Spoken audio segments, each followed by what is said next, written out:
Good evening, guys. We're bringing back the talk show tonight. Tonight we're going to be doing kinky perspectives, and I've even got a special guest star who's going to be coming on and telling us a little bit about himself. I'm still working out just a couple of things, so if you guys want to just chat with me for a moment, I'll be more than happy to have you. We'll be focusing on nice guys, nice girls, and am I the asshole for this night?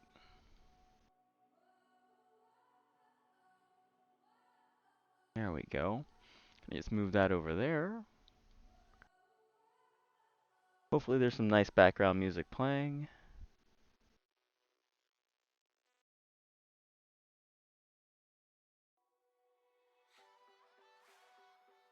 Okay, it's very live right now. Okay, perfect. With that, we're just going to get my chat up because I love seeing what you guys have to say. Even if it's pure criticism, I take it all with a grain of a lot of salt. Let's see, there's that chat bar. We're going to put that right over there so that I can definitely see that.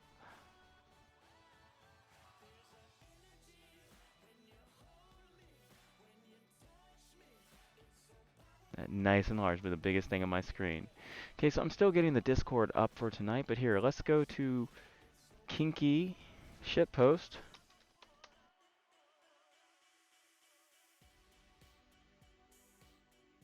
See if there's any new memes in the meme pool for this week. There we go.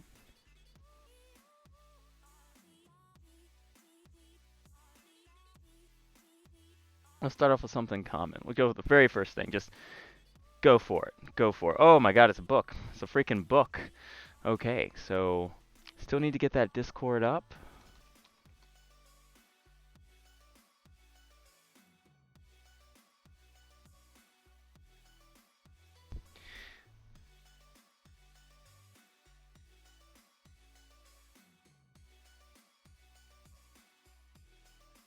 Alright, so here we'll just start as like we'll do like half and half, which I hope that you guys can kind of see this thing nice and clearly. Let's see. Almost went on a date, matched on all dating apps, Bumble and Hinge. Is he playing games with me? Let's see. I've got a message here. And of course, only Kronks is alive. All right, so in May of 2021, well, virtually meet a guy, Dom, on FetLife. We talk a bit and we exchange kick, and the very same day we match on Tinder. He asked me out, but the day that he suggested wouldn't work for me. The day I suggested wouldn't work for him. 2 weeks later, in June, he contacted me asking for a drink. I didn't see his message until 2 weeks later, July, when I replied to him and gave him my number. 3 days later, he messaged me on WhatsApp, but I was out of the country. Hey, I mean, you guys are busy. That means I think that's great. So again, I think this is great because I mean, it sucks that they couldn't like meet with each other immediately, but the fact that they have lives outside of their dating app is pretty good. I would say so far. So like I don't know. Like you should never just be like sitting there going like, "Oh man, I hope they message me back," and then you just stay inside for like 3 freaking weeks. By the way, here I'm just gonna click this because this will probably drive people. Yeah, don't have any activities. No shit, I have no activities. I haven't been here in weeks. Let's see. We're going to go back to that in just a moment. Okay, so 3 days later, he messaged me on WhatsApp, but I was out of the country. We talk a bit. He asked me when I was planning to come back to Manchester. I answered that I was going to come back in 3 weeks. So she's a busy girl, dude. It's not just about kink life, which is nice. Not just about kink life. And then asked what his plans for the summer. He didn't answer me. I forgot to ask him. He never messaged me again, and we almost never. Let's see. And Manchester summer, and almost never opened FetLife again. In April of 2022, almost 1 year later, I opened FetLife again to check my old messages to see the conversation with this guy. I contacted him again, and we exchanged numbers again until I realized we'd already spoken 2021. Let's see. See if I can get this guy up. Just a moment.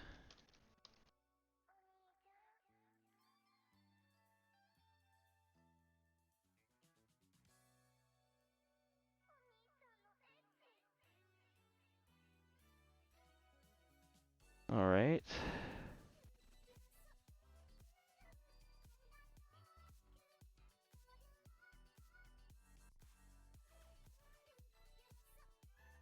Okay. So with that, we're just going to hold that off for a moment. There we go. We chat again. He says I'm really attractive. It makes comments about my WhatsApp photo. Finally, on Thursday morning, he asked me out for the following week. Once again, it's a day to suggest it doesn't work for me because you're a businesswoman, and like I'm so happy that you're not beholden onto anyone, even though you consider yourself a sub. It simply means that you more than likely, like in throughout everyday life, have a lot of agency, make a lot of decisions for yourself. So it's nice to be a sub sometimes. Help somebody else make decisions about you or for you. It's really, really good. Let's see. And I suggest the day I suggest doesn't work for him. We finally both agree on a day, Friday night, 8 days later from the day we agreed to meet. After scheduling that day, I suggest a video call. He agrees and calls me. We talk for about 20 minutes, and 4 hours later, he sends me a message. You have such a pretty face, and I like your vibe. I reply, you look awesome too. He replies the next day with a smile and thank you. I didn't. Oh, what's up? Spirits. You, yo, you gonna background noise? Okay. Yo, gonna use you as background noise. If you don't mind. Oh, okay, no problem, Spirit. Good evening, by the way. How are things on your side of the planet? I need glasses, 'cause I can't see Spite. I can't see anything. Oh, I've got requests too. Oh, and those requests pop up right on screen. Okay. Alright, yeah, I did that. Did that.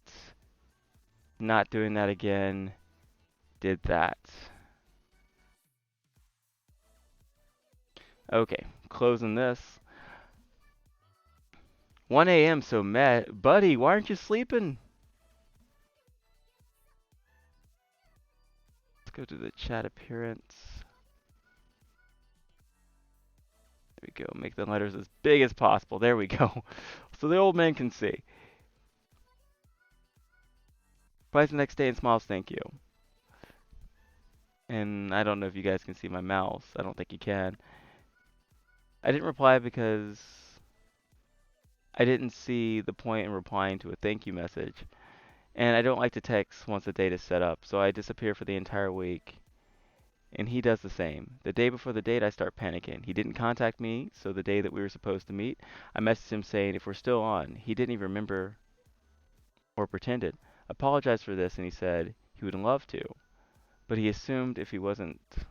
You know what? I'm gonna make this larger too. Well, I need glasses, guys. I think it's time. I think it's time.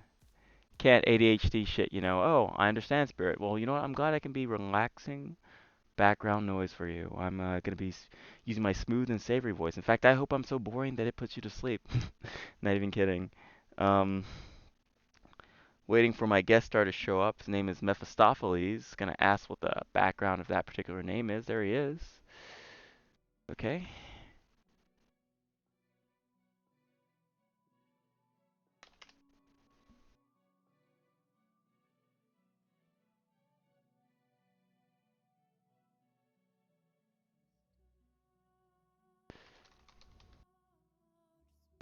Okay, so continuing on.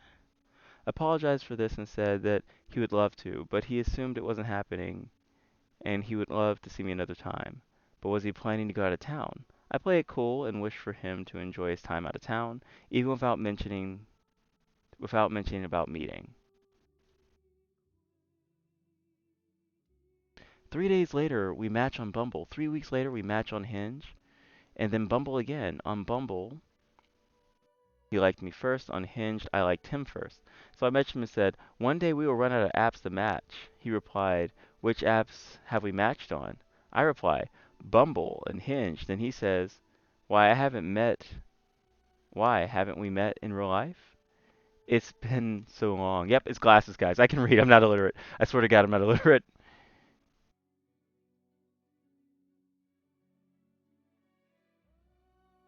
Okay, so just a moment. It won't let me do it from my phone. It won't let me send emotes from my phone to laptop. Okay, yeah, I can definitely help you with that, and War can also really, really help with that as well. So yeah, that's definitely something that we can do. So here we go. Have you been busy with life? I replied that I've been very busy and didn't mention anything about the meeting in person because I was expecting for him to explicitly ask me out like he did before. The conversation died. 4 weeks later, the last conversation matched on Hinge. Again, he liked me first. I messaged him on the app, making a comment about his bio. He answered but doesn't ask me out, so I decide not to answer back. He could be face blind. This guy sounds like he could be face blind. Like your pictures might be slightly different, and that could be definitely confusing him. Help with what? Sleeping, man, sleeping. Like I've been up to like 3 o'clock multiple nights, and I'm forcing myself to like go to bed early tonight because I don't want these bags, which you can clearly see, to get like any bigger. So 4 weeks later, after the last convo on Hinge again, he liked me first. I mentioned him on the app, making a comment about his bio. He answers but doesn't ask me out, so I decide not to answer back. He's very attractive, and after 1 year and a half of matching him everywhere, I'm very curious to see how he looks IRL. Is he playing games? What should I do? Should I contact him and ask him out? Well, there's your answer right there. You should ask him out. Hold on, let me just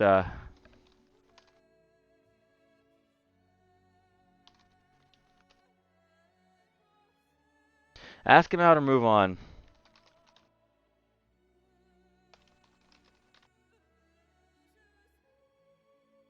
If he's a catch, or if you're a catch, he will see that. There we go. Just plain and simple. Full 11 days on my vacation, first day back at work today. Hey, I understand, Spirit. Oh, wait, this is War. This is War. Help with what? War, I'm struggling to get my emotes on Twitch. Oh, okay, and then War is like, I stayed awake for nearly my whole 11 days on vacation, first day back to work today. I'm sorry you had to go back to work, War. So tonight we're doing all types of relationship advice, and I've got a really special kinky guest we're going to be bringing on. But yes, just ask the guy out. Like, seriously. Women can ask guys out too. There's no reason why you can't ask a guy out. Um, Plain and simple, you want things to be equal, then you got to be able to take the brunt of rejection. Honestly, he probably doesn't remember you. Or he could be playing the game. He could be a chat bro. Or he could be face blind. Like, I have a problem with being face blind. If I match the same person on several different apps, I probably wouldn't notice, honestly. Because if somebody puts on too much makeup, I don't recognize them at all. So, um, but with that, here, we're going to move on to the talking segment here. I'm going to be bringing on a friend. His name is Mephistopheles. He's from the Kink community too, and also a rope enthusiast. Going to reach out to him right now. Good evening. Welcome to the show. This is Nameless Talks, and I'm currently on with Mephistopheles. Can you hear me, buddy? Of course, loud and clear. How me? Oh, yeah, you're coming in nice and clear. First off, here I'm going to see if I can put your icon on the screen here, if that's okay. Sure.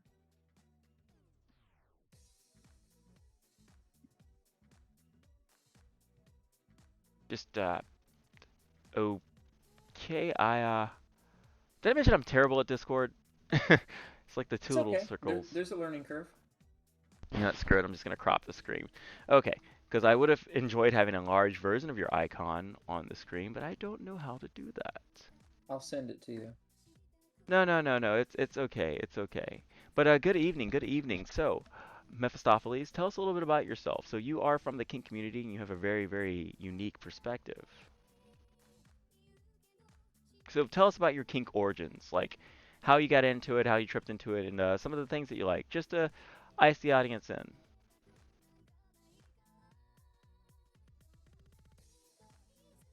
Mephistopheles, are you there? Okay, I think my Discord app might have accidentally closed on him. We're gonna see if we can get him back.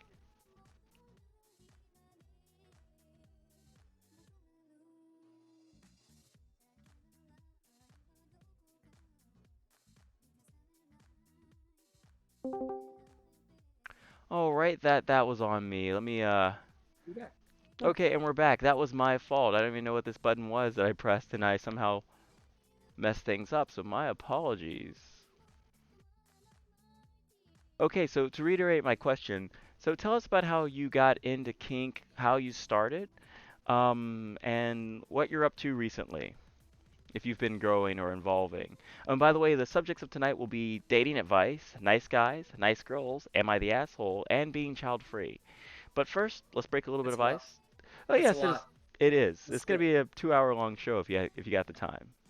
And even if you don't, that's completely fine. I do not, but it might move quicker than we think. All right, no problem. All right, so here, I'm gonna switch screens right quick.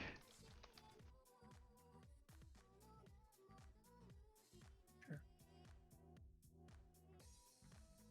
So tell us a little bit about yourself. I'm gonna be working in the background. Well, I've been active in the BDSM community for 20 years now. I went to my first event the week that I turned 18, and of course, like everyone who's into kink, we kind of knew that we weren't like everyone else relatively early on. I would We say, did, yeah, yeah, we did. We knew that something was we were different. So there was always a bit. I mean, I'm sure if I got psychoanalyzed, there's some Freudian reason for it, but I don't self diagnose. But I always knew there was something about the power exchange. And it's not just physical too. It's not just about the whips and chains and the rope and the physical restraints and whatnot, and the outfits with it's all fetish fuel. People are drawn to that too. It's not even all visual. It's I was told very very early on by someone much older than me in the scene at one of my first events that kink is 95% mental, and I didn't understand that until I got much older, hmm if that makes any sense. So that's what I've been doing. That makes any Does that make sense? Am I answering your question? it actually is making a lot of sense. In fact, a lot of people purely think that kink is just whip change bondage physical. That 50 Right, Shades of Dorian Gray type of Christian Grey type of BS. And actually, right. kink a lot of the times is more it's just more of a counterculture. Really what we want to Uh-huh. do is kind of escape our well, from my experience, a lot of the kink of which I've experienced for a lot of people has normally been just people trying to escape their bindings, like get out of Mhm. the monotony of their everyday life. And to a lot of people, yeah, it's just a mental game. They feel as though that the way that they can get their release is not a way that is normally culturally acceptable. I mean, come on, who wants to tie down a perfectly healthy human and restrict them sexually? I do. But the point is, it's Me, normally not a normal me. thing. Right. No, it's not a normal thing, and I think, like you said, the Fifty Shades of Grey thing did kind of help bump bump it at the risk of sounding like a hipster. I want to say mainstream, but even then, it's what the 50 Shades of Grey kink is. I mean, it's a glorified, it's a romance novel. It's a fantasy, and I think that there was there was also there's a downside to that being in the public eye, because then you had a spike of those type of people at events and at play parties, and that kind of Completely it kind of uneducated. dilute. Well, I Yeah. mean, well, everyone starts somewhere. Well, It's yes. it. I didn't know anything to begin with either. We all had to learn, but I'm not gonna fault someone for being ignorant, as long as they want to learn. But it really diluted the pool. It was a lot of quantity, and diluted the quality. If that made any sense. I will say a lot of people, which I mean, come on, it's an exciting type of culture. We just want to hop right into it. But I have a little Hmm. joke when I do stand up, and that's normally like, the normal people, they didn't know 50 Shades of Grey was bad. We told them that it was bad, and then everyone was like, oh, okay, of course it is. Yeah. Yeah, and I did actually speak to someone who had been playing for a few years, and I had asked them, well, what got you into this? And then she had told me, well, I know this is embarrassing, but I actually got into BDSM because of 50 Shades of Grey. And then, over the years realized, oh wait, that was all bad. And then I guess yeah. But what is it with that fantasy? What do you think it like? I think I have an answer, but it's not really realistic. What do you think it is about that particular fantasy that draws in so many women? Is it just the fact that like the main character woman could do no wrong, that she was highly desired by like a six-figure, 6 foot tall, attractive, six ab man? I find it so funny that like women's fantasies tend to have structure, in the sense Mhm. that like it's not like a guy's fantasy. And I'm sorry guys, I'm gonna throw you into the bun. I'm an MRA. I'm pro men.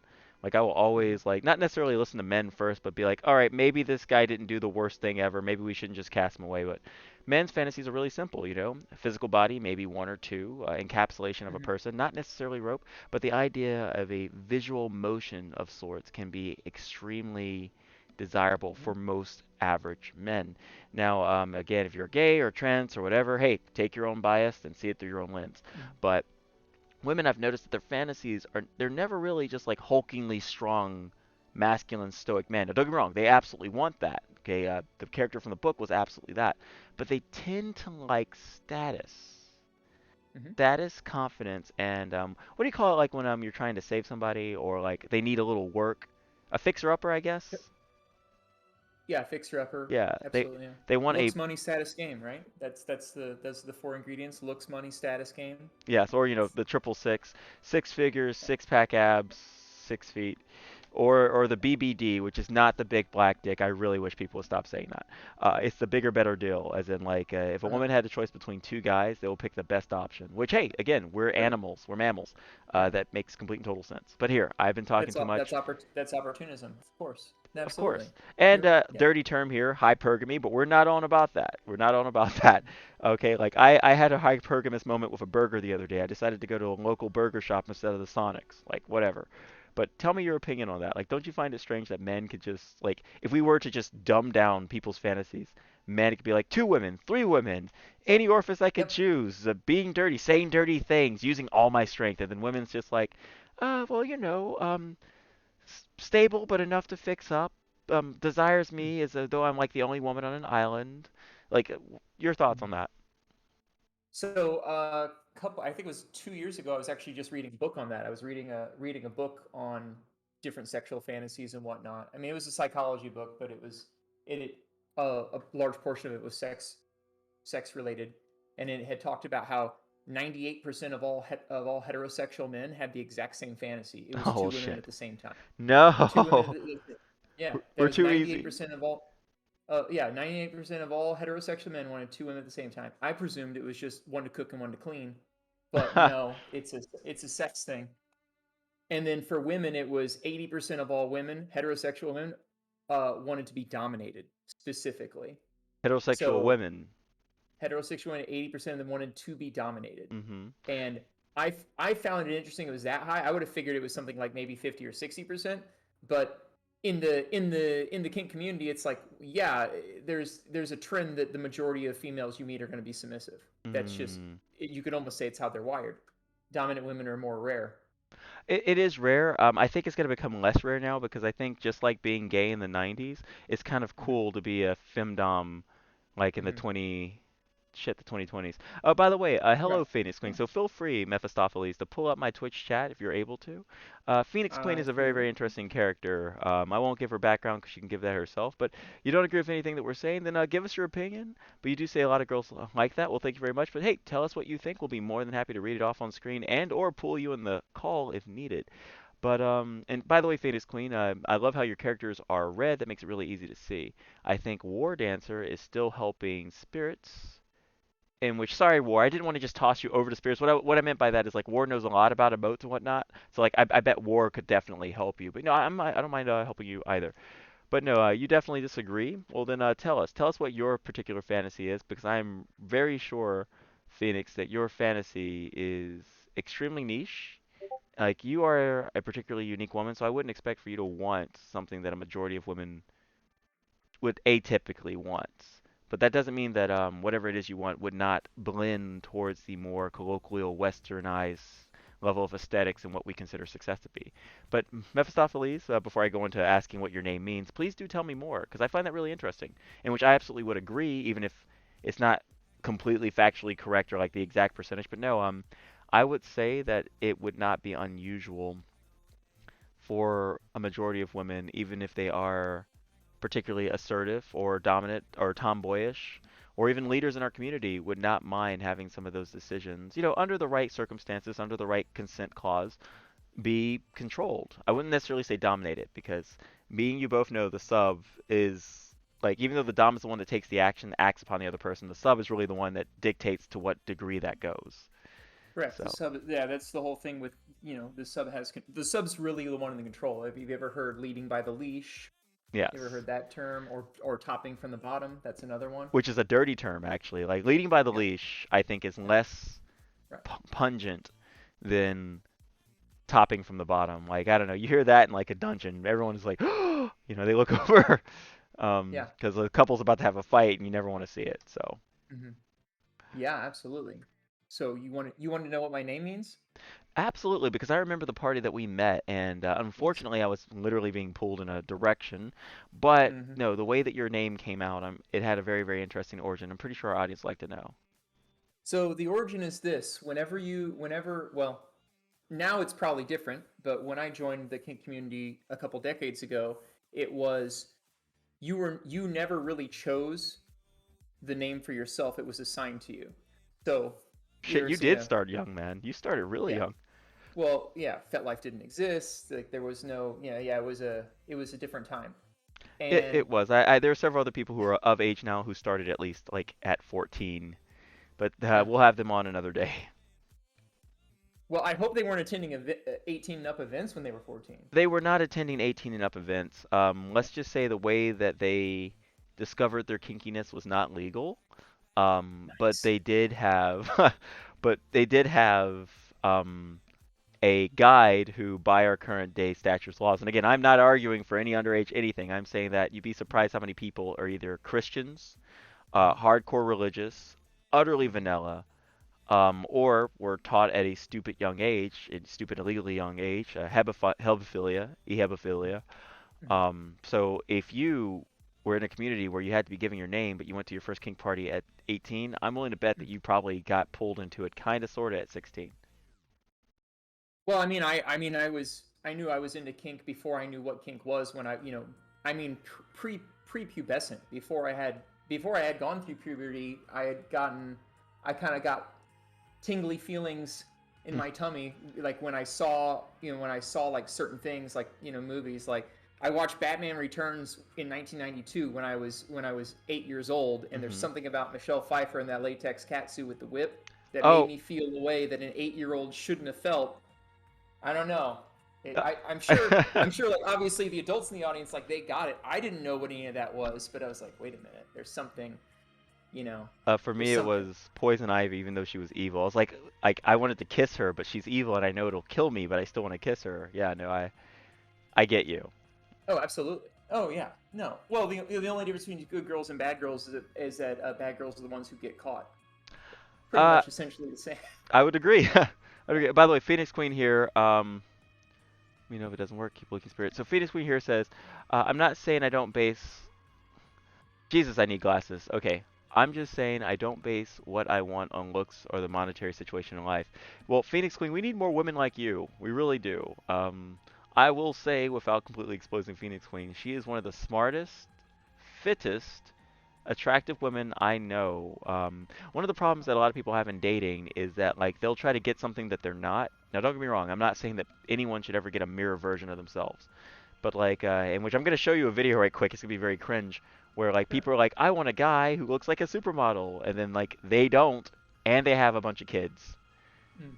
And for me, I'm just thinking like we could kind of solve this if people could just realistically look at themselves and be like, you know what? I'm a 6. I'm okay with being a 6. I'm not Yeah. saying I shouldn't aim for 10s.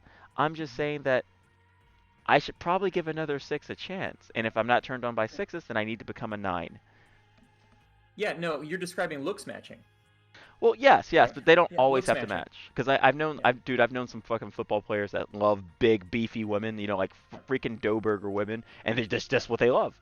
But moving back onto the point, okay, so at a very young Yes. age, you felt belly tingles, in which I'm the same way. I know, like the Yeah. night you saw me, I wore gloves that day, but I just got done exercising, so I don't want to wear Mm-hmm. restricting gloves. Mm-hmm. Um, me too. When I was a kid, Absolutely. Yeah. if anyone were to touch my hands, I would feel a very unique way, and it made my priest extremely nervous. Let's just say, like, if there was ever a kid who was just like, "Take me, priesty," it would have been me because it was only years later that we found out that I had a unique reaction to human touch and sensation. But no, please go on, go on. Oh, so my name was given to me because I guess everyone has their own quirk within a kink community, which is Hmm. already a highly marginalized group. There's an amount of diversity within that as well. And my thing was whenever I negotiated play, right? Whenever I Hmm. negotiated play with someone, I was very, very specific with what it was that we would do and wouldn't do. And whenever I would go through to make, it's not a real contract because obviously it wouldn't hold up in the court of law, Of but basically course. Well, the set if of yeah, rules, yeah, the set of rules that we would agree to, uh, with like when that has submissive, the set of rules that we would agree to in that relationship were very, very, very specific. And sometimes I would say, whenever there was a bit of defiance, I would get my way because I would point out that clause in our contract that, well, you remember when you signed this, you agreed to X, Y, and Z, and this falls under here, and it's a gotcha moment. And I really got my jollies off from that. So they gave me the name. They gave me the name Mephistopheles because we've all read the tragedy of Dr. Faustus, right? The famous German screenplay where the guy sells his soul to the devil. yes, and Remember it's that? basically it becomes like a monkey paw wish. He gave up too Right. much than he could recoup. Yes. Well, Right. but And but for our Mephistopheles audience, was yeah. the devil in that. He's, well, I have you by contract. That's, so sell your soul to the devil with a contract, and you didn't read the fine print. I like that. That's By the way, You I'd like like to that? point out that yeah, I actually like that. By the way, when I Yeah. first met this guy, guys, he was the only other guy at the party wearing a suit, so I was like naturally gravitating towards him. Mm. But no, I think that you would be a particular catch in the kink community. So, what is your beyond the mind? Like, if you could kind of paint the audience a picture of what you do, if you don't mind, and don't worry, we're not going to think that you're cocky or anything. Just be yourself. No worries. Like Yeah. I, No. Yeah. I'm into. There wasn't really a word for it when I first started doing it, but then through the wonders of the internet and just through language over time, the term emerged sensation play, and a lot of people want to just tie someone up or shackle them down and then beat them senseless. I mm-hmm. don't like that. I can do that. Obviously, I have canes and I know how to cane and flog people. So I'm quite good at that as well. But it's one of those, I can get you can get more flies with honey than you can with vinegar, right? Mm-hmm. Mm-hmm. So there's other ways there's other ways to give someone the tingles that doesn't involve beating them. So you've got Wartenberg pinwheels, I've got different sets of nipple clamps, ice cubes, feathers, all those things work. And then later on, as I got better and better at it, started dabbling into blade play, which is also a thing.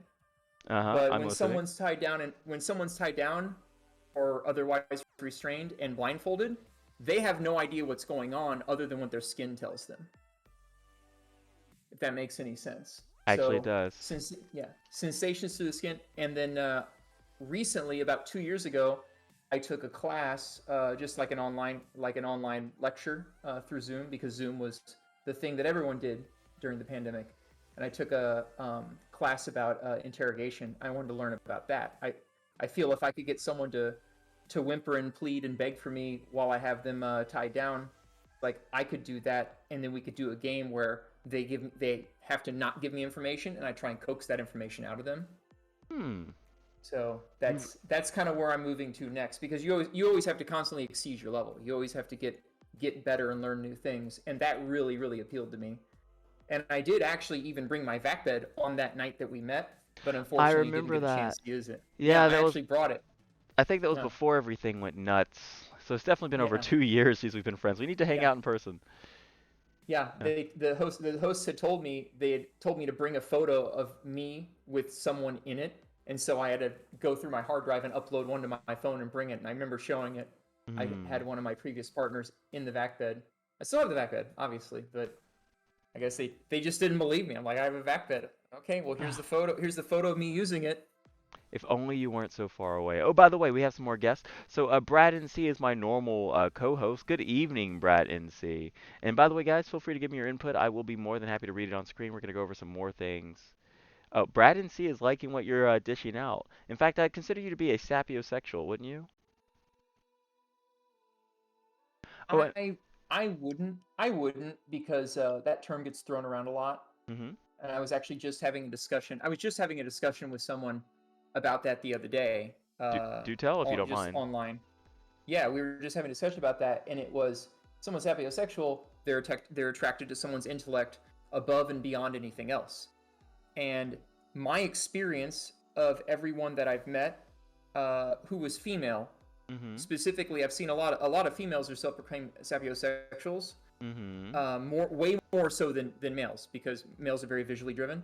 Yes, as And every stated single before. female, right, and every single female that I met who is self-proclaimed sapiosexual, their partners were conventionally handsome, taller than them, dressed well, had a good physique, were well off financially.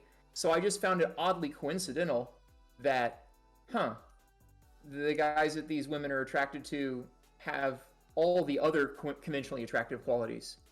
But then to say, well, I'm attracted to his mind.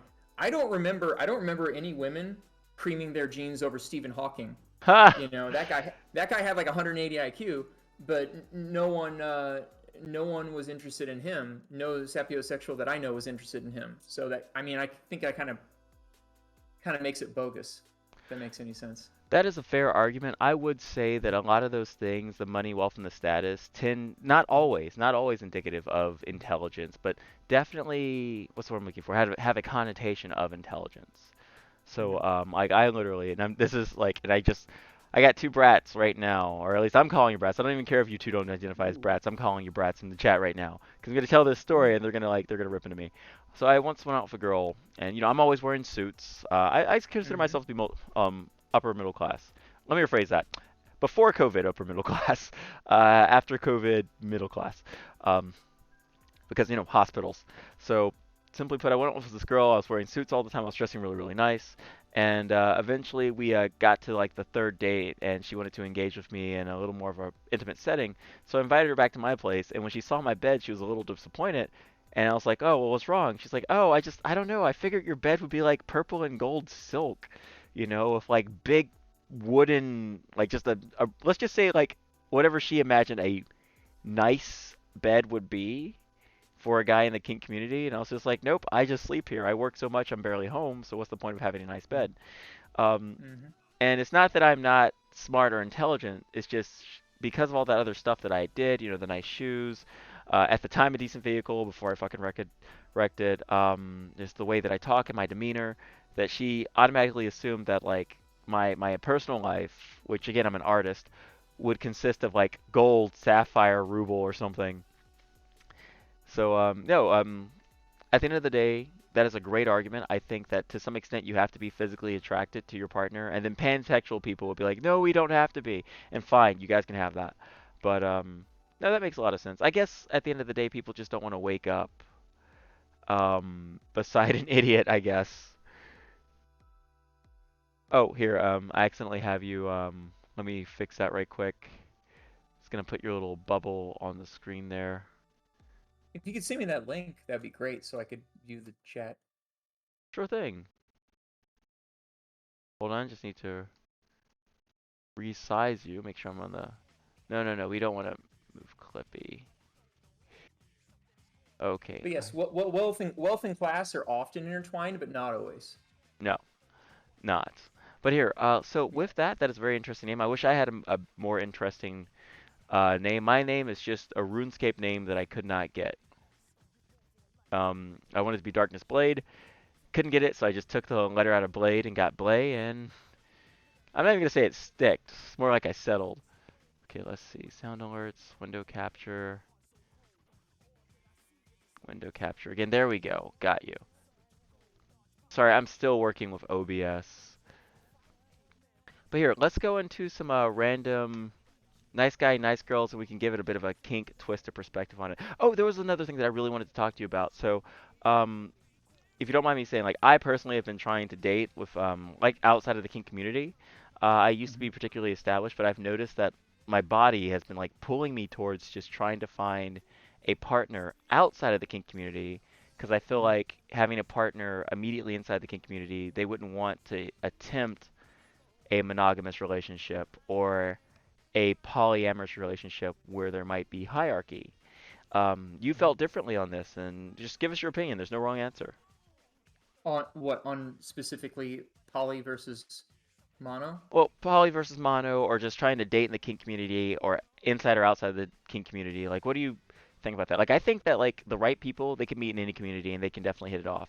It's just I personally have been in the kink community for years. Okay, first off, let me move your icon. It's driving me nuts. Just a moment. No worries. Okay, so let me take this, do that little trick War Dancer taught me. There we go. Now people can see when you are talking.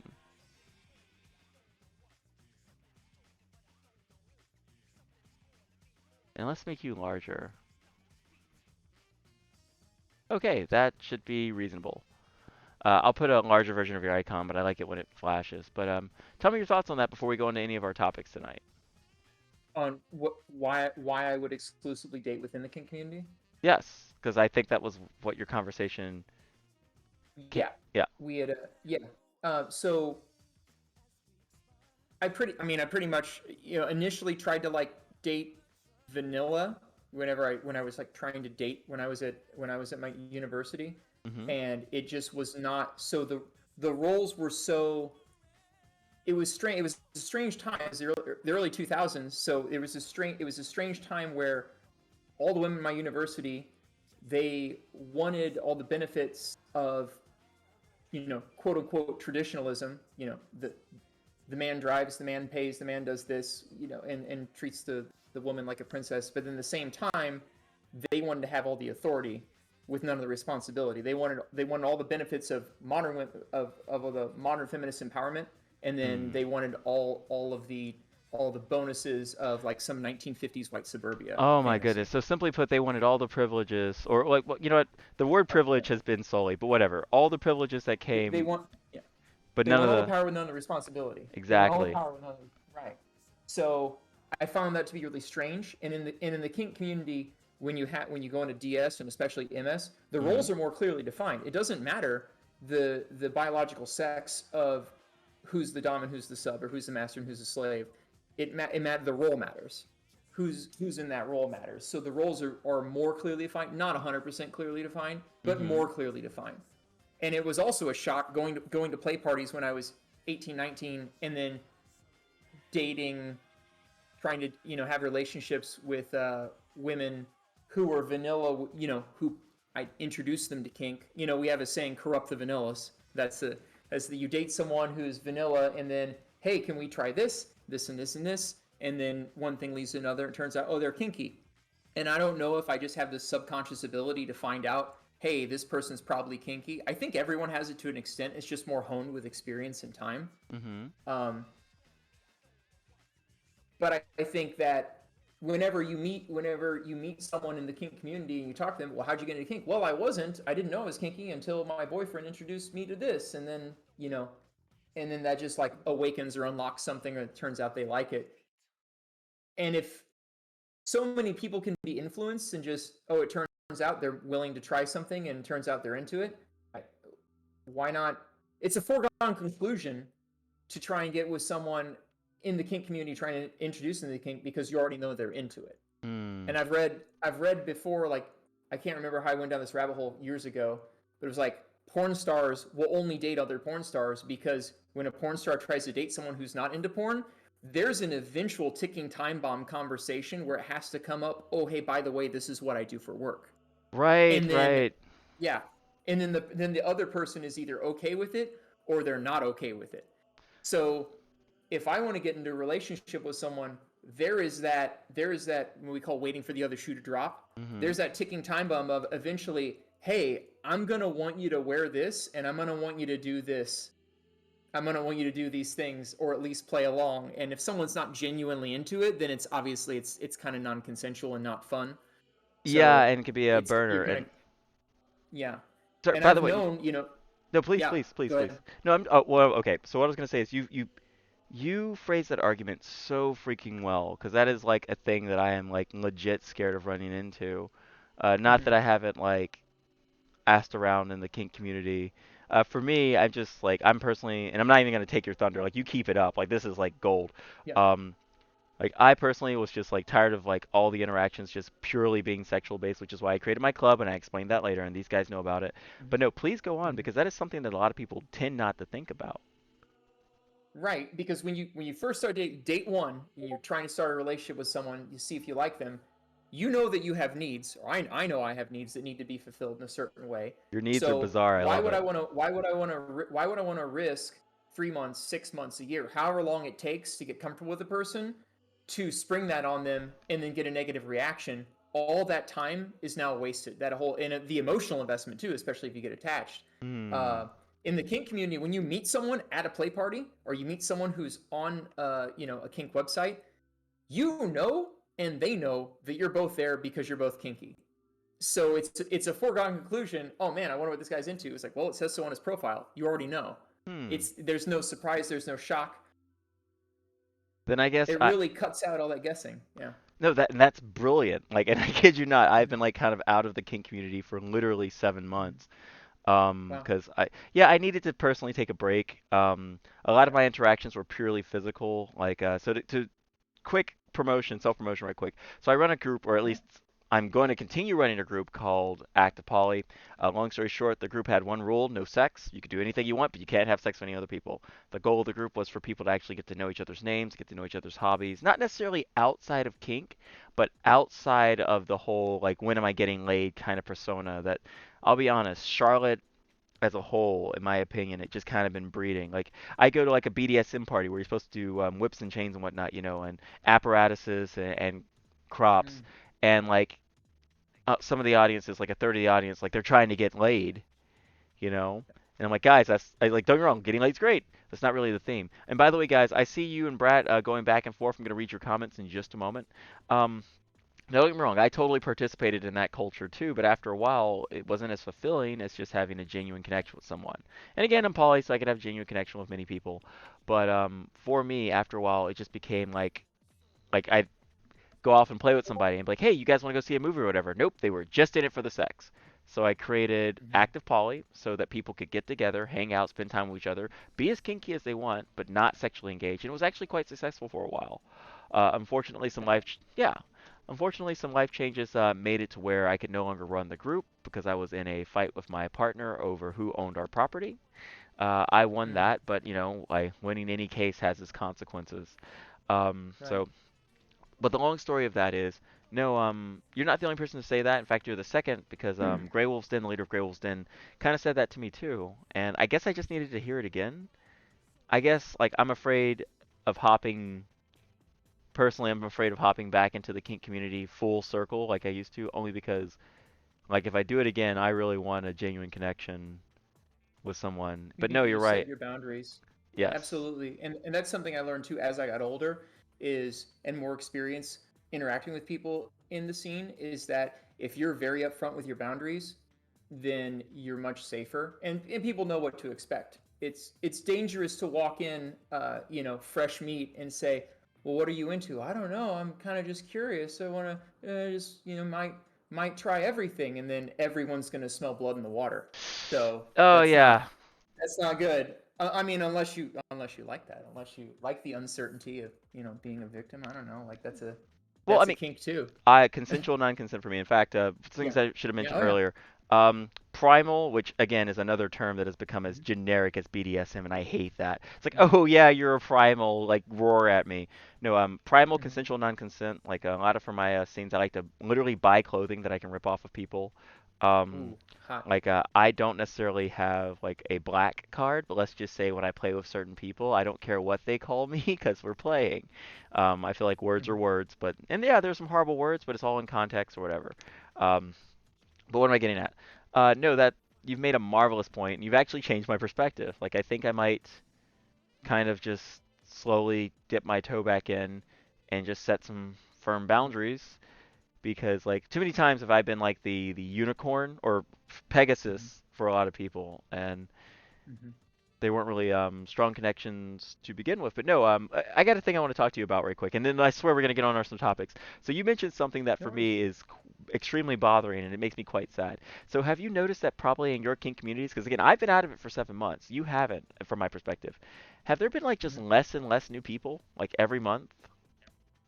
So without telling too much about my personal life, basically my work started. paying for me to go back to school. So Hmm. I'm now going getting my graduate degree. Oh. So since summer of last year, Mm-hmm. I've been in school. I've completed 13 classes over the past year. So I've been really busy and not going to any events in person. Mm-hmm. So active online. But for the most part, because I've been living in this state for almost 4 years now, Oh. Okay. and Oh, first off, and whenever congratulations. whenever I first got involved in the local community, I was going to all the different places, all the events, shaking hands, networking, finding who's safe to play with, who's not, what venues are good, which ones aren't, which ones are sketchy, and then COVID happened. So Ah. so I got kind of started sinking my fingers into the kink community here, and Mm-hmm. then COVID happened, and essentially what happened was everyone who was already playing with each other, everyone who was already in what they call a little pandemic pod, right? Everyone who hangs out within 6 feet of each other and had already had fluid exchange, or for whatever reason they had known each other for so long and been playing, Mm-hmm. they just kept playing in their own pods privately. So Ah. I couldn't really get anyone, just I'm just an icon uh, online, and then I'm messaging someone, hey, I'm trying to get involved, trying to play. Would you be interested in playing? And it's just like Too they don't much know. risk. I could be a walking biological weapon. That's because who, at the time it's who's vaccinated, who's not. How do you prove that? It wasn't until the vaccination cards came on later on that you could actually prove it. Dude, And, I hear and that you. was the thing. There was Yeah, and I won't. some events are very strict. Some events are like you have to be vaxxed and have boosters and have proof of all of it, and some aren't. And there's a schism in the community about that as well. But trying to seek play online with different people during a pandemic when everyone's on lockdown, yeah, I wasn't very successful at all. That wasn't a thing. And then a year ago, whenever I started going back to school, I just kind of put that on the back burner.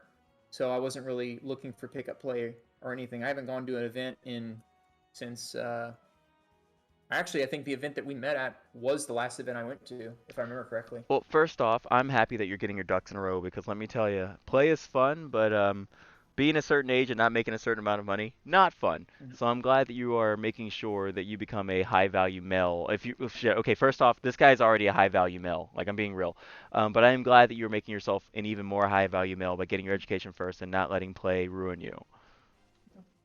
Thank you. I appreciate that. Yeah, and the degree that I already have qualifies me to do my job. This one is just going to qualify me for a higher admin position, so I'll take that. Hmm.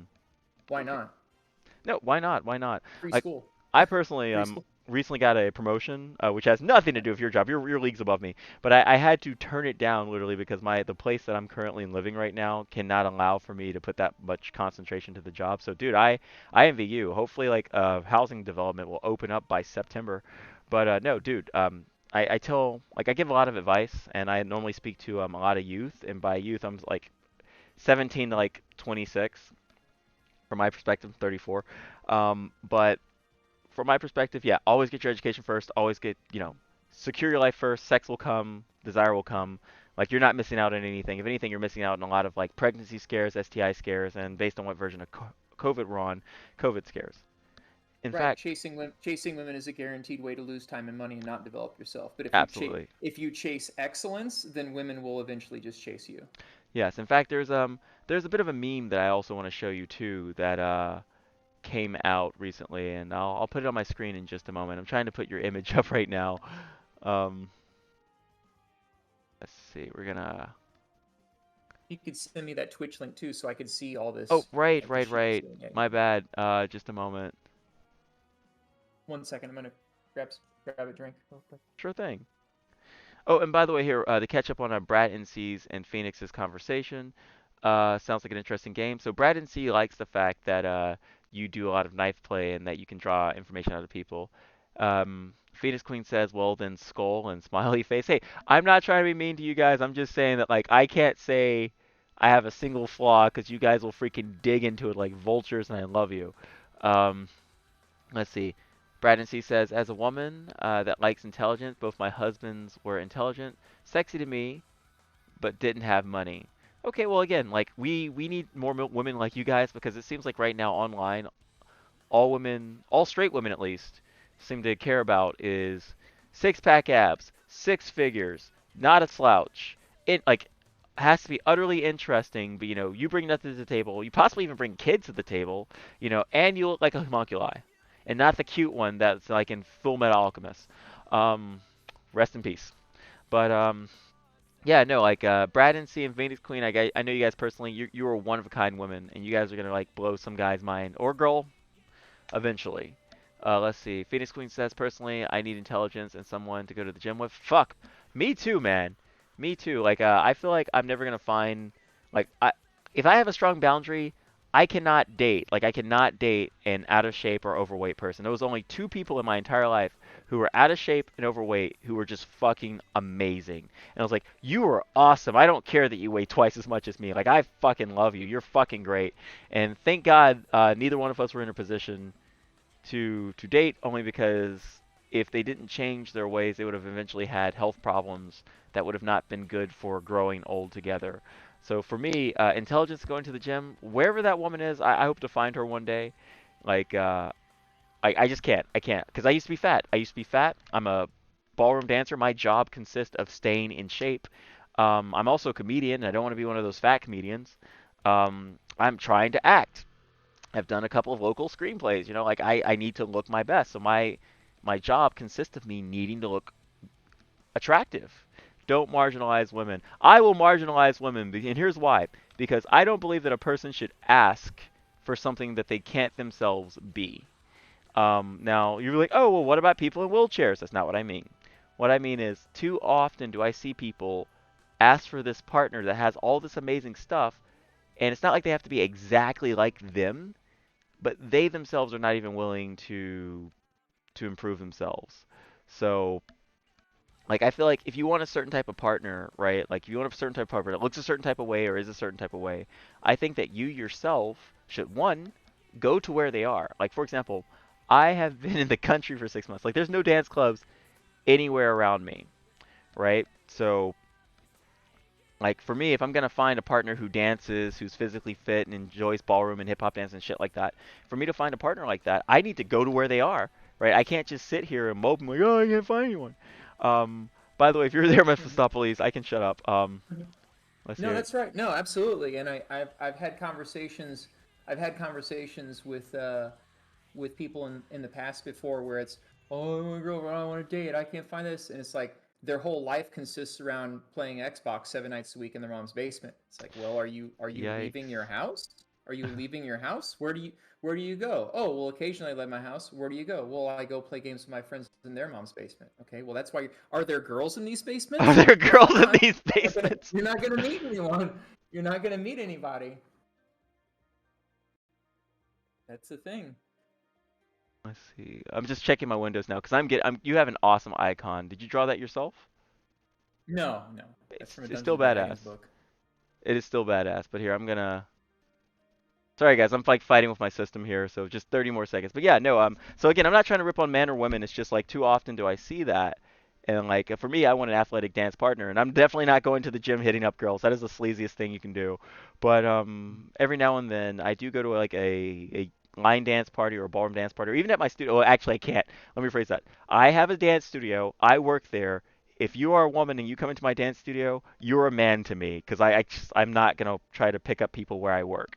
So I'm stuck in Mhm. an interesting position where people are like, "Aren't you the dance teacher?" And I'm like, "Yes, but I'm not at my studio. Like, do you want to make out?" Like, shit. um, I'm laughing No, because this is absolutely. the real problem. Like, where people are like, "Hey, we know you," and I'm like, "Yes, but I wish you didn't because I just want to like not be the famous dancer guy." So, all right, but let me get that icon up. Let's see, display image. There we go. Create new image. And we're gonna find the file in my picture folder, in which I hope I don't have anything arousing in my picture folder. There we go. Got you. Sweet. Absolutely. No, it's great that you set boundaries for whom you would approach, and I do too. I can't. I don't. Well, I Hitting on people at the gym is hitting on people at the gym. That's impolite, and people that you work with, that's just a disaster waiting to happen. It's not. And I've noticed that's the thing too is that employers don't mind that their coworkers date. They mind when their coworkers break up, and then it becomes a problem. true, or they make a Then scene at work. or make a scene, yeah, Yes. drama at work and whatnot. But So it's here, best just to avoid the whole thing altogether. yeah, I have one friend who always says, "Don't Okay, well, I'm not gonna say that. Okay, well, fuck it, I'll say it. She's like, I don't shit where I eat, and Yeah, I wish she could put it in a nicer way, but that's basically how she puts it. But here, we're gonna catch up with the absolutely. chat, and then we're gonna move on to just some random topics, completely random topics. But no, your perspective is highly interesting, and I'm gonna be honest, you have swayed me because you're right. What if I do find a vanilla woman who is totally into either monogamy or poly or whatever? But then, like, when I'm like, hey, sweetie, can you put on this Anne Frank outfit while I spreche the Deutsch? She'll be like, Whoa. yeah, oh no, no, this is an 18 and up channel. We are not politically correct. Yeah, that is my thing. No, absolutely. I mean, I would consider dating someone who I meet in a vanilla setting, but I'm going to want to look for cues and feel out whether or not they are kinky pretty early on. That is, There's no way I could keep the whole thing completely to myself for like weeks and months on end. I would have to bring it up on like the first or second meeting. That I mean, not necessarily, hey, here's photos of my, these are photos of this is my toolbox and everything's mm, inside, and this is my this is my latex clothing, this is my wardrobe, of all that. I don't want to show them all that, but kind of just float the idea. yeah, that's kind of like a fourth date thing, right? I'm kidding, of course. I don't know how many dates it takes. Um, but no, no, you're right. You're right. Like one thing I would never tell somebody on a first date, and I never have. Thank God my father was just like, hey, son, maybe don't mention that. I was like, okay, Dad. But yeah, no, I could not tell somebody that I would love to take them to like the woods in my local neighborhood Mm, and then chase them and tie them to a tree. Now, when I do my stand up, that's one of my bits. mm, But like I would never tell a girl mm, that on the first date. I'd be like, "Oh, this is what I do for a living." And like I enjoy Japanese language culture stuff. And like mm. every now and then I might have like a little kinky accent. It's like, "Oh no, I ripped your shirt." It's like, "I okay, I'm this is a different type of show." But the point is, you give great advice. Maybe you should be doing this show. um No, no, no. You're great. No, you're fantastic. Let's. I like it. I like the energy. Thank you. So here, let's finish what they have to say. So Phoenix Queen Sure. said oh shit, okay, okay. Sending you the link right now. Sending you the link right now. So I only have one mod, a man that I trust greatly. War Dancer, and he is an angel because he helps so many people. And the fact that he's a very intelligent, very powerful man, and the fact that he hangs out with me at all is like an honor. Well, what I was gonna say earlier, to what you were stating, because we didn't review back to our point there. I've noticed that in the kink community, before I got out of it, that like people just tend to gravitate and hop on new people, and then those new people get burnt out so fast. And to me, it makes me really sad to see that I because mean, that's fresh meat, though. You have someone who's brand new. They're a blank slate, and well, sub frenzy happens too. It's more of a privilege for subs than it is for doms. yeah, Just no, be just because the abundance. Yeah, they have such an abundance is the thing. indeed, and I hate to say it, single Yeah. males are still reviled. Okay, catch up with the chat. Let's see. Brad and C. I need a dom to keep me at the gym. Phoenix Queen says, laughs. Brad and C. Do you think that Julian Michael is available so she could totally dom me? Julian. Phoenix Queen has no idea who that is, and I hate to say it, I don't know either. She's a famous personal Oh trainer. I man. guess not. Yeah. Phoenix Queen says, oh, well, I don't follow female trainers. She's she very well could be. Oh, well, it's nice to know, Phoenix, that you follow male trainers. But then again, you're very physically. Let's just say, Phoenix, you're a freaking unicorn. You don't exist. You don't exist. I won't give out your. So you got to meet this Phoenix Queen girl, dude. She's Okay. amazing. She's freaking great. Okay. Um, just athletic, I'll, gamer, I'll have to smart. make it. Yeah. I'll have to make a trip to yeah. I'll have to make a trip to your area and do that. Mm. Let's see. Ben Braden, he's bragging me and says I agree with that. Say I never asked for something I'm not willing to do, which is another good thing because again, people want these like goddess like people. It's like, oh yeah, I want a girl who's like a gamer also into anime and also into consensual non-consent, but weighs 130 pounds and wears a size zero. I'm like, wait, wait, wait. Dude, I know plenty of fluffy chicks who meet all of those criteria, and they will break your hips when they sit on you, but they're awesome. But Mm. she's got to like weigh like a featherweight. Like, dude, just back up your desires a bit. Um, let's see. Phoenix Queen says hip hop dancing do be fun, and holy shit, she's good at it. And then my stupid bot speaks. Brandon C says never get your honey where you get your money. Of course, I have to be a kinky Mm. orator. Orator. Then Phoenix Queen speaks. Orator, a speaker. Oh, thank you. A Yeah. kinky speaker. I do believe that you would have to be. You'd love Brandon say. Let's see. Phoenix Queen says, "Oof, that's what happened to me." Oh no, I don't follow them either. Cool, new person.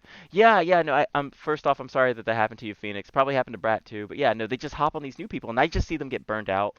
And then before you know it, they're like out of the community, and they have nothing but bad things to say.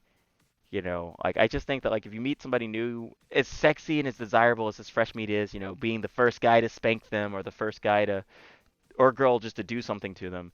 I think it's good for them to just grow. Stop it, Phoenix. It's just good to grow. Fucking lost at words.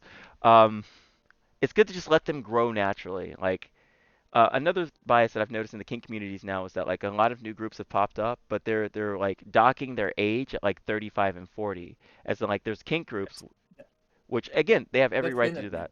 What's that? Yeah, that's been well. So real quick before you move on to that point, Yeah. the people getting burnt out. There's a thing. There's a thing. It's called it's the fisherman's paradox, right? So Mm-hmm. if there's an area in on a cove or ocean or whatever where hey we need to stop overfishing. Don't fish at Mm-hmm. this spot because you're taking all the fish and they're not growing, and then all you get is baby fish because you're not waiting a few seasons for them to get nice and big and plump and juicy. So don't fish here. Okay, I'll stop fishing here. Well, someone else is just going to go fish there now that I'm not doing it. The issue is, unless everyone agrees to stop doing it, the problem still exists. So if I see, quote unquote, let's say at fresh meat, and Mm-hmm. there's someone who's brand new, ooh, I could play with them. I should ask them to play. No, no, I'll do the right thing. I'll let them. I'll let them. I'll introduce myself. I'll talk, and then I won't ask them to play. And then maybe in a few months, whatever, however many weeks or months, how many meetings they come to this venue, Mm-hmm. then I'll ask him to play. Well, the problem is there's just going to be 30 other people who are going to ask him to play. So unless all the tops get together and decide as a collective, hey, new person's here, don't ask them to play for like the first 3 months. You can talk to them, but don't make approaches for play for 3 months. Unless everyone does that, Mm-hmm. then there's just still going to be. And in fact, me not doing it just means that there's sleazier people who care less who will do it, and that's the people that they shouldn't play with. Is the kind of guy who just hits on everyone. Yeah, yeah, no, we call them horn dogs, and they come in female Yeah, form too. So, funny thing that you mentioned sleaze. that. Yeah, Now, now sleaze these two balls for people. sure. Now, I've got to tell you something. It's too funny. These two people are now together, and I'm so happy. They're happy. They're happy they're together. In fact, if I had gotten what I wanted at the time, they probably would not be together. So there was this girl, and she was new. She was new. She was brought in directly by a single person.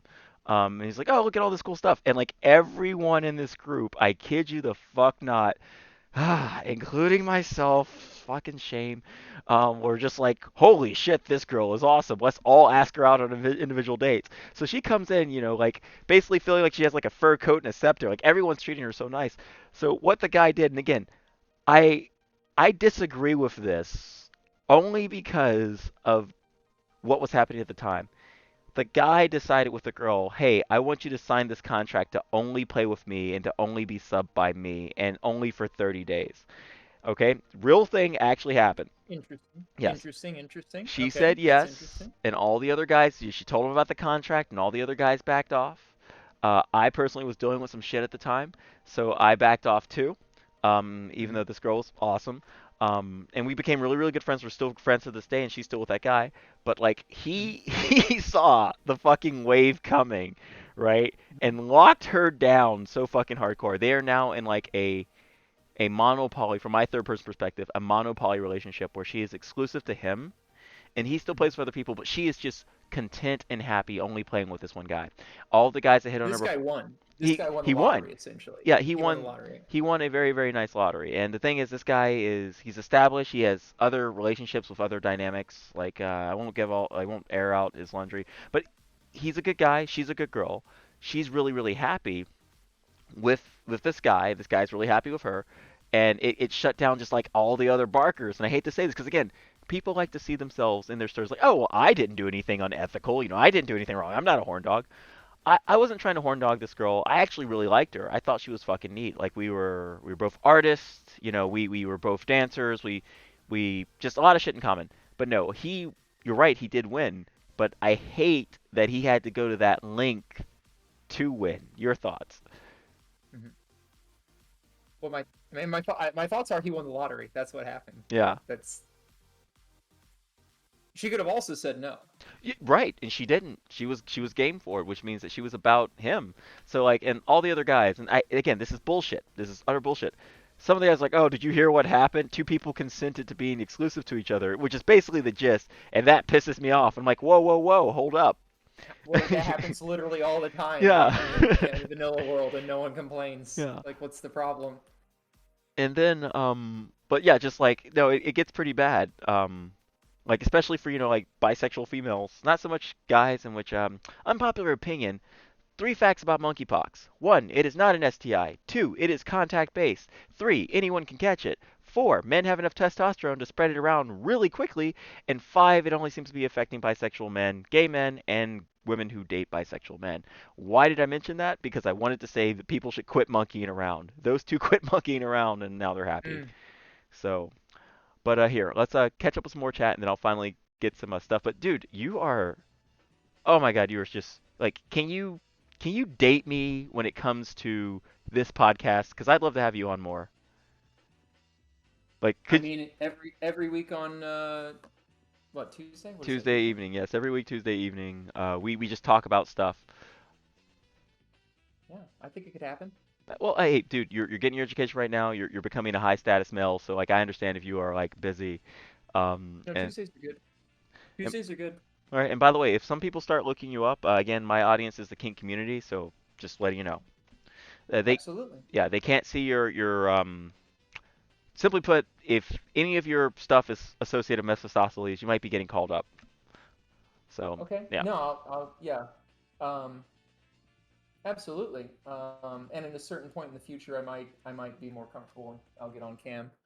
So that's I didn't completely I fine. didn't realize that you were on cam until you sent me the link. So Yeah, I yeah. didn't I Well, didn't know. I'm not as brave as some of my friends. Like some of my friends, I like being avatars, and they're like that avatar all the time. Some days I'm frumpy. But no, I would have loved you to show your handsome face because then they would be like kicking down their computer to get to you. But here, we're gonna finish up with the chat No, right quick. I mean, Oh, yeah, yeah. yeah. At some point in the future, yeah. So Brad NC says focus grasshopper. I lost my focus for a second. Phoenix Queen is in my head. Let's see. Someone's got to win the new person. Yeah, and see, the thing is, it's bad when it gets that way because those seven other dudes, including myself, could have brought someone in which I did bring someone in.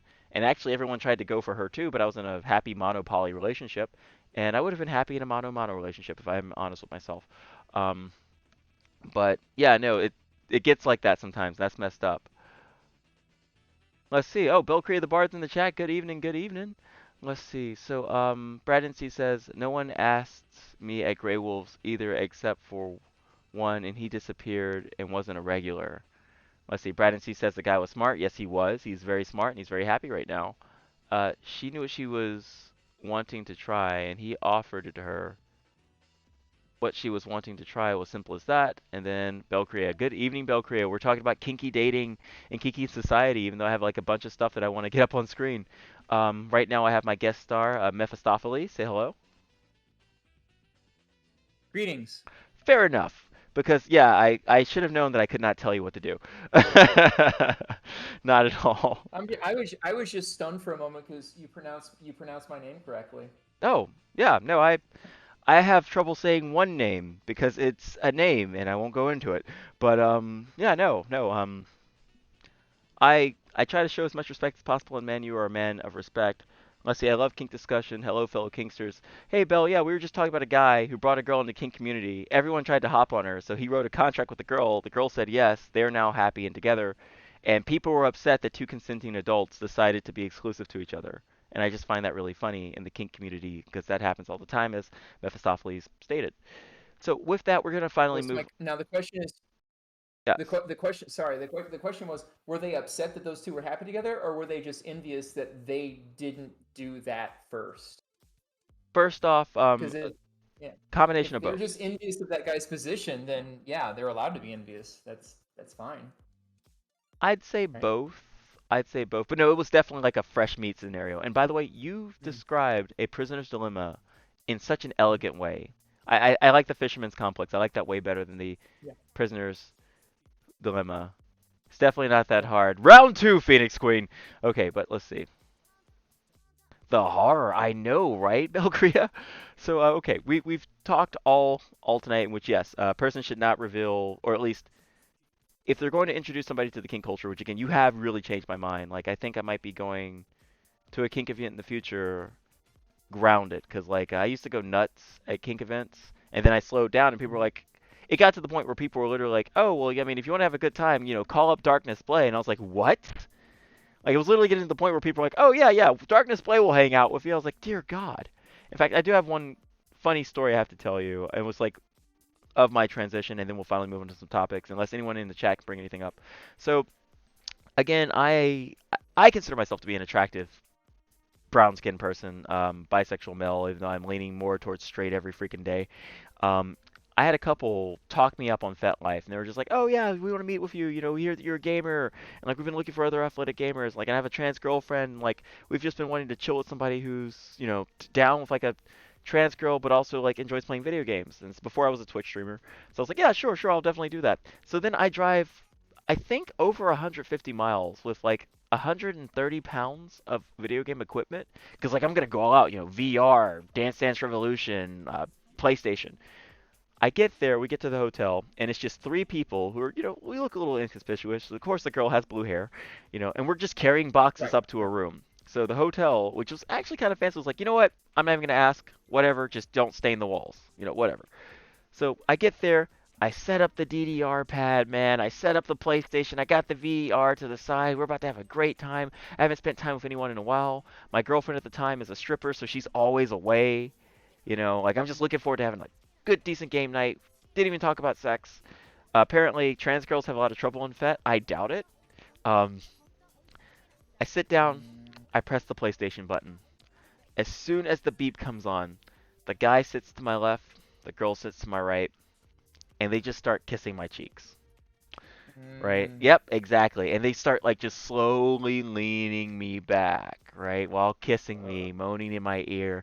And I'm sitting there like I'm having a crisis. I'm having like an existential crisis. Like this picture on my screen here. I'm just like, well, I have driven so far to meet these awesome people, wanted to play video games with them. The first thing they do after me lugging this equipment up flights of stairs to play video games with them is they start making out with me. And it was at that moment that I thought, all right, I'm gonna fuck these guys, but I'm gonna do it for me. And just that's like a lot of the problems that I see sometimes. Even though I love the kink community and the kink community, just people don't want to expand beyond it. Like it'd be what if we could have like I could have made them put on a VR headset, right, while making them play a game while flogging them. That would have been fun, you know? That would have been fun. so where I'm from, sex really isn't a thing that's involved in play parties. It, Yeah. it's more of a regional thing. I've noticed like this area, especially if you ever see a play party being advertised as sex positive, it Yes. means people are gonna fuck at the play party. Well, yeah, North Uh, Carolina, yeah. Fayetteville, Durham, Charlotte, Somerville, Winston, Mhm. like they've and don't get me wrong, there's some non-sex play players, but no, it's very sexual oriented. Right. It's getting that way. Well, a lot of it has to do with there's a Venn diagram that, and depending on Mhm. where you're at, that Venn diagram is almost a complete circle, and sometimes it's not. Mhm. Where you have swingers, where you have swingers events, great, swingers can go do their thing, and then you have BDSM events. The problem is when swingers get into BDSM and find out they're kinky, they then approach every BDSM event as if it's a swingers party. And Uh, unless everyone's on the same page, the waters can get muddied very, very quickly. So I don't do casual sex. So for me You're personally, very like, smart, by the way. yeah, I don't do casual sex, and 100%, like, even if I did do casual sex, it would not be with someone who's married. Mm. That's just me personally. I got another friend That's who my has the own boundaries. same problem. Like, Yeah, she wants to find a nice, yeah, like, so she's very attractive. She wants to find a nice guy who isn't married, and every guy she meets is either married or hiding their marriage. And I'm just like, guys, I thought the kink community was supposed to be our escape from everyday monogamy. If I wanted to cheat on somebody, I'd go to the office, you know? right. Yeah, yeah. No, well, how does that joke go? Where the girl says, "Well, I really just want a guy, who has a car and doesn't live with his parents and he's got a job, but then I have to deal with his wife, and I don't know if I'm ready for that kind of Oh drama." my God, I heard that joke. Yeah, That's really funny. yeah, yeah. But yeah, no, and so for that, it's okay. And I've noticed that's a thing here, like you said, Fayetteville, big swingers community, and I don't have a problem with that. I myself am not a swinger, but I go to what I think is a play party, and then it's oh hey, I get approached by a guy. Hey, my wife, she thinks you're really attractive, and she wanted me to approach you for you. And I'm like, I'm just here to flog people. Like I'm just here to try out my new nipple clamps. I'm just here to flog people. I'm I, just here to put someone in my back bed. I'm just here like that's not. I'm flattered, I guess. I don't have a problem with sex positive play, but you were ready. You had the Doritos and Mountain Dew, and you had the PlayStation controller ready to yeah, no, I go. was ready to go. You know, I was yeah, ready you to had go. your extra space on your memory card, and you were like, "Oh, let's do this. It's going to be a good time." Game And night. then yeah, yeah, it was game night. You were really chomping at the bit for that. It's good. That's fantastic. You painted that picture for me perfectly as well. Yeah, but it's just after a Fantastic. while, like, and here's the thing, like, I get a counter response now. So like now, I used to be the guy who's like, oh yeah, I'm down to play, I'm down to have a lot of fun. Now, because I'm slowly re-entering, like, I'm re-entering the kink community as a comedian. I'm a paid comedian now. We'll move on from that. But like, I'll go and be like, hey, sailor, you want to play? And I'm like, not really. You want to talk about culture? Like, I'll literally sit on bed with somebody and just talk with them for hours. I literally did that with Armageddon Amy at the last party. Armageddon Amy, if you're there, hi. And people are just kind of like, you changed, man. I was like, no, I just started to respect myself. Um, don't want to just be your flimsy play toy. Oh, but here, moving back on. I got to say this, and guys, I got to paint a picture for you.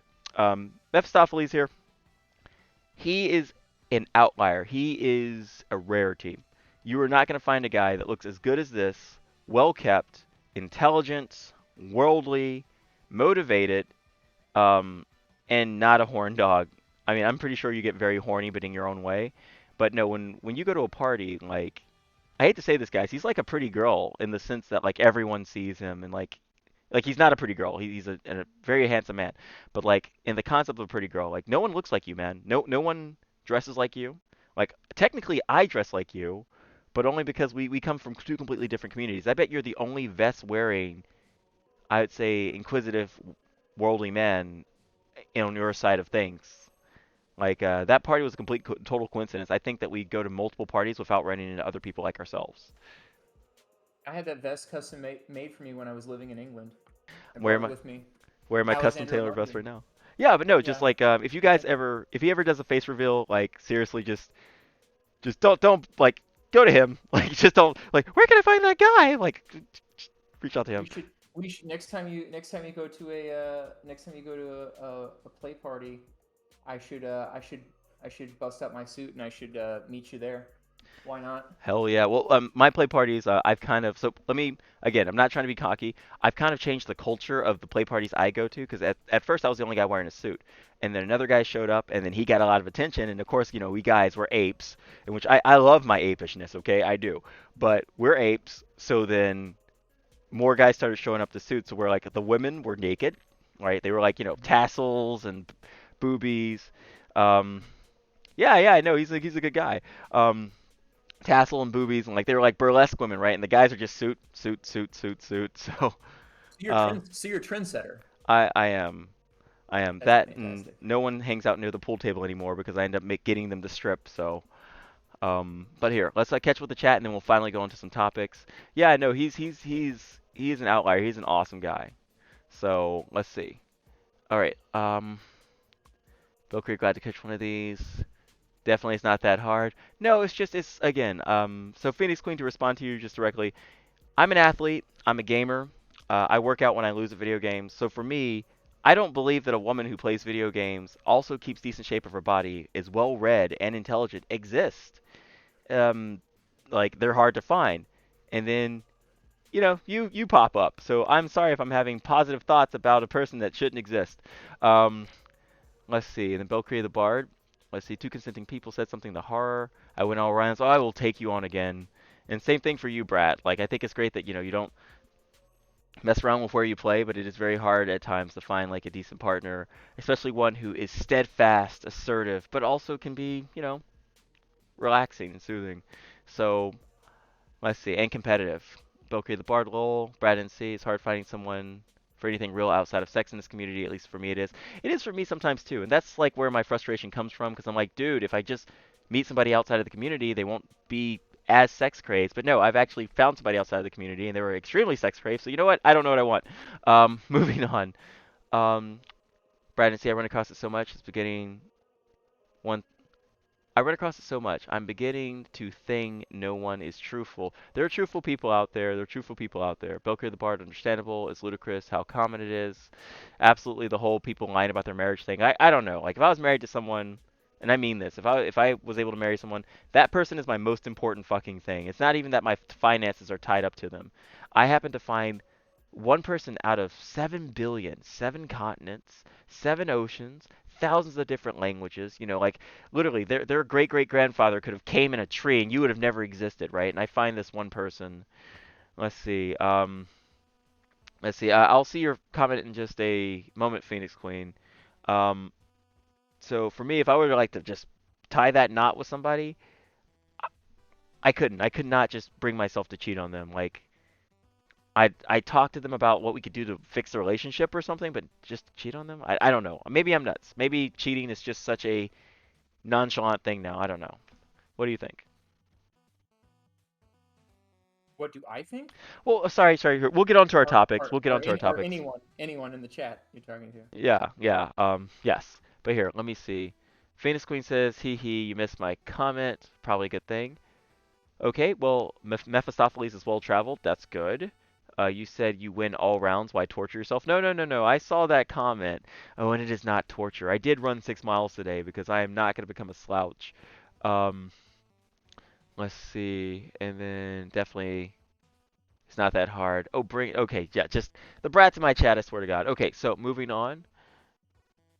Definitely shouldn't be nonchalant. Yeah, it bothers me how like some people are just willing to straight up cheat on their partner in the kink community, which is not always the case. Like there are some amazing kink communities, like as Mephistopheles said, where they have their own little bubble, their little bio bubble. So they don't want to like leave that bubble and potentially get a partner sick, which is really honorable. But then there are some chads, and I do mean chads, that just show up and then spread gonorrhea. So yeah. But okay, let's get on to some topics. What do you say? I'm game. All right, so here, first thing we're gonna do is we're gonna move over to we're gonna lighten the mood a bit. Let's go over to Kinky Shitpost. This is like a kinky meme place. And yeah, no, I'm any blurry picture thing. I'm not gonna. Nope. It's just big nope. How to spot a sub. Okay, so again, nope. All right, guys, hold on a second. I'm gonna just turn off this screen right quick. Make sure I don't get kicked off of Twitch. Let's see what we got here. Oh, that's not so bad. Yeah, but no.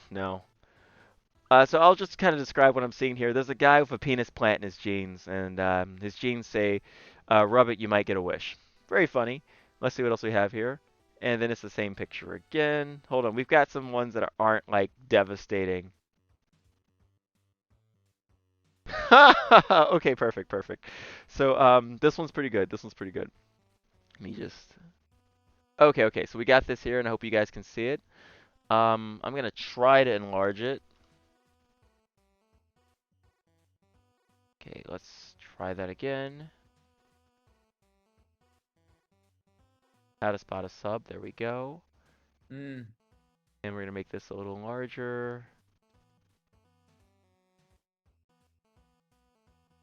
Okay, so it's not letting me. Gonna put that back, and we're just gonna go straight to the picture. There we go. Let's see. Belkir the Bard said something. I'm gonna check that out. Let me make this larger. There we go. Okay, so how to spot a sub. There's a guy in the gym, he's looking very happy, and he's a good-looking guy, right? And there's a tan girl there with long hair looking at him. She says, "You should really get a haircut, Will," and grabs his hair. Will then moans. Grabs his hair and Will then moans, and like she has this snake eye popper look. And do you see that? Mm-hmm. I guess I could share my screen with you. Yeah, let me share my screen with you so you don't have to wait on chat. Just a moment. I hope this doesn't break. There we go. Go live. Okay, so Very guys, nice. so for you guys at home, just let me know if like the stream all of a sudden starts to just suck, because I'm probably pushing my computer, right? So then, so the next frame is him covering his mouth, and why can't I have like, I can't build the muscle. Like no matter how hard I try, I could not build the muscle. Like I've got like a very thin, lean look, but just look at that face. Look at that face. Um, and then finally, Mm. oh sweet, very very sweet. So that's not bad. Let's see if we can just do one or two more before we move on to an actual topic where we get onto relationship advice. I just like to lighten the mood a bit. Yeah. Let's see, and then gotta hide the screen again, guys. So your stream is still streaming. Well, can I? Okay, so it's window based. Let me stop that. How'd the stream go? It went fine. This is why like I need a second person like physically here. There we go. Go live. Okay, Brad C. or Belkir the Bard said, absolutely. It was one of the most painful, heartbreaking things I had to go through. Previous marriage, supposedly monogamous. I could have never imagined doing that to somebody I care about. Okay. Followed up. You're a brat magnet. It's everywhere, unfortunately. I'm gonna read from the top to the bottom, guys. Phoenix Queen then says to Belkria, "I'm so sorry. You didn't deserve that. I hope you find somebody worth your time that won't waste your time." Brad and C. Lol thought that too. Started to suck. Oh shit, the stream did start to suck? Okay, thank you. Thank you. Brandon C freezes. Okay. Okay. Good to know. Good to know. Like, let's see if that's moving. Yep, it did, okay, okay. Yeah, I'm sorry, Mephistopheles. I gotta, apparently showing you my screen is pushing things too hard. Okay, that's fine.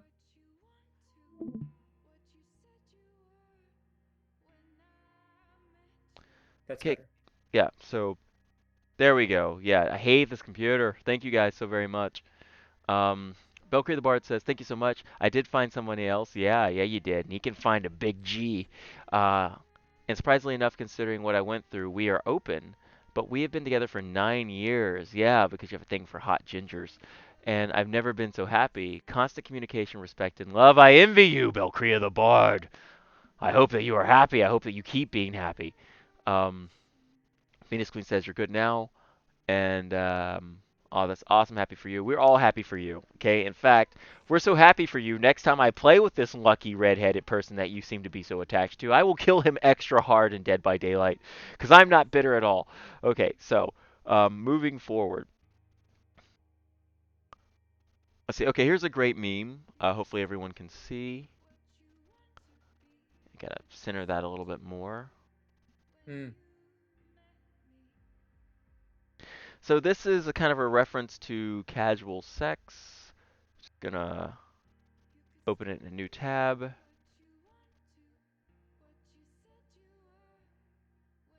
Okay, you're gonna make me work harder than I need to for this. Hot gingers with a French accent.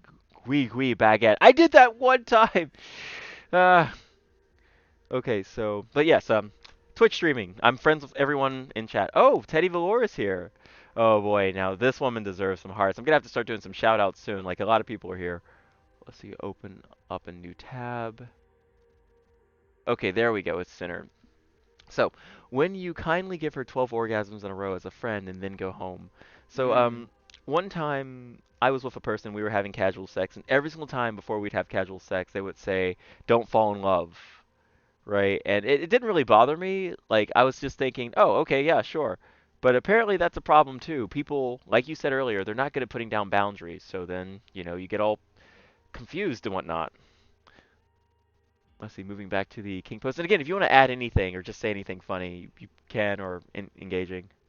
No, I'm listening. That's the thing too. Is people put down boundaries, and there's actually a term. There's actually a term for whenever you expect something of someone, and you don't say it outright. It's called a covert contract. I learned this last year. Mm-hmm. But basically, like you said, is you're having no strings attached thing, or you're just friends, casual sex, and then one person wants more, but they don't state it. That leaves it's an unrequited love situation. And that doesn't necessarily have to be a sex thing. It could be with anything. It could be with just playing. If some two people want to play, but one person, and this has happened before, where hey, a top and a bottom want to play, but then the person who's the bottom thinks, well, this person is my dom now. Well, Yeah. yeah. No, that was just for one evening. Yeah, I, nope, I that was was just fun. just topping. I was just topping you for one evening publicly, and there was nothing else after that. But when one person expects there to be something else, but they don't state it, then that leads to a lot of hurt feelings. Yeah, yeah. No, that's another trapping that like people need to absolutely like. So the thing is, we've kind of all been raised in this public culture, like where we see kink culture in television, we see people having casual sex in television and books, and then we think, oh, well, everything's just gonna be rosy, everything's just gonna be coming up Millhouse, right? And then like because one thing I've noticed, like especially in the poly community, like sorry guys, I'm poly, like I have polyness in me.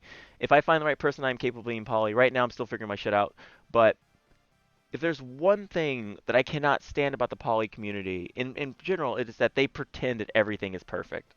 Like there are never I any have noticed issues. that. I What's have that? noticed that. I have noticed that 100%.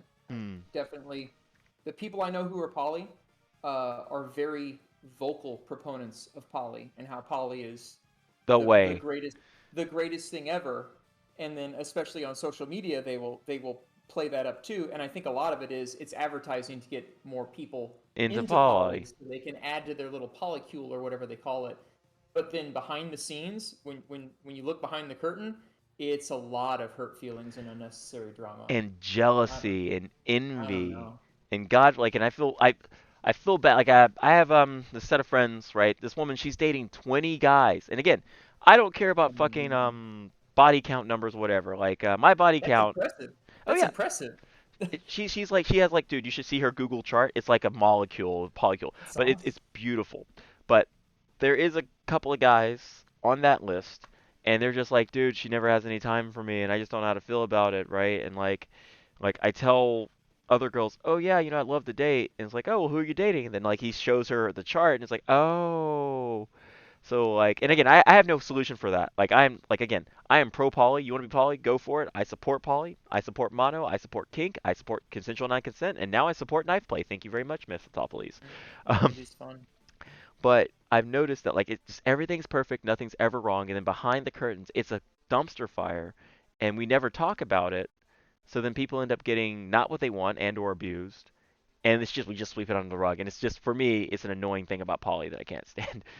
So. And this is the thing I've noticed, particularly here, in this state. Like I know some people in the Raleigh Durham area Mhm. who are openly. And when I first got here, I don't want to say I got like sniped, but they were. I guess someone was trying to recruit me into their little poly thing, Mhm. and it's after hanging out with them a few times in vanilla settings, it's just it's you want me to join this polycule thing that you have going on, but every time you've talked about your relationships, it's a headache, it's a mess. You're upset, you're angry, you have, I don't know, like why would I want any part of that?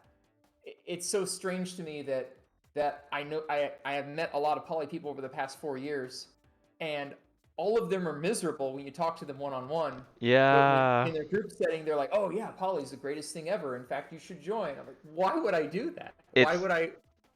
no You're please. all miserable. All of you are miserable." No, I agree. I agree. And the thing is, I think it's because I hate to say it, like I'm an atheist, but it's become a new religion, and like just like any type of cultural zeitgeist religion, you cannot say you can't speak it out against the religion. You know, if you speak out against the religion, then like you're outcast, you're ostracized. Mhm. So here, I've got another meme for you guys here. I'm gonna pull it up right now, and I'm gonna just move this back. There we go. But here, let's catch up with chat real quick. We'll do two more memes, and then we'll move on to some actual relationship advice now that we've poured out our hearts. And which you're great, man. You're great for podcasting. You really are. Thank Um, you. I didn't practice at all. Let's see here. So French baguette, my wife streams. Teddy, good evening, Teddy. Um, Darkness picking up on my love, naughty. Hey, Bill, I love you too. I love you so much. I was projecting my love for Get Quacked and also Katie Kitten TV the other night, and I bought love in the sense of a milkshake and watched them drink it. And again, we're all athletes. So we're all being naughty that night. I want to show the picture. Teddy was there too, and we all just kind of broke our diets. So yes, Boker the Bard says, was for a while too until my podcast recording ended. Tuesday can be very hectic. Hey, well, we want you on, Bell. Like, we'd love to have you on. Like, you could tell us how things are going if you want to tell us about that. Like, I was honestly expecting a statement from possibly Katie Kitten TV tonight, but let's see. Let's move on and catch up with the chat because my friend's time is very important to me here. We all need a friend like that. Yes, we all do need a friend who can give us 20 orgasms and leave us alone, I guess. I personally would not mind cuddling after 2 orgasms, but only after two. Like, if you only give me one, I don't want to cuddle. Let's see. Mephistopheles, that happened to me with a partner a few years ago. His feelings deepened. He never expressed that except for the start. I need glasses to start picking up fights. God, okay. Except to start picking fights with me and insulting my then boyfriend. So she was in a casual relationship with a dude, and the guy wanted more. Hmm. Um, Boker the Bard That's honestly good. made me hesitant to accept new partners. Yeah, because you get like you can have a traumatic experience. Like my traumatic experience was, and again, when I've dated multiple people, my traumatic poly experience was the fact that like in public we were like the couple that people fucking envied. But in private there was just a lot of not not being sure of like how you feel or your status, and it eventually ate the partnership. Let's see, moving on. Brat to Belcrea. I'm impressed that you could spell his name. Damn. Let's see. Oh, no, no, no. Mephistopheles is a name in a language with rules, so it's easy to say. Um, Belcrea, I'm quite the library nerd and a brat. Yeah, no, if there's one thing I can fucking pick up, it's brats and littles. Like, I can't get rid of you guys. Really? Um, oh, yeah, no, I once threw my first active poly party, right? And again, like, it was like a half naked party where you could wear a costume. The ratio was like for every 5 girls, there was like a third of a guy. Like they just all showed up, and like the pheromones in the house were incredible, and they were all brat littles. It was like the horniest thing ever. And the fact that I wouldn't allow for them to do anything except play with Legos with each other or play video games or go in the back room and play Among Us, it was just like a bunch of just whining and like anyone else would have been in heaven. And I was like, guys, I get that you're brats. I get that you're littles. I'm not even asking for you to tone it down. Like, is it me? Oh, by the way, could you say something right quick? I want to make sure your mic is turned up. Are you guys having trouble Yes. hearing Mephistopheles? Hello, hello. Okay, okay. Um, let's see. I'm open up front. I'm not looking forever. Okay, moving on.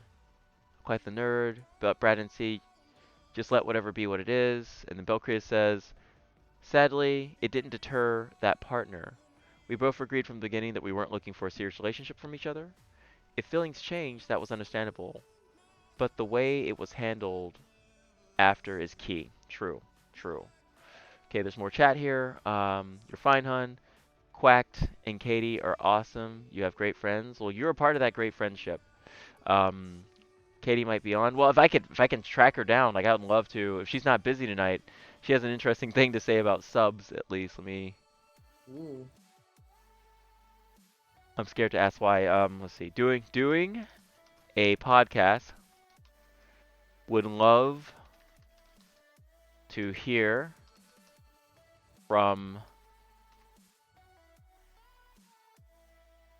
a sub. That is all. Okay, moving back onto the chat. My costume was killer. Hell yeah, it was. Um, I said Bard, but go on, friend.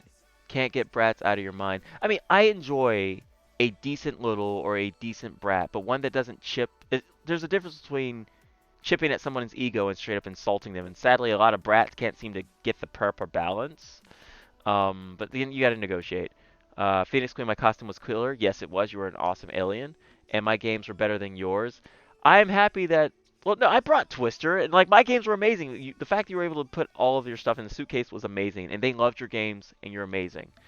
Thank you for bringing that. When I get a decent place, another venue, I'll be more than happy to have you bring all that stuff again. Okay, so let's do this meme. Let's do this meme. Um, there we go. So there's two Fox anchors here, and they say, "Well, I'm sure you needed it, Anne. Did you get many spankings as a kid?" Hmm. And it says, as a kid, no." And then the guy says, "Wait a minute, wait a minute, wait a minute." It's like, "No, no, no, no, wait, wait, wait." And then she says, "That's not what I meant." The guy is basically losing it. Well, let's normalize kink. Let's normalize getting spankings as an adult. Well, we'll see you back in 30 minutes, Belcrio. Guy says, "I'm not, never mind, I'm sorry. That's not what I meant. I'm really embarrassed. But I was a pretty good kid." The guy says, "Ah, I'm sure you were." And just one more meme. What do you say?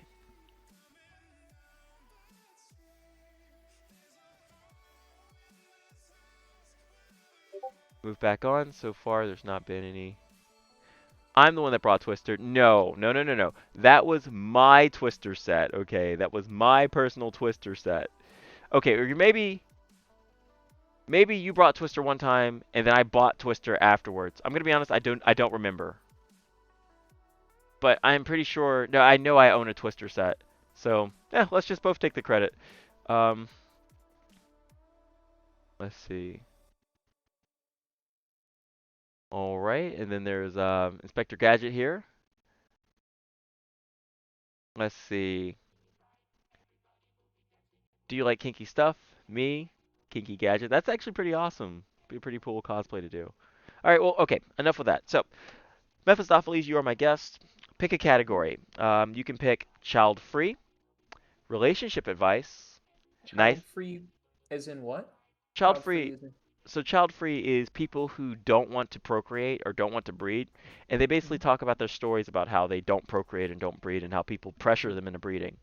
It's a Really? yes. Like a girl might be dating a guy, and when they first started dating, the guy was like, "Oh yeah, I don't want to have kids," and then like 4 years down the line, it's like, "Oh, I'm ready to have a kid now," and the girl's like, "I didn't want kids 4 years ago. Why do you think I want kids now?" Type of stuff. Hmm. Okay. Yes. What are the rest? So we have child-free. We Uh-huh. have nice guys and nice girls. They're anything but nice. Relationship advice, and finally, am I the idiot? Which are stories about people explaining their perspective of something that happened and asking whether they are an idiot or not. Okay, and then we're just gonna take questions from the chat based on that. Yeah, yeah, we'll take questions on the chat. We'll involve the chat. So this is the second part because we've just got done introducing ourselves and our backgrounds. I think that your relationship and dating philosophy, um, like anything else, has its cracks, but I'm not seeing them.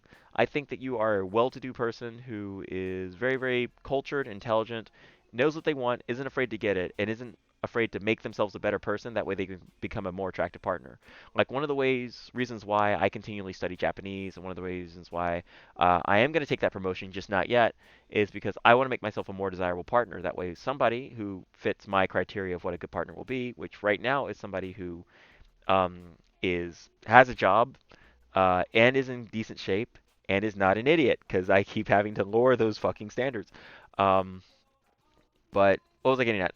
My point is the perspectives that you make about dating in the kink community and why that would be favorable and why you want to avoid bombshells or eventual the other shoe dropping.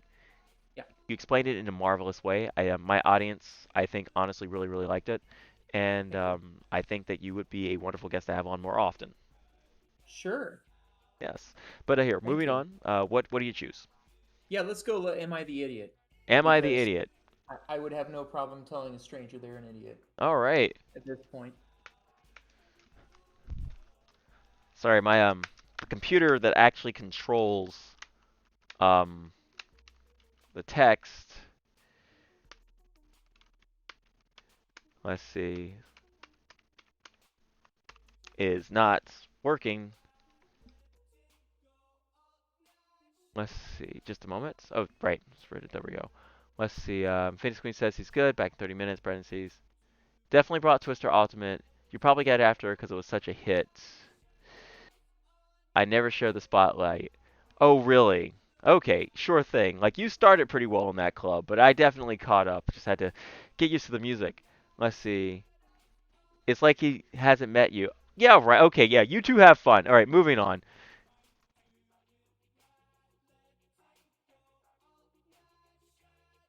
Okay, so let's see what we got here. All right, so you're going to pick a subject. I could not load post for this page. Okay. Okay, there we go. So we're just going to go with new. Mhm. Um, really? Okay, let's refresh the page. Are you looking for Am I the Asshole? Yes, I'm looking for Am I the Asshole.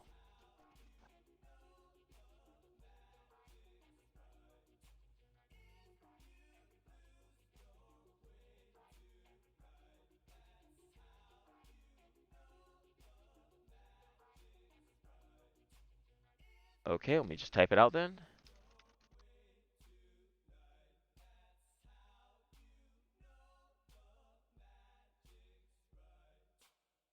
All right. Let's see here.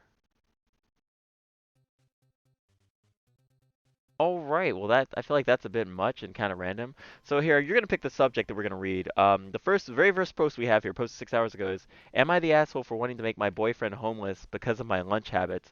That is so fucking weird and obscure. I just want to skip it. Also, I think it's a question that answers itself. Yeah. No context needed. Yeah. No. Just you're an asshole. Okay. Moving on. Okay. Am I the asshole for making my boyfriend eat fast food for a week? Am I the asshole for refusing to be a stepmom to my husband's kid? Oh, Ooh. no, that one's a good one. You wanna do that one? Is sure? Isn't that a package deal?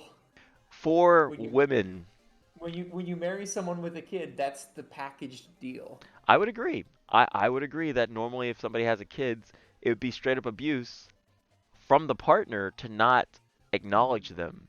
Right. Like, Yeah. and even if the guy's like, oh, okay, well, I'm co-parenting with the mom, like, so like when the kids are away, you come over and like we have our Mhm. fun or we do whatever. And then when the kids are here, like you're not here. Like, they might have an arrangement. They might have an arrangement. Hmm. But yeah, no, that sounds like an asshole thing. You wanna peek in? Go for it. Okay, let's see. Let's see here.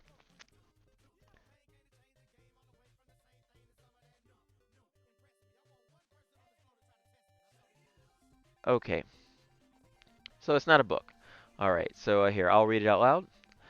Am I the asshole for refusing to be a stepmom to my husband's kid? We're just gonna check ourselves here. Okay, and chat's going nuts, and I just she's in Brandon's like she's an asshole. True package deal. Kind of a trigger for me. Sorry, definitely a package deal. I would agree, guys. So, Yeah. okay, Yeah. Yeah. so I mean, but with more context, there could be more to it. But on the yeah, surface, it's a package deal. Yeah. If you married a guy with a kid, yeah, that's no, you, that. It, you yeah. treat that kid well. Yeah, okay, okay. So here, first paragraph, and I'm just gonna widen my eyes here because I am noticing that I'm having trouble reading. That's bullshit. So I know that sounds terrible, but hear me out. I've been newly married for around 6 months. My husband has a 15-year-old son, Jason. Not looking good for you, lady. And that's all I'll say. I'll keep on the path. This is all you, buddy. Let's see. My Hmm. husband is only 32. He had him early. It had just been the two of them until I came into the picture 2 years ago. His kid never liked me, which I get. I made the duo a trio, and he misses just his dad. That said, my husband really wants to do the whole family thing that his kid didn't get growing up. He had a lot of guilt about his mom, who hasn't been in the picture since like his birth, and wants him to have a stable relationship to look up to his parents. That's the first paragraph.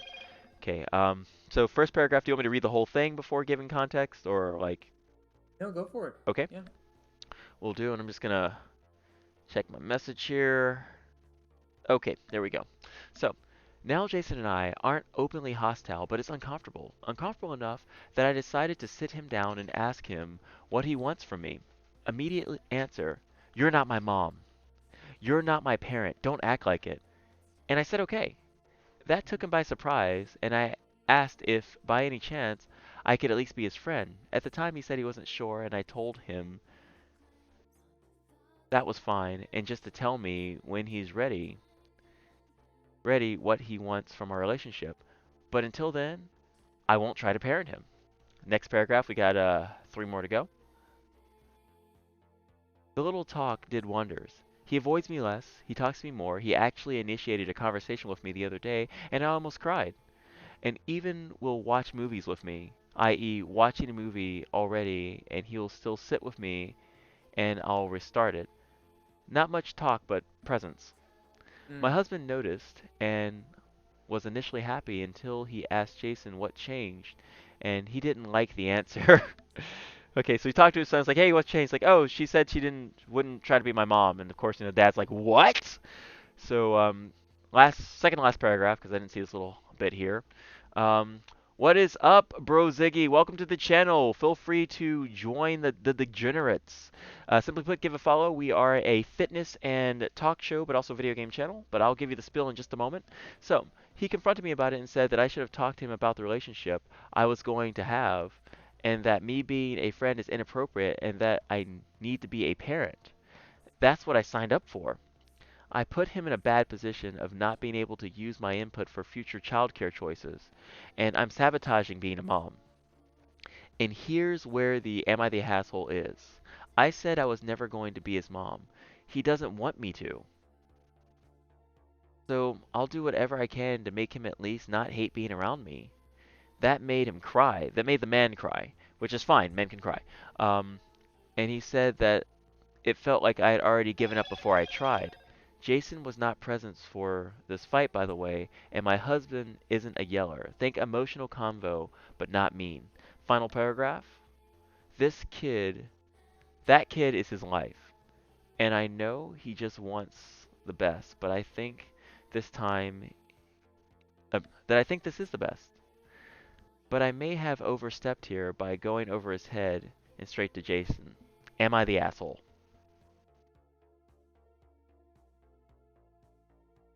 Yeah, you give your opinion. I have an opinion.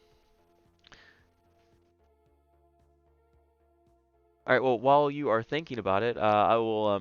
So let's see. Brew J Ziggy. I'm just gonna call you Ziggy. Welcome to the channel, man. We are doing kink talks. We are talking about kinky culture. We're talking about dating inside of kink culture. We also, when I'm not doing my talk show, I am a entertainment channel. I exercise while playing video games, and I play multiplayer games so that you can actually play with me. My hopes is that you actually become my friend on this channel, and we can actually play video games together. But until then, we are having a serious talk with Mephistopheles, who I hope is still here. Okay, we lost I him. had a malfunction. No, I'm Okay, here. okay. I'm here. Welcome. So, what do you think? Um, Based off everything I heard before my computer restarted, Hmm. I'm not. The thing is, a 15-year-old boy is only interested in violent video games and masturbation. So there's Mm. not really a whole lot that you could do. She wants to be there for him, wants to be his mom. That's great. He's not having it. But that's so typical. The whole "you're not my mom" has been spoken in pretty much every situation like that throughout history. You know what? That's true. I wasn't even going to bring up the whole video games masturbation thing. You make a marvelous point. That and they couldn't really have anything in common. I mean, I understand that it's just been him and his dad all of his life, and I mean, he is a growing, more than likely hitting puberty. Okay, I hit puberty past like the age of freaking like 23, but he's a growing boy. He might be, and it's gonna sound weird, he might be frustrated that his dad is like has a regular sex partner that makes him kind of ignore his son. He can't play catch with his dad while he's pegging his wife, you know? Right. So, No, absolutely. yeah. And of course, 15-year-old boy is gonna have his own sexual frustrations as well. And I get to see like being being in a unit, having a single parent for so long, and then all of a sudden a third party intrudes on that. Yeah, Mm. there's gonna be a bit of a that's gonna be a shakeup But even then, let's just say the mom was there the whole time, and then the mom left, and now the stepmom comes in. It's like, well, it's just a third party intruding who wasn't there from the beginning. She wasn't part of the original unit. She's just some stranger who's not blood related who just showed up. And Yeah, also, and 15-year-old boys are typically just angsty and angry anyway. I don't really think there's a I don't really think there was a right move for that stepmom to make. She was pretty much screwed to begin with. yeah, it kind of encapsulated. And like I Yeah. didn't mean to just like go straight to the sexual aspect of it, but no, it's Hmm. I think it would be in her best interest to take the parenting route, but no, she tried to de-escalate that as best as she could. I mean, it's Yeah. kind of weird that they've gotten to this point where like the dad's like, "I'm gonna marry the fuck out of you," and the kid's like, Hmm. "Did you even ask me?" You know, Yeah. like two Yeah. years in, they're married. Like this should have not been a thing anymore. Hmm. Like I don't know, like I don't know if the boy was a ring bearer, like this should be over. But yeah, Hmm.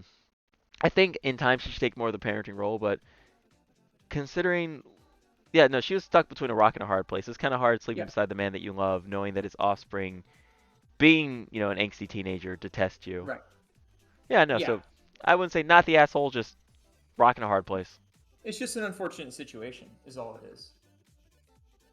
So let's see, War That's Dancer all. here says, I can respect that she understands that she doesn't want another mother, or sorry, that he doesn't want another mother, but the way that it is worded is dismissive of his place in the family. It's like dad and son. It's like dad slash son and then dad slash new wife. Two families, not good. And War Dancer's a father. He has like a football team of grandkids. Oh, wow. Yeah, no, he's definitely gonna be the reason why like I am not gonna be the reason why the Earth population grows at all. I'm going out of my way to make sure that never happens. But he's definitely the reason why like Texas is gonna have more people. um, but yeah, no, just rock and a hard place. I think. I don't think if I had to reach, like if I had to condemn her, I don't think it's good that she had a somewhat secret conversation, even though she didn't intend that, with the son. Um, just because, and again, I hope they have a happy marriage. I'm not trying to be weird or anything. That type of relationship can just grow badly, before it's like, oh, well, my not mom said I could do it, and she pays rent too. Yeah. Hmm. I'm not fucking blind. The text is small, and I'm using OBS, and also I don't want to use any more screens because the more Google screens I use, the slower my computer is. But no, I'm not blind. It's just I I do need glasses, but I'm not blind. Oh, I know Chrome's you're both in notorious for purple. Like, devouring man. okay, guys, Yeah. I love you. Change your colors. Please change your colors. Like Phoenix, I can see Phoenix because she's blood red and that's my favorite color. You know, he used to be green for me. He's purple for me. To be honest, I've been in this situation twice. Oh, no war. Says, and this lady has no clue in the article. So War thinks she's an asshole. War definitely thinks she's an asshole. Okay, so next article, we can go for the same stuff, or we can go to child-free, good guys, good girls, or relationship advice. Or Yeah, not. let's switch it up. Let's switch it up. All right, well, it is guest honor. That's normally how I do things. Yeah, let's go. Let's just go in a row. We can just do one of each. Okay, so we'll start with relationship advice before we start Yeah, dividing the crowd, because I great. swear to God, nice guys and nice girls will absolutely divide my audience. Mm. Um, Here, do you mind reading what Phoenix Queen says as I pull this up? Oh, I don't even have that open. Oh, okay. Me having that open was causing you to come through choppy on the Discord call. Oh. Okay, well, it's nice to know we both live in the boondocks. Okay, so, just a moment. That's a joke. You do not have to reveal where you actually are. Okay, let's see. We'll start with relationship advice. Really, computer? Hold on. There we go. Yeah, so I want you guys to see something if you could see it in real time. Like the chip is literally blocked. So if I do this, right, it'll disappear in a moment. If I type in relationship,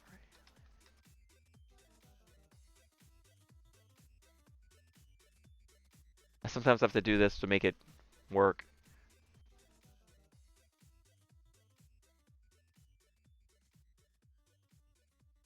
Ask man, what's the best relationship advice you ever got? And I'll save that for me later. Okay, let's see. R/relationship advice. There we go. No, that's not quite what we're looking for. Oh wait, there we go.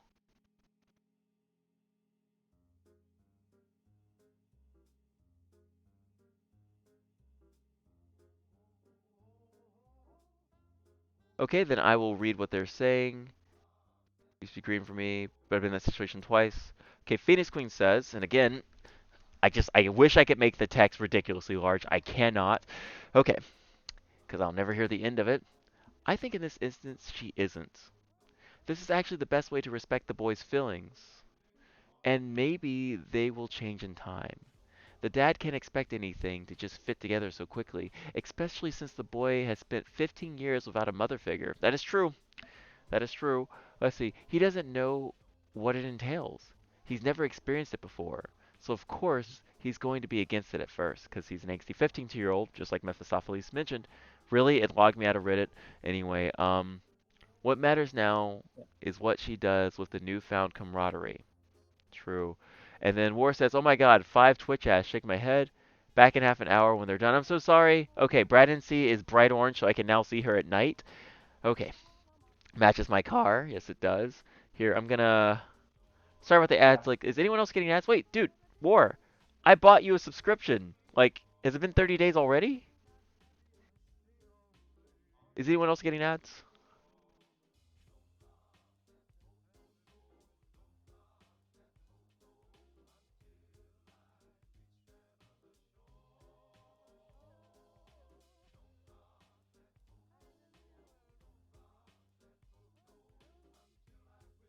There we go. Relationship advice community. And I hope I can turn safe surf off. Okay, so we're not going to do any updates. Those take forever. Okay, so 6 hours ago, my boyfriend of almost 3 years just broke up with me, and I literally can't get off the floor. Please help me. I need a friend. Um, and it's 2 paragraphs. But since we're not going to be Three talking, of 3 years of 3 years broke up with. yes, my boyfriend of almost 3 years just broke up with me, and I literally can't get off the floor. Please help me. I need a friend. How old is this person? Normally they put it in the post. Let me see here. She says she's 17. Ah, So, that yeah, no, you're just like, no, no, I don't want no, your no, Dawson no Creek one cares. tears. No one cares. Don't bother. I'm back. Welcome back, War. Amen, Phoenix Queen. You have to fit the puzzle into the pieces. The boys' feelings matters, and ultimately their relationship can make or break this marriage. True, but I'm gonna be honest, guys. Like, if I'm just absolutely real with myself, this is gonna sound awful. Just I have dated an incestuous family, okay, and it was the best time of my life. But normally, you don't want to be your kids' friends until they're much older. That's all I'm saying.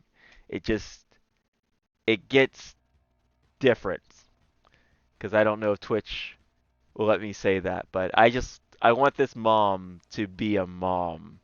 She needs to be a mom because it could just not go the way it normally should go. Um, but let's see. They're gonna continue on with that. Let's see here. Single mom looking for advice with a teenage son. We seem to have a theme tonight. Um, 570 votes. It's not too long. I'll put that on the back burner. If you want to do that one, I can go back to it, okay? Hmm. Okay, next relationship advice. How do I split the chores when one partner has higher standards? Okay. Very short. Yeah, let's do this one. Okay, so it says here, how do I split the chores when one partner has higher standards? And don't worry, guys, I'm going to catch, like, I can see you all clearly now. So I will be, let's read this first. Okay, so War said, don't worry, I'm back. I'm not under my subscription. I am still. Guys, like, use ad blocker. Seriously, like, if you're watching me, just use ad blocker. Please, just use, like, I don't care about making money. Um, Phoenix Queen War exactly relationship is just as important. War Dancer, he's just a person with feelings. He's expected to just accept dad's old lady as mom. That's bullshit. Okay, Brad C at 17. She felt that her life was over. Ha! Yeah, I know. She needs to do a little more growing. War Dancer, I lived through this twice. I'm so sorry, War Dancer. I can't wait to hear that story on air one day. Or tonight. Brad and C. My job is just to be my kids' parents, not their friend. Now that they're grown, I am their friend. Yeah, let's see. Fetus Queen says, well, she's a stepmom. She has to build a relationship first. It's not the same thing. Yeah, so we have differing opinions on that. That's good. That's good. Okay, so how do I split the chores when one partner has higher standards? First paragraph. I was always pretty chill about living standards. Not like crazy bad, but I never minded some crumbs here or a few items left on the floor, etc. That means that she doesn't. One, she either lives in an apartment, or two, she doesn't live over red clay. Okay, you live over red clay, you get crazy ants. Um, my partner has higher standards that I try my best to live up to, but now it just feels like everything I do, I'm basically doing for her. I feel like splitting chores is supposed to take half the load off of each partner, but it seems like the half I do is still significantly more than I would do if I lived on my own. That's it. Hmm. Okay. Well, if you cohabitate with someone, there's going to be twice as much utilities being used. There's going to be twice as much messes being made, just because you have two humans in the same living area. Hmm. That just goes with the territory. So Yeah, I. Oh, if they're not cleaning properly, your choices are to either teach them what standards you need the cleanliness to be, and then make sure they adhere to those standards, or to just do it yourself. Because if you want something right, you just do it yourself. yeah, yes. I once had a. Now, no. So I have what you. So we're gonna send a bit, but I have what you call a heroes complex, but I only have like the first half of it. So do you guys? Do you know what a heroes complex is? Uh, please elaborate. I don't think so. So No. my particular version of a hero's complex is that I want to save people as a whole or people in general. Like if I see somebody or do something, I want to Hmm. help them immediately. However, Oh, here, savior complex. Yeah, yeah, yeah, yeah, yeah. yes, yes. But the Hmm. problem is, well, probably savior will be a better way to go. Only because, and no, I'm not self-diagnosed, but only because heroes complexes tend to get really bad because they put people in purposeful danger, right? Which is something I do not do. But the best textbook um, DSM-5 way to put it is heroes complex. Um, so for me, like I did get a partner who was at the time at a lower living standard, and eventually Hmm. we ended up living together. This is many years ago. Living together, and like I put her into school, and I had given her an education, and I made sure that she was like a smarter, cleanlier person. I was like the first guy. I just did a lot of stuff for her. But dude, like beforehand, she was so messy, and I could not imagine how anyone could live the way that she lived.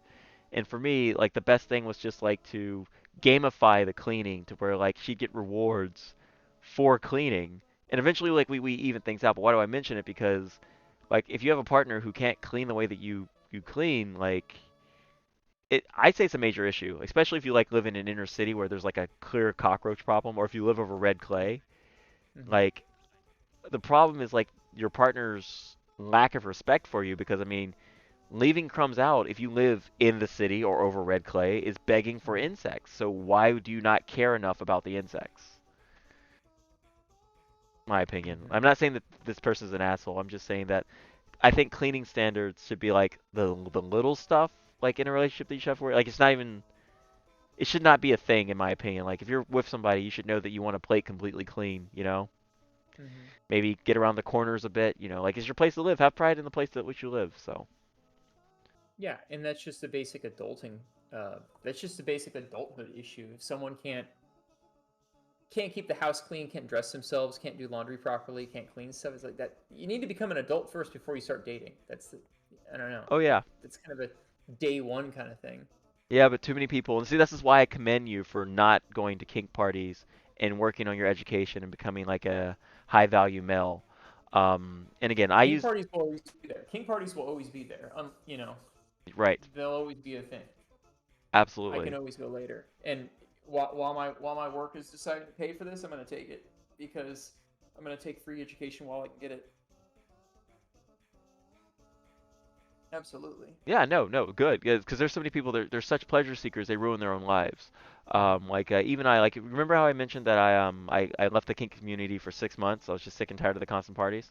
Hmm. In 6 months time, right? 6 months time, not to brag me up or anything, but just like it you learn by doing. 6 months time, I've become a successful Twitch streamer. I have Hmm. become the second most high ranked ballroom dancer of my particular class in the state of North Carolina. I've become a stand up comedian. My Japanese has gotten much stronger to the point where I'm planning on leaving this country, just going back to Japan. But I could not have done that if I was having hosting kink parties every fucking weekend. Hmm. Like you've got to put your priorities straight. You've got to make sure that if you do something, like if you're going to do something, that you really concentrate on it, and you have to get rid of the distractions. So no, again, you school, good, really good. I have another friend, Mark the medic. He's going to college, and he's had a lot of opportunities to not focus on his schools and studies, and he's told me personally, oh, I've decided to focus on school, and like things are so much better now. So yeah, it's just again, just Yeah, yeah. No, I do remember, and I remember years. I mean, this was probably 12 years or so ago. If I had to pinpoint, it was some point. It was some point like 2009, 2010. I mhm. remember seeing someone. I didn't see someone for like a couple of years. Like this guy just dropped off the face of the planet, and then I saw him at a kink event. Like, how have you been? Where'd you go? Like, were you abducted? Did you go to prison? Like, what? You fell off the face of the earth. What happened? He's like, no, I went back to school to get my PhD. I was like, that's fantastic. Absolutely. Like, you missed so much. He's like, yeah, but I'm a doctor now. It's Yes. fantastic. He's like, I'm a literal doctor. Yeah, no, and the thing is, if he's an in-shape doctor, he's going to be impossible to get for a majority of freaking women if he's straight. Well, when I say doc, he wasn't a physician. He had a PhD in literature. But still, if you have letters after your name, people can call you doctor. So Yes. Here, I'm he going to was do a quick sound test right quick. Just keep talking, sure. I'll be right back. Yep. How's everyone tonight? I like the energy in the room. Fantastic. We could do a group chat. Have everyone on VC. Okay, I'm back. I didn't hear anything you said. Okay, I was talking. Okay, thank you. So here, let's catch up on chat right quick. This is like just Twitch customary at this point, which I'm glad that I can see my friends' voices, and which War, I totally respect that. Private is private. You don't have to air that out here. But thank you for so very much for telling us about that. To me, the headline doesn't match the story, of course. No mansplain it. I love you. Fuck you. Let's see. Come on, y'all. That's funny. That shit. Said someone's willing to give me a reward for cleaning. Where the hell is this person at? Phoenix Queen's like, that's why I live alone. Yep, same. So, well, no, not exactly the same. I do have a roommate. I am sick and tired of having a roommate. God, housing sucks right now. Like, dude, I don't know about you if you're like looking for a place, but like the housing prices of just bullshit things have gone so freaking high. I'm just gonna sit here and store my money. Um, let's see. Brad C. Queen Me Too. Brad C. Add reconsider. Add reconsider for somebody who wants to get my rewards for cleaning. I mean, dang, I'd. Damn accent. Your accents and type. Are you using voice to text? Okay, like you mentioned voice to text earlier. I did not understand the context. Oh. My mic is really low. Is that better, War? Thank you. Sorry That's about that. way better. Okay, sorry about that. Welcome back, Bill. Welcome back. Welcome back. So, with that, let's move on to the next one. So that was relationship advice. See if there's anything else good. My boyfriend, male, 35 of 7 years, wants to dump me because I, 25, still won't give him head. Let's do this one. So first of all, they've been dating for 7 years. She's 25. That means he snatched her up when she was 18, barely legal, and he was Mmm. and he was 28. So he's already sus, right God, I there. I love having smart Already, friends. I love having smart friends. already, like the math. Hold on a second. Something strange here. Yeah. Nope. 2 years past 20, so that would be yeah, yeah, yeah, Yeah, 18 because yeah, if it was 8 years, she'd if be 26. yeah, that is yeah. If they've been dating for 7 years, she's 25 now. That means she was 18 on the dot when they first got together. So I think we're gonna agree on this because this is literally the problem that I may freaking run into, which is a problem that I've been thinking about, but I have now actually changed my mind on, like officially. Like it took me a while to change my mind on the whole, do I want to date in the kink community or not, or do I want to just try to date outside the kink community, bring someone in? Your answer was perfect. I want to date within the kink community, but I just don't want to deal with the bullshit. I just don't want to be another sex toy. Um, so taking a look here, we're gonna read this because this looks fun. Because I think we're gonna agree on this. Mm-hmm. Um, so let's see. So the issue wasn't the age thing. That's just what I noticed. The issue was she doesn't want to do. Oral? Oral, yeah, no, in which that I've been with some, so I've been with partners who like fucking love the penis, right? Like I need to push them away from mine. I'm just like let me help you, and then there are some partners that are just like, get that thing away from me. Don't even like let me see it as you put it inside of me. So just people have preferences. I know bisexual guys who like are straight, not gay, love women, but can't look at a vagina, but love women. So just everyone's different. Okay. And he wants to break up with her. He wants to break up with her because she won't give him oral. But he was fine dating her for 7 years. Yeah, no, that seems like there's definitely something else happening there. Like it's not. I hope he's not trying to get her to suck other people's penises. That would be a problem. But yeah, no, there's definitely something back there. But the thing is, like, this is just me, and it's probably some of the people in my chat. Dude, if I could date anyone for freaking 7 years, we're set. Like I don't care. Like we could go through a fucking house fire. You could say you never want to speak to my family again. You could key my car because you have some type of mental illness. We're together. Like Mm-hmm. whatever problem we have, we're gonna work the fuck through it. Like 7 fucking years of my life, like there's only one. I'm an atheist. It's over when I die. Like you think I'm just gonna give you up? Um, Mm-hmm. okay, but sorry. Let me move on. So No, let me. no, absolutely. No, I mean, how does he all of a sudden have a problem with this? That Nope. just seems a little weird. No, it's he's trying to get her to do something else. Like he's probably like, again, men fantasy and women fantasy is just it's just different. But here, let's read what she has to say. All right. So again, let's see here. So I have sexual abuse trauma and have been very upfront since we first started dating. First line, we're already done here. We're already done. It's over. This guy needs to slow the fuck down. Okay. First couple of months, that blowjobs are not something I would be doing as I'm just not comfortable. And on top of it, I don't expect anything. I'm not going to do it. Okay. Her phrasing, there's no commas in this sentence. I don't expect anything. I'm not gonna do either, so it's not hypocritical.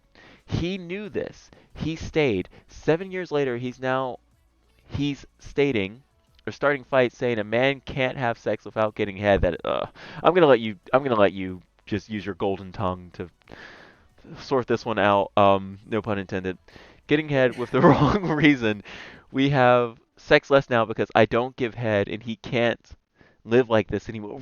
Really? Okay, I got a story to tell. I got a story But to he tell. was fine. But he was fine for the first 6.5 years. Yeah, That's no, not his no. problem. This woman is a Nah, fucking there's angel. I hate to yeah. say it. Yeah, like and the thing is, I'm very like I hate just automatically assuming that women are innocent and men are guilty. But no, this fucking angel could do no wrong. This guy's garbage. Yeah, This no, guy's yeah, garbage. no.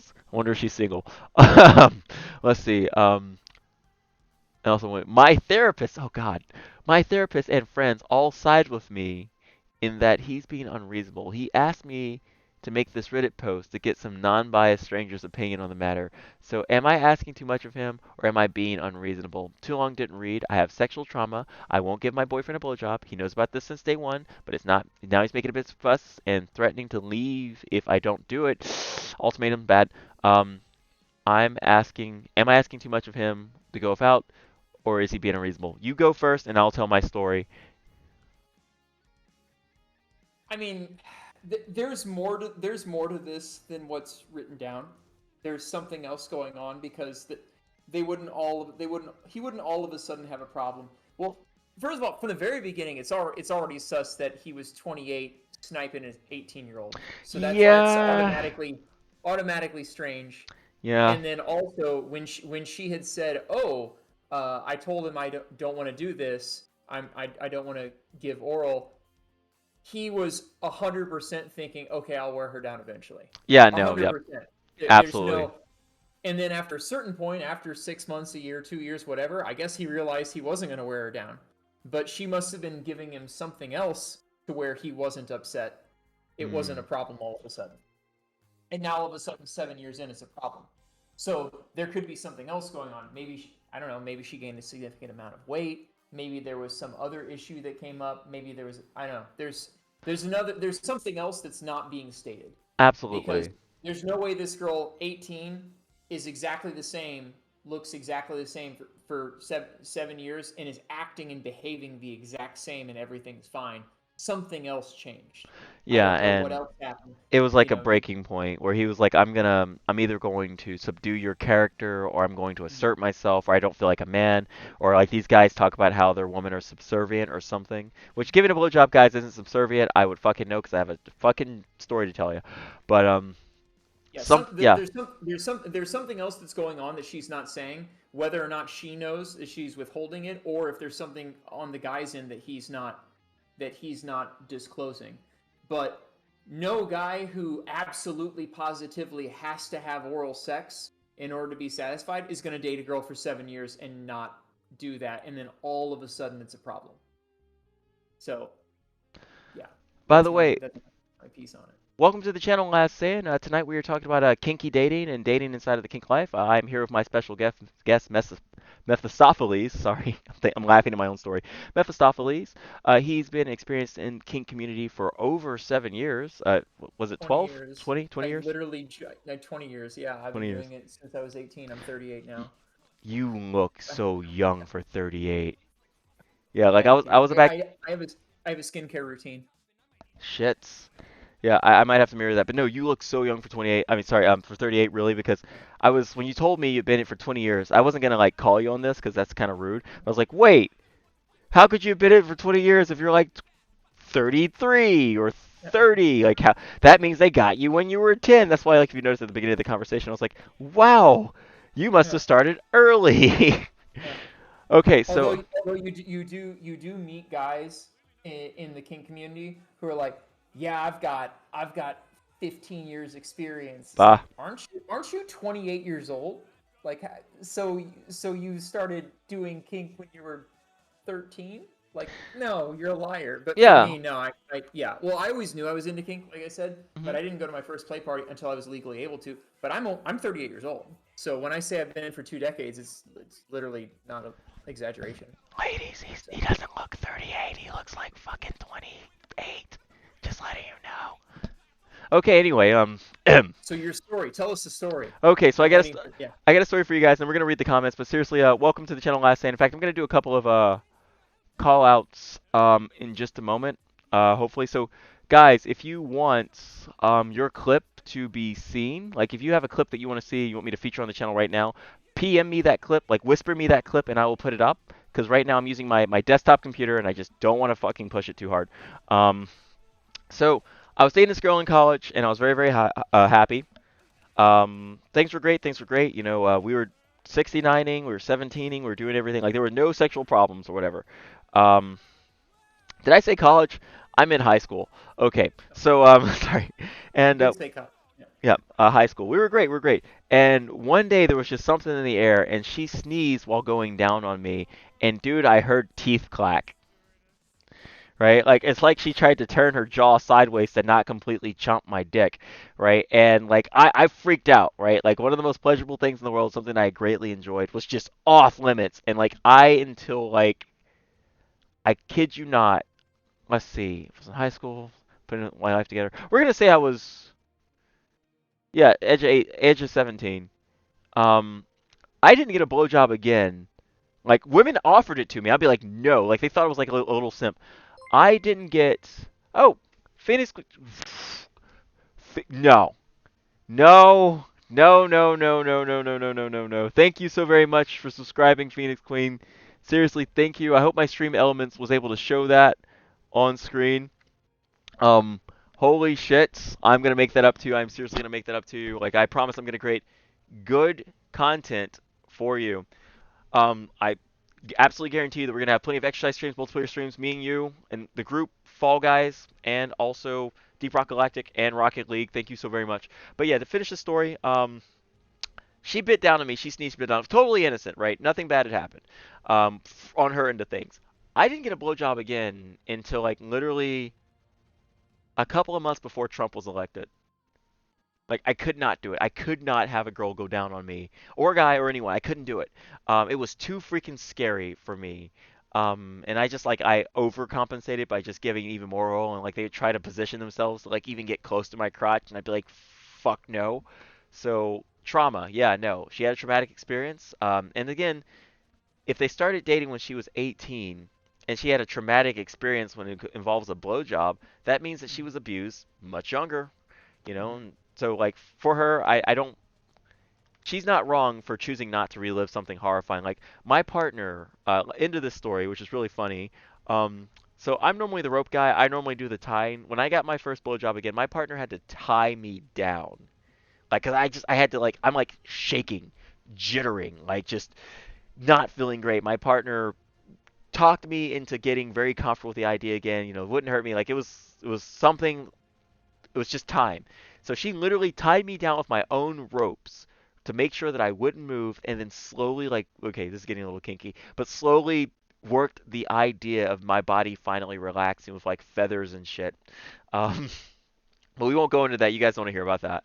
Um, thank you, Phoenix Queen. But yeah, just can't blame the girl. I can't blame the girl for being like, yeah, I will never do that again. Somebody did something horrible to me. I never want to experience that again. And the boyfriend, like, dude, you have a. It's 2022, okay? People over the age of 30, like me and Mephistopheles here, we're rare, okay? Find a 30-year-old or a 30-year-old or older who's in the kink community who identifies as a dom who doesn't look like a freaking bag of McDonald's, okay? You find me that guy. That guy barely exists. Okay, I can think of 4 guys. I am dyslexic. I am counting my arm as one. I can think of 4 guys who fit that freaking build. So this guy's an idiot. He's an idiot because I hate to say it. You get to a certain age, like men always want to date 22-year-olds. But they always want to date, young women. They always want a younger woman because they want to grow old with this younger woman. But at a certain age, dude, just the younger women don't want you anymore. You know. So and that's fine. You can make yourself desirable or not, but long story short, this guy's an idiot. He's not going to find another. Like, the fact that he's giving her an ultimatum about a sexual hiccup that she has. This guy's gone. Like, she should dump him, be done. Not even, like, just walk away. It's not worth it. She's still young. She can still find a partner who is willing to at least listen to her. And who knows if she finally works through her shit. Like, Trump was elected in 16, 20. Nope. 20, I want to say 2016. Trump was elected in 2016.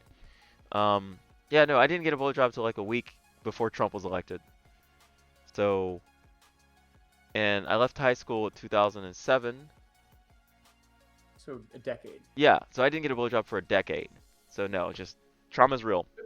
For him to not for him to all of a sudden after 7 years have an ultimatum, that just seems really strange. Like imagine working for an employer that doesn't give you the wages you want, the benefits you want, the hours you want, nothing, and you do it for 7 years. Then all of a sudden you tell them, all right, you guys got to give me this or I'm leaving. Like that seems out of nowhere. Doesn't that seem a Yeah, little strange? Like now you have a problem. 7 years of dating, you never had a problem. There's something else going on. yeah, they're definitely. Something else is being hidden, and whether or not she's hiding something intentionally or he's not telling her something, so she just doesn't know. That's possible. Well, I just don't like. I hate the dynamic because like you take away the gender. Like let's just say you take away the gender and all the other shit. This guy, who again is an older guy, probably a little more established, probably has more money than the girl. Is saying do this or else. Like for me, it isn't a man thing. Like guys, remove the fact that he's a man from this, please, please, okay? Like I know that only men can have penises. Let's not get into it. Um, or let me rephrase that.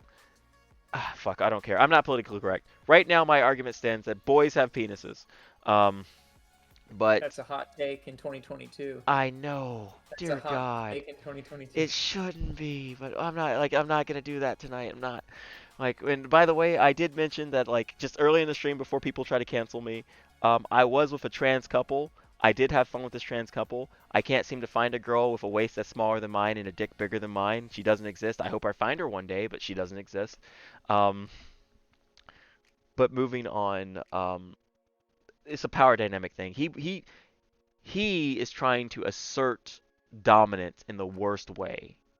And like he's like, do this or else. Like something happened and she did something. He's like, all right, you need to say sorry to me. Like that's how this guy is, in my opinion. Yeah, He's like, you need to something else apologize going to me. on. Yeah, you Yeah, need to something else apologize to me. going on. Yeah. But here, I'm gonna do a quick shout out mechanic right quick. So Have a great night, everybody. Don't go yet, Mark. Don't go yet because we're going to shout you out. I just need to make sure SOC. Okay. So these are some awesome channels that we're going to shout out right quick. Since Mark the Medic is going to go right quick, guys, check out Mark the Medic. He's a new up-and-coming channel. He plays a lot of platinum games. There we go. Check out Mark the Medic. He's amazing. Can my computer handle it? Okay, I don't think my computer can. Just a moment. Okay, so we have an image here. That's your image. And then we have the auto device, video capture device. That's me. Sound alerts. Clippy. Yeah, Clippy should be above everything. You know what? Fuck it. We're putting Clippy even higher. Ah. Okay. Let's try that again.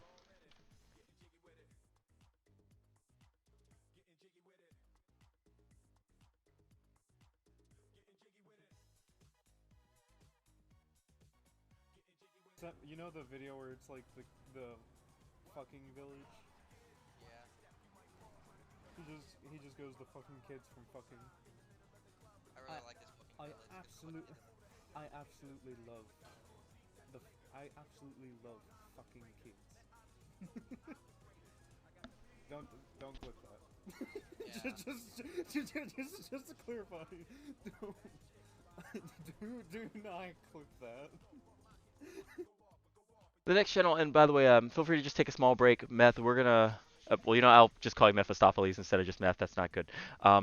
Thank Just you. take a quick break. We're going to do like 4 more shoutouts. And by the way, guys, if you're just now checking out the channel, the show is not over yet. I'm just showing a little respect to my fellow channels. I love these guys very much. They're awesome. If I'm doing something that you do not like, if I'm playing a game that you don't like, if I'm talking about something you don't like, there's a channel watching me right now that plays a game or has a talking point that you will love. So check them out. Next person is Teddy Velour, the Pink Princess. She's got a whole nother set that she's going to be working on. Guys, she's doing the 100 Babies Challenge on what is it called? Sims. Sims. Definitely check her out, guys. Here's a clip. We're gonna He's go watching over. hockey.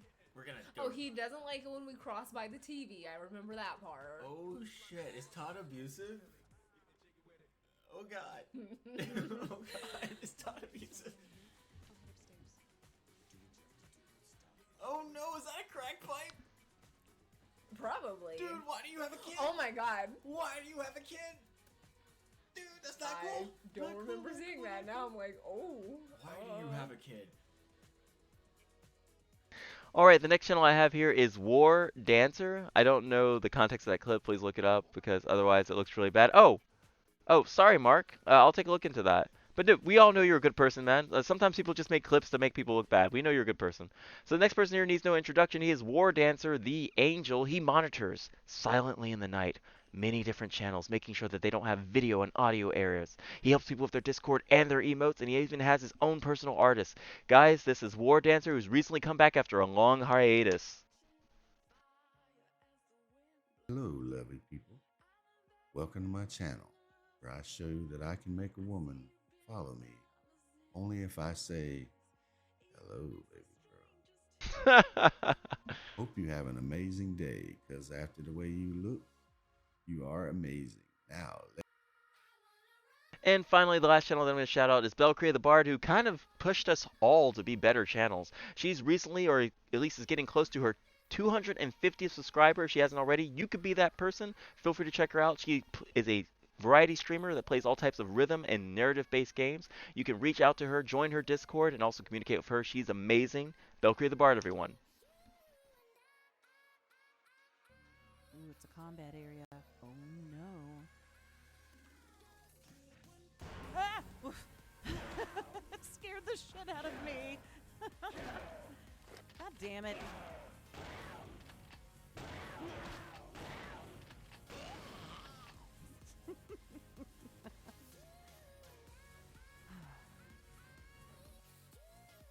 And last but not least is me, but my clip thing is, see if I can notes list.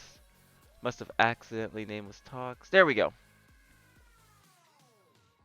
There we go. Last but not least is me, guys. I'm a variety streamer as well, and I like to work out during my streams. I also do karaoke and enjoy playing multiplayer games with you. I'm going to show you a multitude of clips. I'm just going to show you 2. No, no. Give her 250 subscribers now, because every single time you guys subscribe and you can for my channel, it's me digitally spanking her. So just do that for me. Okay. Here we go.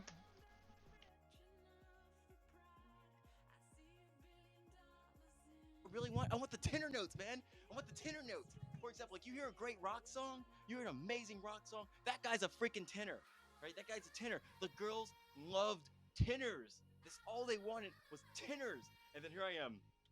Don pacem domine, don pacem domine in the Hebrews no street, don pacem domine. And the girl's like, oh yeah, you're just our support bass, okay? You're like the bass guitarist. Like we don't even care. Now Michael, his balls haven't even dropped yet, and God, he can like hit way above middle C. Like yeah, we're gonna screw him. Why is it that the past haunts me? Like, why is it like I'm like older now? Why does that bother me? Okay, so. Well, the thing is, Belcrea, I want to spank you, but I can't. You're like too far away, and we haven't negotiated that, so I might as well digitally spank you with followers. But also, guys, like, really, you'll check out our channel and you will be addicted. This will be the last clip of me, guys, and we're going to continue on with our subject. We just need a little break right quick. Have our star here. Oh, wait, the camera's backwards. Have our star here, drink a little water, get back on his feet.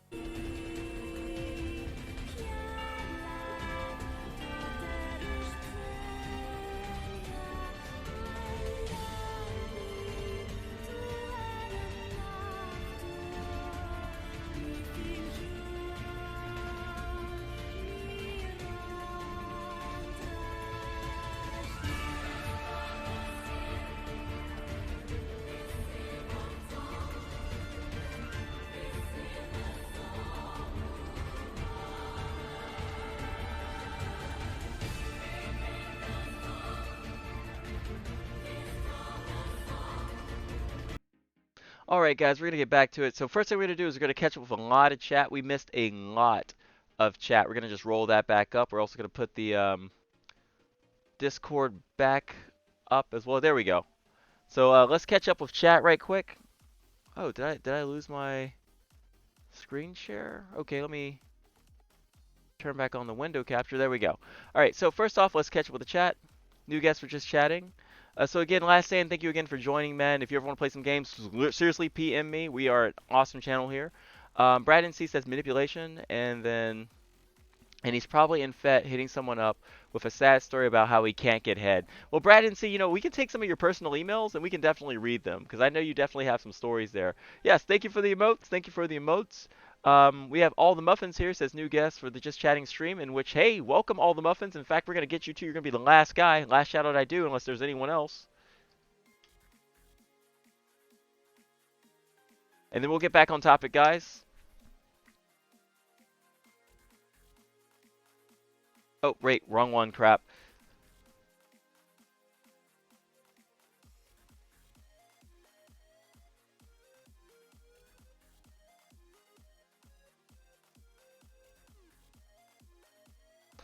And this will be the last one, guys, I I was promise. chasing your buddy, but you decided to freaking not go down as quick. What's up? Hey, bud. What's up? Yeah, fuck you. And fuck you off to my right. Oh. Hey, Tits McGee. Hey, how you doing? Oh, we need help. Y'all need help? Alright, on my way. I can't deal with 5? Not when we have the fire guy. Okay, so then Phoenix Queen says, shake my head. Brad and C basically agrees. 17's a little young. Phoenix Queen says, thank you. And seriously, thank you. Oh, wait, hold on. An anonymous gifter. Okay, I missed that. So to the anonymous gifter, thank you so very much for gifting Phoenix Queen. Now she'll be able to bombard me with constant emotes. I freaking love that. But seriously, anonymous gifter, you can make yourself known and I will be sure to reward you, buddy. Seriously, thank you so very much. Phoenix Queen, it was gifted. Said nothing, but thank you. Not McDonald's. Okay, we're slowly catching up. Brad and C. Consistent argument in the relationship? Probably, but the guy should have freaking known. Guy should have known. Belcrea says, stop. No, subscribe to Belcrea. Belcrea is my PewDiePie. Subscribe to her. Okay, and we're going to slowly catch up. Aw, I'm included. Of course you are. Even though she doesn't stream. Let's see. I haven't seen that clip, Muffins. You won't ever let me shout you out. You say don't stream. You say you don't stream anymore. He still streams. I peek on him all the time. Okay, guys, we're getting back on topic. Getting back on topic. So we've just done relationship advice. Let's do a nice guys to begin with. What do you say?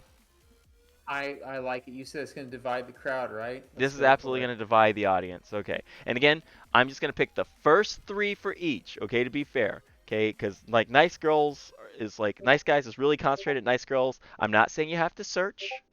I am saying that like guys tend to be a little less offended than girls. I'm just wreck me. Okay, so nice guys. There we go. So we're gonna just start with nice guys to begin with. The most cringy images of nice guys. Okay, so we'll just start with a meme. This one will not count. I'm just gonna move this. Oh shit, let me put that back. That's important.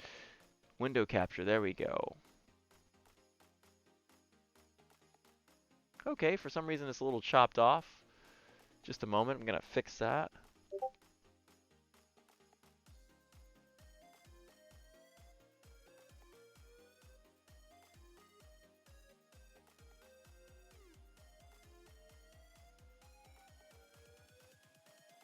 Screw it, let me just, there we go. Okay, so nice guys after getting rejected by women, it says, she doesn't really know who I am. Okay, I guess it's just an image. Let's see, it says here, nice guys can wait until she rides the cock carousel until 35, then pick up what's left over from Chad. Well, you know, I got an opinion about that, but it's not a popular opinion. So let's make this a little taller so that the whole meme can be All the seen. more reason you should share it.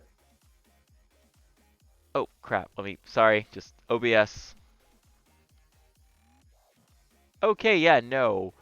Just pretend you guys didn't see that. Um, Alright, I know what I need to do. Put that there.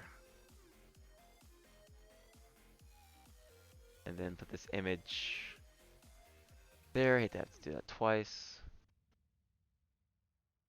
Whoops. Okay, and that's just too big.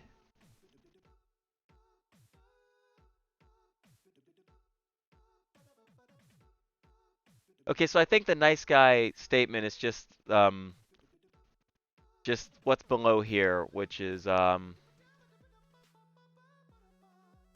so the nice guys can wait till she's 35, rides the cock carousel, and apparently that's an offensive statement. So here's my opinion on this, and it's an unpopular opinion. So I'm some people aren't going to keep their beauty all of their lives, and this guy, no guy is entitled to a relationship. No person is entitled to a relationship. However, this guy, I don't think he's really saying this in resentment. He's just pointing out the fact that like guys, and I'm sorry guys, like I know there's a bias. I know that like when a guy has sex with 20 women, like there are high fives all around, and when a woman has sex with 20 men, you know, people are questioning this person. I wish we could normalize body counts in the sense that if you're a whore, you're a whore. Okay, I hate that like guys tend to be a little more supportive of other guys, and women tend to shut other women down, including some guys too. So my unpopular opinion is this: yes, if there's a girl, like this could be said in one of two ways. One, this is said in resentment. So the guy's like, oh, well, fine, that girl will just ride the cock carousel, you know, until she's 35, and like, then the next guy can pick up whatever else I've tried. If he's saying this in resentment, well, to some extent, a person who is flippant with their relationships tends to be less desirable. Like, male or female, they just tend to be less desirable.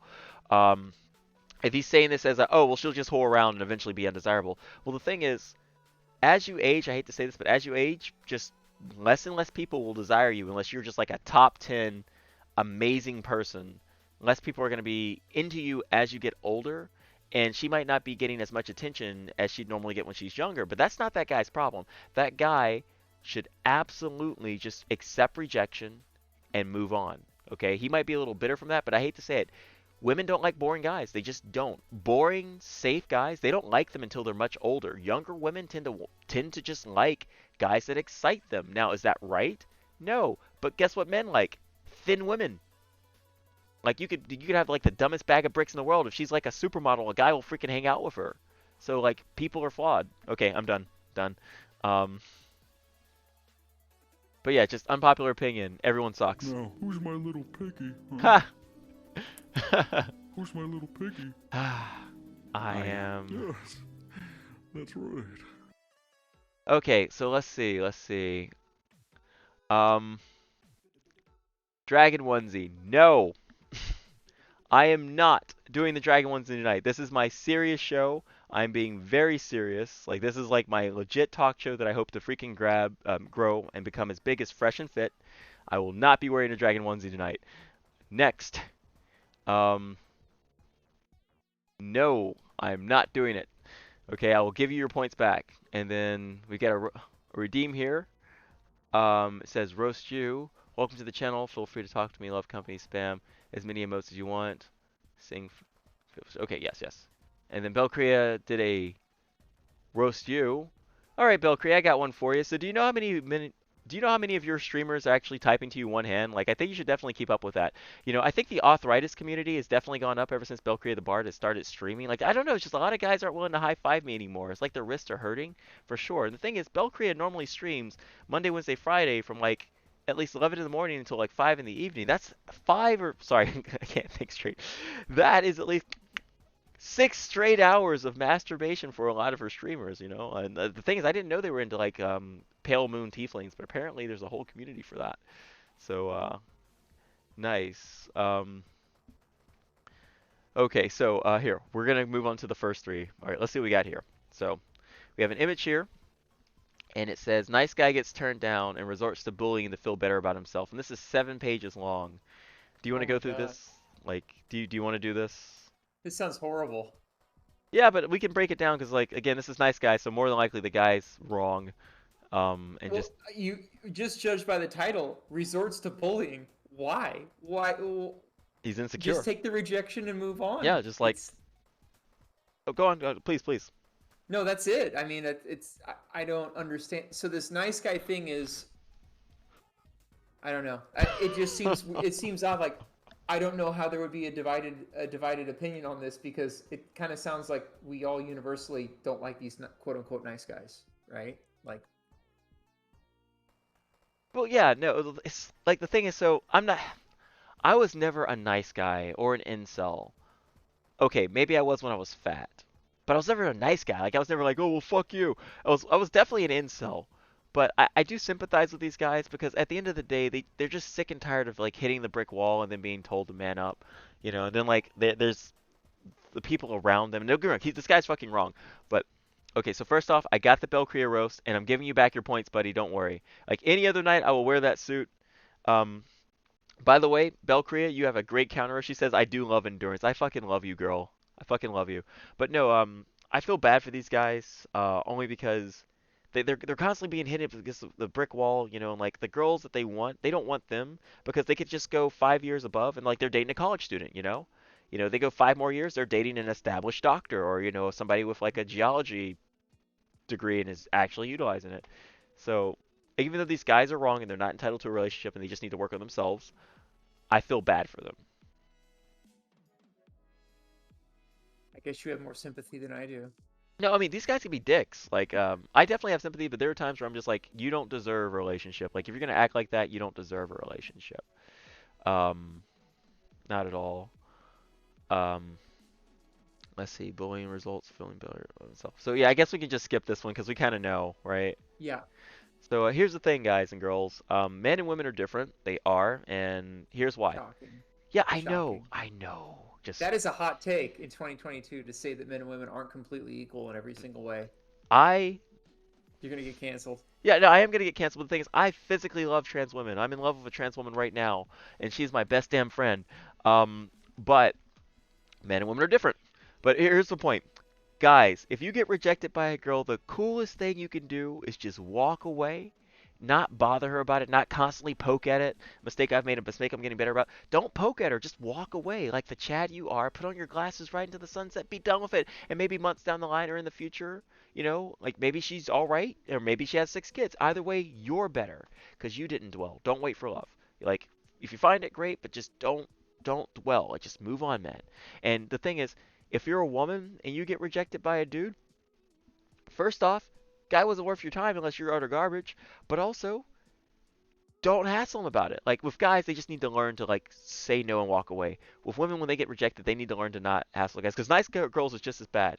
But you get rejected, guess what? There's another prince out there, who's gonna like you for you, I've and rejected I've rejected two women since I moved here, mhm. since I moved to this state, and both of them lost their damn minds.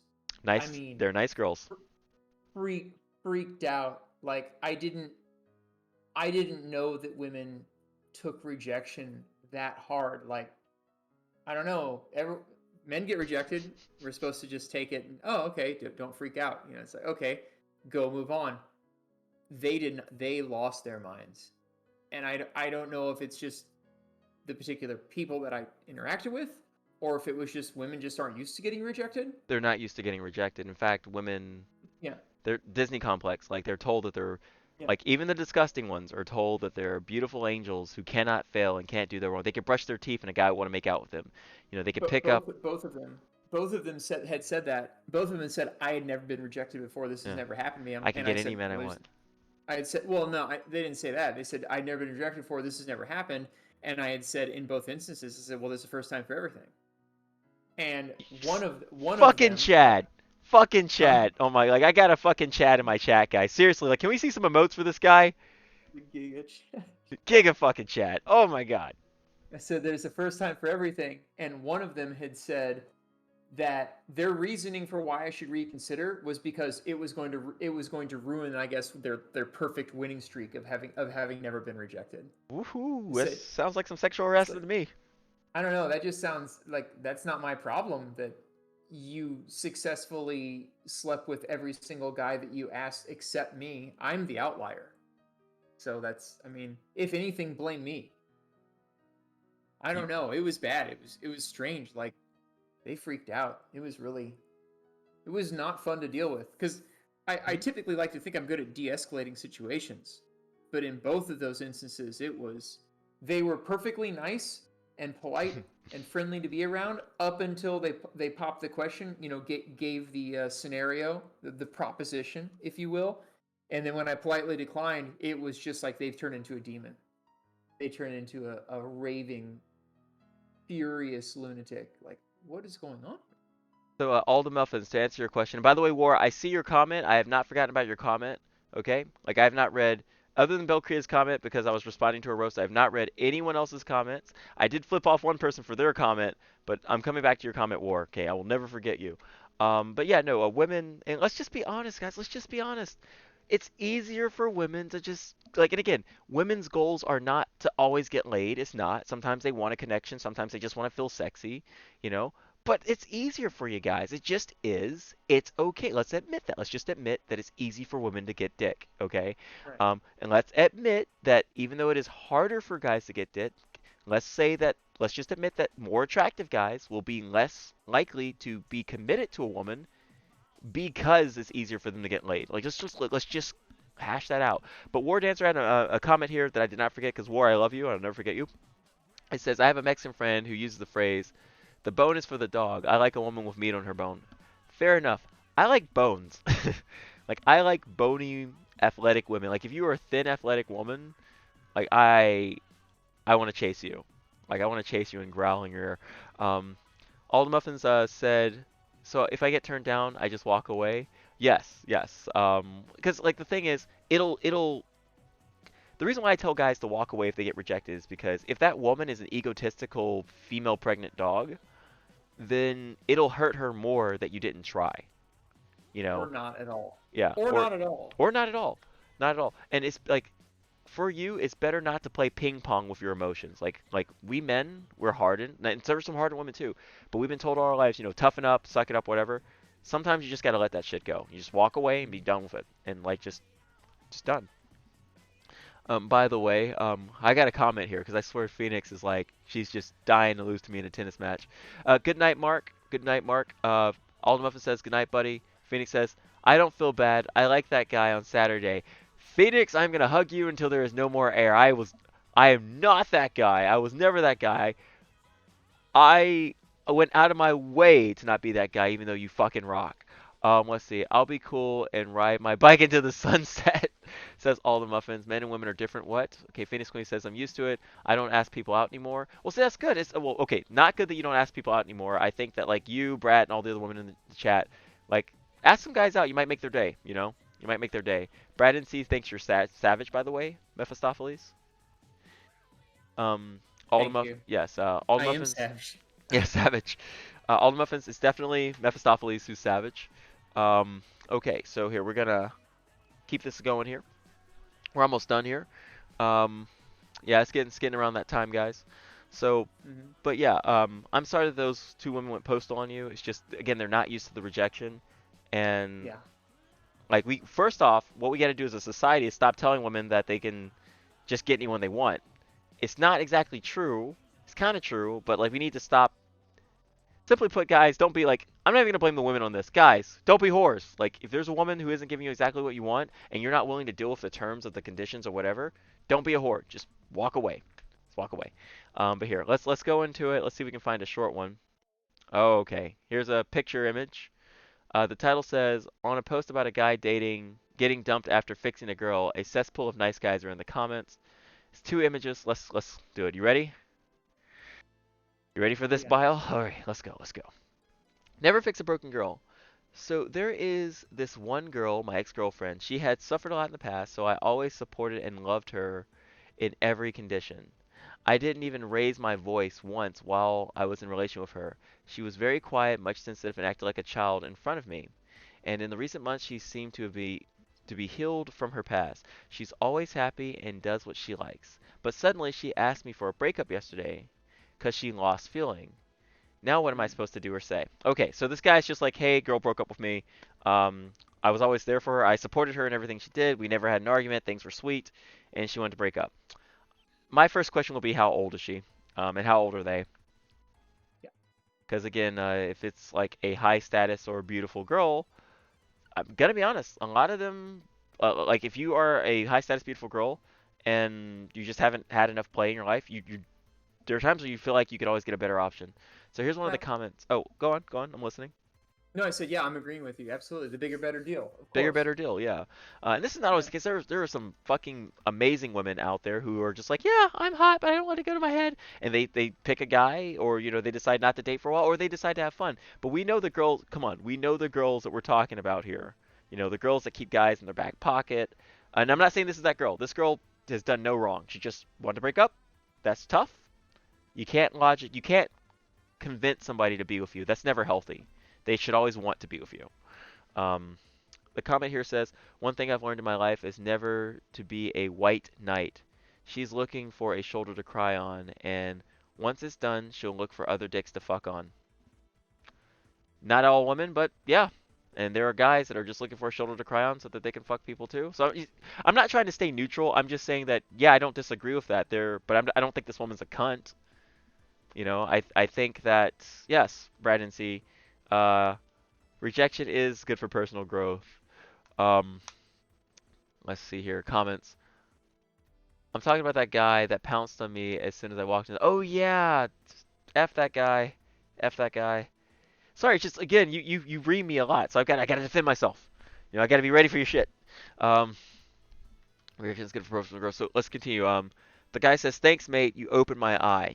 The same guy then says, "No worries, brother. You should move on now and avoid maintaining any type of relationship with her. Not even as a friend. She'll probably want that." I disagree. Need context. Like I'm friends with all my exes, so. And then the last comment is, "Won't do that silly mistake to hurt my own feelings." Okay, so I don't think what he's saying is toxic because it's the internet. Like you can say what you like. I don't think what he's saying is hateful. I think he probably has negative experience with women, but she has every right to go where she wants to go, even if it's not with him. What do you think? So we're only getting part of the story. True. For this person to say, oh, all of a sudden she asked for a breakup. Okay, well, was she seeing someone else? Is she interested with someone else? Does she have hundreds of other options? Like, what is going on? Do they live in a small town with no one else around? Do they live in a huge city where she's getting hit on every single day? Oh, And you're also, you're perfect for this channel. You're are they? perfect. You're They perfect for this cohabit, channel. Yeah. or do they both? Oh yeah. No, Sorry. go on. You're go on. Say, yeah. How old are they? Do they cohabitate? Do they live together, or do they both live with their parents? Like, what's going on? There's Need more detail. so many other factors here going on. I love how inquisitive you are. I really do. So Belcrea the Bard. So two people have just chimed in which this is what we want, guys. You guys have opinions. Tell us. Tell us. Tell us.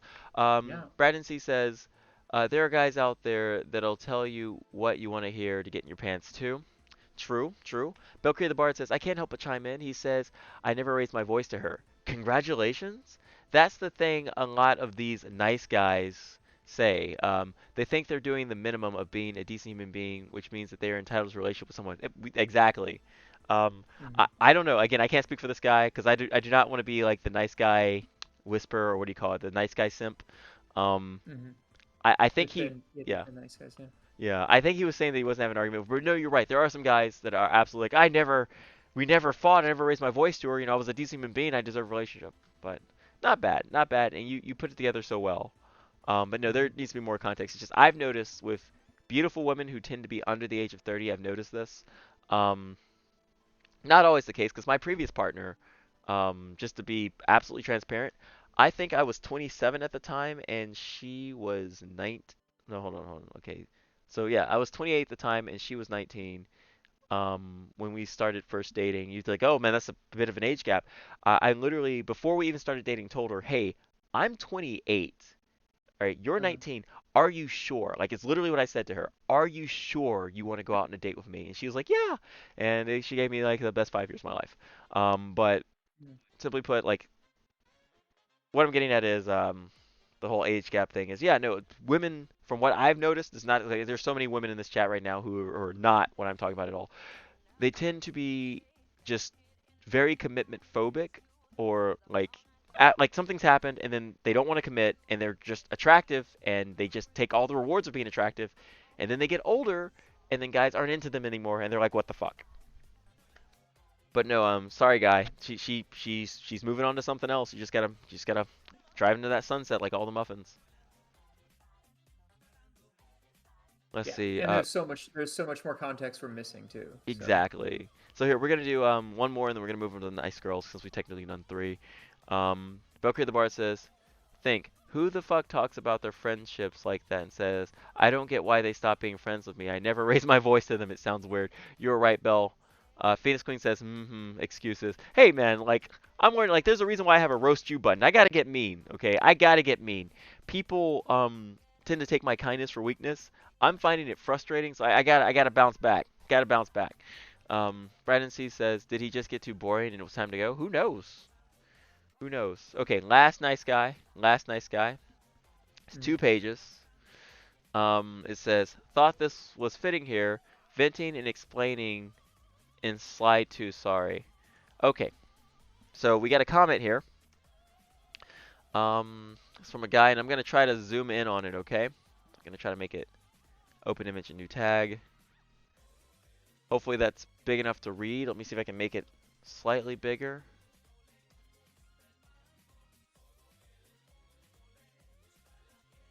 There we go. Okay. So it says, I'ma be honest. You're a fucking coward. No idea what I did to you, but you don't have the adulthood in your bones to say anything about it. We were never close-ass friends, but we were close enough to where you randomly ghosting me would be hurtful, which it was. While you were gone, my father came down with COVID. I had to go to the ER several times, once overnight, and ended up discovering by chance that he's had a heart condition called, I can't read that, arthrosclerosis? Jeez. Okay, you guys are going to read me for this. You want me to press that button again? No, you guys can press the button, you guys. Okay, it's just like whenever you guys, like, you told me not to always take you seriously, okay? So I'm just working on it, okay? You guys are good friends, so I'm going to listen to you. Arthrosclerosis. You guys are going to think I'm so dumb. I swear to God, I'm not. For the longest time, even passing acquaintances were here to care. But apparently, an anime-ass crop top covered your tits, over your tits, aren't enough to send you packing. So here's a royal fuck you. Okay, I don't know what's going on here. I'm gonna finish reading the rest, but it seems like this guy's really pissed because the girl wasn't around or something. Um, your ex dodged a bullet by dropping you. If you want the Catholic love your enemies, whoever's name that is, we're gonna call her Anne, then don't do shit to push me over to the edge like 95% of the cocksuckers in my life have done over the years. Okay, so he's losing it. I promise you, when I'm at the top, you're literally going to see my pretty slash face on your TV and wish you'd stuck around for the ride.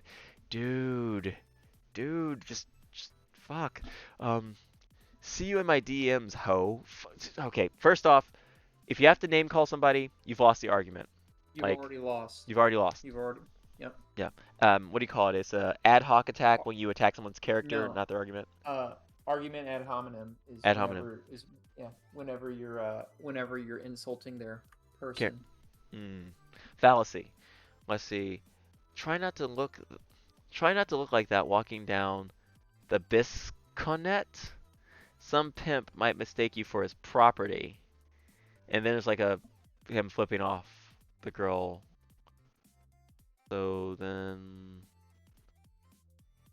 let's go to the next page. Okay, so we're gonna open up the next page. Whoops. There we go. So it says, the shirt says, I may be going to hell, but at least all my friends will be there. It's a shirt with a girl who's exposing her buttocks. Really nice shirt, actually. I wish it had it in men's. Explanation. Here's the explanation, and it's a little long, and then I want to hear your take on this. I was wearing this shirt, and I posted it to my story. He's a Catholic person, and he started saying how people were going to look at me like a hoe, etc., and was being rude.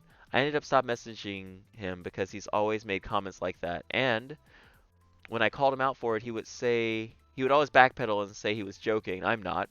But I know he wasn't. We aren't close friends because we never even met. He only knows me because I was talking to this guy once, and he's friends with that person. He found my Facebook, Instagram, Snapchat, and my mom's Facebook without me telling him anything too. I'm colorblind, guys. This is hard. This guy's a creeper. Yeah, no, wow. Yeah, no. Let's see. I stopped talking to him If they're not even dating and they're not even friends, and he's telling her what she should and shouldn't wear, he's the problem. Yeah, not only that, but I mean, like, dude, I don't care if people think that I'm a whore. It's my Facebook. Like, okay, so let me get this straight. Okay, small side note, right? So I am not a conservative, and I know if you have to say that, then you sound like a conservative. I am not a conservative, right? But when I was growing up, I was a part of a religion, and my family was really religion, and they always told me, don't do X, Y, and Z. And it just made me want to do those things, and now I'm in the kink community. Okay, my first sexual experience, or second sexual experience, was an orgy, right, with age-appropriate people. Um, oh, it was. I fell in love with every single one of them. I hope they're all doing well in life. But here's what I'm getting at. And this really has nothing to do with the left, or the left per se. But what this guy is doing about the whole don't do this or people will think a certain way about you, that's exactly what the freaking left is doing when they're like, don't think this way or we will cancel you. I'll get off that soapbox. I don't see any difference between current day, like, religion from the 90s and the current day left. I can't seem to spot the difference. This is hard to read, by the way. It's in a different color. It's really hard to read.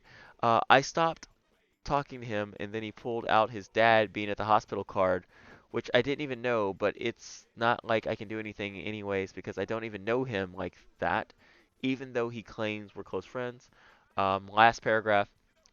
Also, he would ask me questions about my personal life and now uses that info against me. And he says, see you in my DMs, but he's always the one messaging me. Yeah, no, this guy's a creeper. Yeah, He's a creep. you go. No, absolutely. Oh, yeah. Oh, no question about it. Yeah, no, this guy is not worth your time. Holy shit. Um, just why are people like this? You know, why are people like this? Dude, just in my solution for everything isn't walk the fuck away. It really isn't. But just let her go. She does not belong to you. This is why fourth wave feminists are so annoying because they use this as like evidence that guys are shitty. Like this is their evidence. This is like whenever they're just like, oh, not all guys. What about this guy? So just yeah. Okay, so we're done with nice guys. I can't take any more dumping on my own gender. Can confirm I've been involved in enough male dominated groups, workplaces, and I've been in enough locker rooms to tell you guys are just garbage as a whole, pretty much. Thanks. Like it's all just I don't know, like guys are trash. I don't know. Oh my God. But just geez, like they use this against us, and then you're just like, I don't trust you. Like there's this whole like blackmail thing where like I've gone out of my way to not be a stereotypical black male. Like I want to be just myself, but like think of all the black male stereotypes. I don't imbibe them. Like my jawline, I guess. And like I've literally had women be like I don't date black males, and it's not because of the way I look. I look great. It's because of the whole stereotypes. But we'll move on from that. So we got some more comments here. In which war, if you're out there, I'm sorry I did read your comment. I'm not trying to skip over your stuff. I swear to God, I'm not. Okay, so Belcrea. Okay, Phoenix Queen. Yes, Phoenix Queen, press that button. What even is this guy saying? I don't know. He's no good. This guy doesn't even have a handle on the English language. Can't take him seriously. Of course not. It's super creepy. Hell yeah, it is. Phoenix. Belcrea the Bard. Give me another paragraph. Thank you so very much, Belcrea. I can read it in your voice. It says, on a slightly positive note regarding the guy upset about the woman who doesn't want to be with him anymore, I'm a quote, Dr. Nerdivore. It's worth remembering, not every love story is supposed to be an epic to last the ages. Sometimes they're just a short story. Sometimes they're a dirty limerick. That doesn't make them any less important or meaningful or significant in your life. It just means this this what was right for a certain point in your life. Brad NC says perfect. Bill Creator the Bar says I highly recommend Dr. Nerd Love.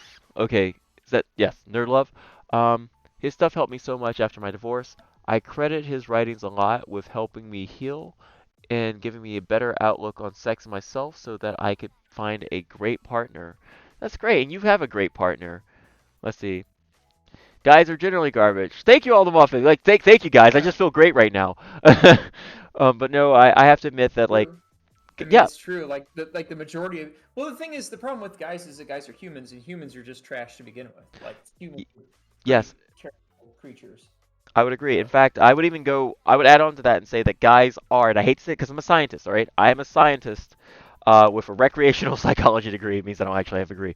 Tend to be opportunistic lovers. They really do. And that kind of bleeds into other aspects of life too. Like, I'm not saying that like guys can't like keep it in their pants. I'm saying that like we're not. I'm not saying this is okay. I'm saying that we're not designed to keep it in our pants. We're just not. Um, right. Well, because men have far males as a whole have far less opportunities to reproduce than women do. yes. So when a typical normal red-blooded male has a chance, the chance is there to have sex, he takes it.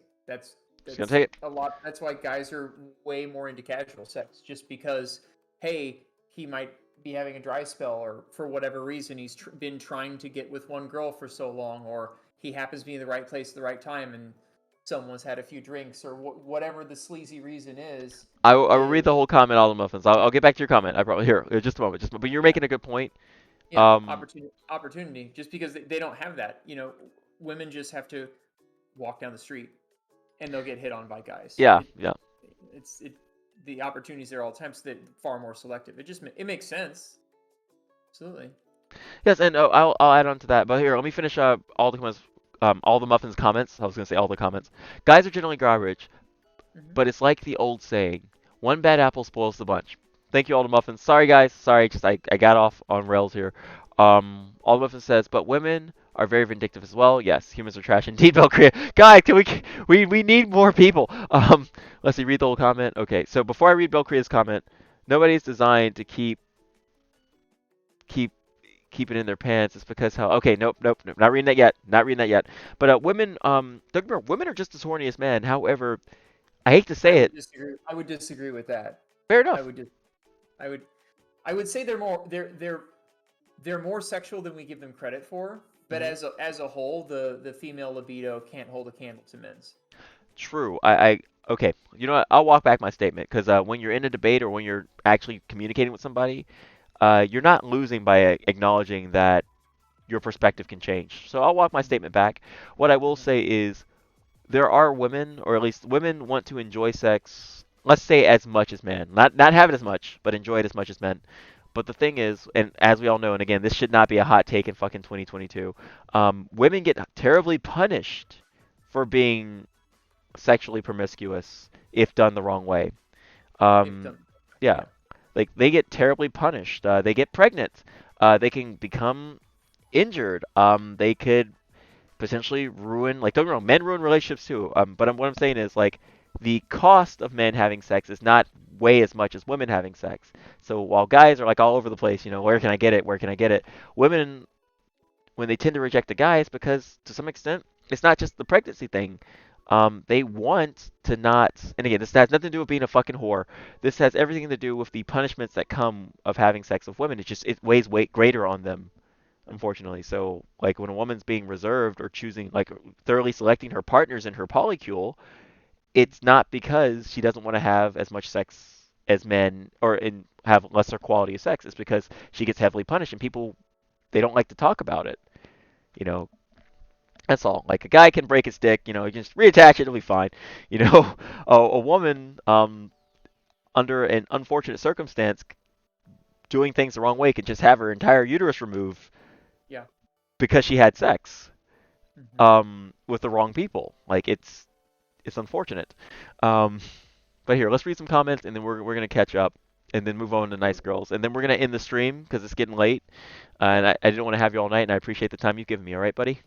Yeah, I thought we were only due for a couple hours, but we're going so well. Why would I stop now? Well, that means a lot. That means a lot. Let's see here. So Belcria says online dating was a nightmare. It's a nightmare now. I won't do it, dude. Like, I'll go to a dance club. I'll find someone that way. A ballroom dance club, just because you guys know me. I lost track of how many assholes would freak out because I didn't immediately message them back, like losing their entire minds over 2 minutes and no response. These are guys, or at least simply put, they watch movies where the guy gets the girl. They watch anime where the main character has a harem, and they just want to feel something. Like, a lot of guys, like, we're not psychopaths. We want to feel something, and sadly, a lot of people are just not emotionally mature enough to deal with the fact that even on the internet, you can't get laid. Like, I'm a black pillar. Do you know what the black pill is? Are you asking me or the Yeah, chat? I'm asking you. I'm asking you, Mephistopheles. Unfortunately, yes. Okay, I well, do. I guess I'm a let's say a gray pill, like a red and black pillar, but like I feel like that yes, the sexual A maroon pillar? You're a maroon maroon pillar? pillar, yeah, a pillar. So let you guys know what that is. Like, the red pill is kind of like dating's fucked. You need to make yourself better to get a better partner, or to find a partner, or even to get laid. You got to do some shit to get laid, but not like the what do you call it? The swing. Not, there's a when guys It's do all about self-improvement. It's all about self-improvement, money maxing, gym maxing, muscles yes. maxing, looks maxing, whatever. It's y- the the red pillars believe that the sexual market is a hierarchy, and you have to be at the top of the pyramid, and then once you're at the top of the pyramid, you deserve every woman. Is kind of how they think. I That's have kind of to how. admit, the first part's really good. Yeah, I agree with you. The first part of red pilling is really good. Improve yourself, improve your Right. money, get your life in order. If you can prevent it. Now, this economy is bad. Try not to live in your parents' basement. Things like that.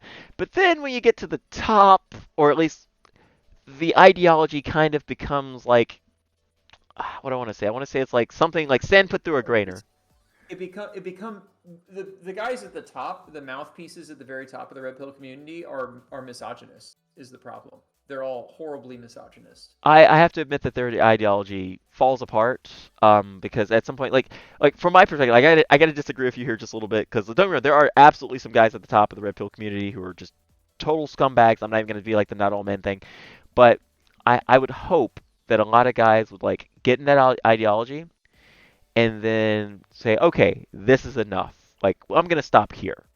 Like, that's what I would hope. I would hope that they don't just think that they deserve every woman, even though this is not the case sometimes. I would hope they'd be like, all right, I've improved myself. I'm going to try to get a better partner out there, but I'm not entitled to this woman. And I'm, because I'm trying to throw you guys a bone out there, the guys that are listening. You're underestimating human greed. You're underestimating the limits of human greed, Oh, dude, which there isn't one. There's no limits to human greed. I've like, I wasn't always so like, I've been greedy. Again, I hope. I hope that like guys get in the red pill community, they better themselves, and then they're like, okay, I'm gonna stop here, but not a lot do.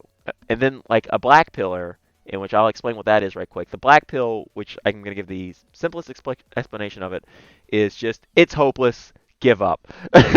Like it's hopeless, give up. You will never be how. And I'm just using this as an example. Anyone who's racist against white people is fucking racist, and I don't want you here. But you'll never be a white guy in Brazil. Like you'll never like be that highly desirable. You'll never be Chris Evans or whoever. Like you'll never be this guy, so why even try? I'm more of like I'm not going for the top woman, but I'm not going to destroy myself trying to get the top woman, but I will never be some people's types. Like so that's why I say I'm a maroon pillar. Like some people just aren't into like 6 foot tall, muscular black guys. Like just the bare fact that I am like a dark skinned guy is not going to do it for some people, and I have to accept that. But no, the red pillars can get out of control. But here, let's I'll read some more comments, and I'd love to hear more of what you have to say. Okay, just a moment. Okay, so we're following up on Belcree the Bard's channel, and guys, again, like we've got 11 people here. Feel free to add in if you guys want. So Belcree the Bard follows up by saying, "We are much choosier about who we decide to let in." Absolutely, in which I get why you are, because the punishment of just letting random people in can be daunting, like just way more crippling for a woman than it is for a guy, unfortunately. Belcree says, "I agree. I met my partner at a board game meetup. We had next to no success with bars. I like meeting people through mutual interest and letting it develop from there. That's healthy. That's healthy." Belcree the Bard says, "We had one possibility. I think she had to blow out, but I think she had to bow out. I was invited, but I streamed for hours today and did a podcast, so I'm tired of talking." Hey, fair enough, fair enough. All the Muffins, who is not Phoenix Queen, even though they're the same color, says, "Yeah, I don't know anymore about where I am now. My option base is quite low, and it really sucks." Melcree the Bard blew him a kiss, and All the Muffin says, all the we are putting input all the time, Lamau." Okay. But yeah, just like, don't get me wrong, I believe love exists. I absolutely believe love exists. I hope I find it again one day. I really do. I'm gonna be damn good to that woman. She's gonna hate how fucking good I am to her. But oh no, I'm gonna be like annoying, like put down my hat and cane and be like, "Hey baby, you have a hard day?" It's like, "Yeah." Like I'm gonna rub your feet. It's like, "But my feet don't hurt." I'm gonna rub your feet. um, but what I'm getting at is, no, I'm kind of like a, because there's some women I'm attracted to. They're just not attracted to me. They're just not. They're not into what I am, and that's fine. I don't feel like they should force themselves to gag a spoon as they try to be with me. So I'm a little bit in between. Like I feel like if I'm not, it's orange. He's orange. I'm red. What? No, you're both red. Okay, you're both red. You're both red. I'm colorblind. You're both red. Okay, Brad and C is orange.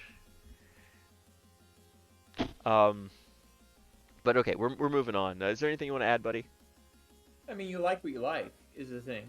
Mm. I don't know. That's just, and it's unfortunate that a lot of times when you like them, they don't like you, and when they like, and then if you like, what I just butchered that. If you don't like them, they don't like you, and when they like you, you don't like them. It just happens to be. It's just strange. Not everyone, not every two people are compatible. I just accept that. So same here, same here. In fact, another thing that really pisses me off about the left, that drives me out. Like, okay, so let's say about 20 years ago, yeah, before gay marriage was a thing or whatever. Yeah, the right was absolutely saying that men should be with women and women should be with men, whatever, right? That's changed now. The right's completely given up that argument. The left is telling me that I absolutely have to date a woman I am not attracted to, or I'm a transphobe or a bigot. Sick of it. What have I heard? I've heard if you wouldn't date a woman with a penis, you're transphobic. Fuck you. And Yeah. I've also heard that if you wouldn't date someone who's morbidly obese, you're fat phobic. You're sizist, you're ableist, you're whatever the thing is I guess you're just supposed to date whoever asks you, and if you don't, you're wrong. But at the same time, if you ask someone to date, they're allowed to turn you down. It's like a double standard kind of thing. Yeah, well, here's the thing, and again, this is like I'm bisexual, so this is a pro pick who you want argument. All right, if guys sleeping with guys isn't a choice, women sleeping with women isn't a choice, how people feel isn't a choice, then attraction is not a choice. And if attraction isn't a choice, fuck you. I'll date who I want. Like, sorry, if you're morbidly, like, for example, I'm an athlete. It is my job to stay in the best shape possible so I can win more medals. Why would I want to spend the rest of my life with somebody who thinks Netflix and chill is just laying on a couch with Doritos and an iced tea? Like, fuck that. Like, no. Like, it's Saturday morning, baby. It's 9 o'clock. We're going for a jog. Let's go. That's the woman I want. You know? Mhm. So, but it drives me nuts. So, like, I have this whole, it's over, don't even try, because, like, there's some people that you'll never get, but at the same time, I'll date who I want, please, thank you. Um, but let's see. And also, I'm going to correct this behavior right now. So, Brad NC says, you're always on his mind, friend, at Phoenix Queen. Um, and the thing is, I have several people who have rent space in my mind who I respect greatly, and they're not all romantic or even sexual. I just realize that once you get rid of the people that weigh you down in life, your life gets better. So you guys are Yep, in there. Yeah. So like, absolutely. Eliminate toxic people from your life.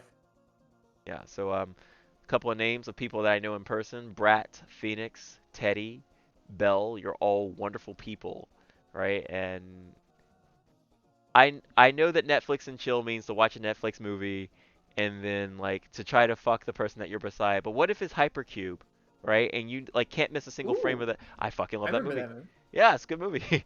um, I honestly thought it was the weakest of the trilogy, mm, but it's still good. yes.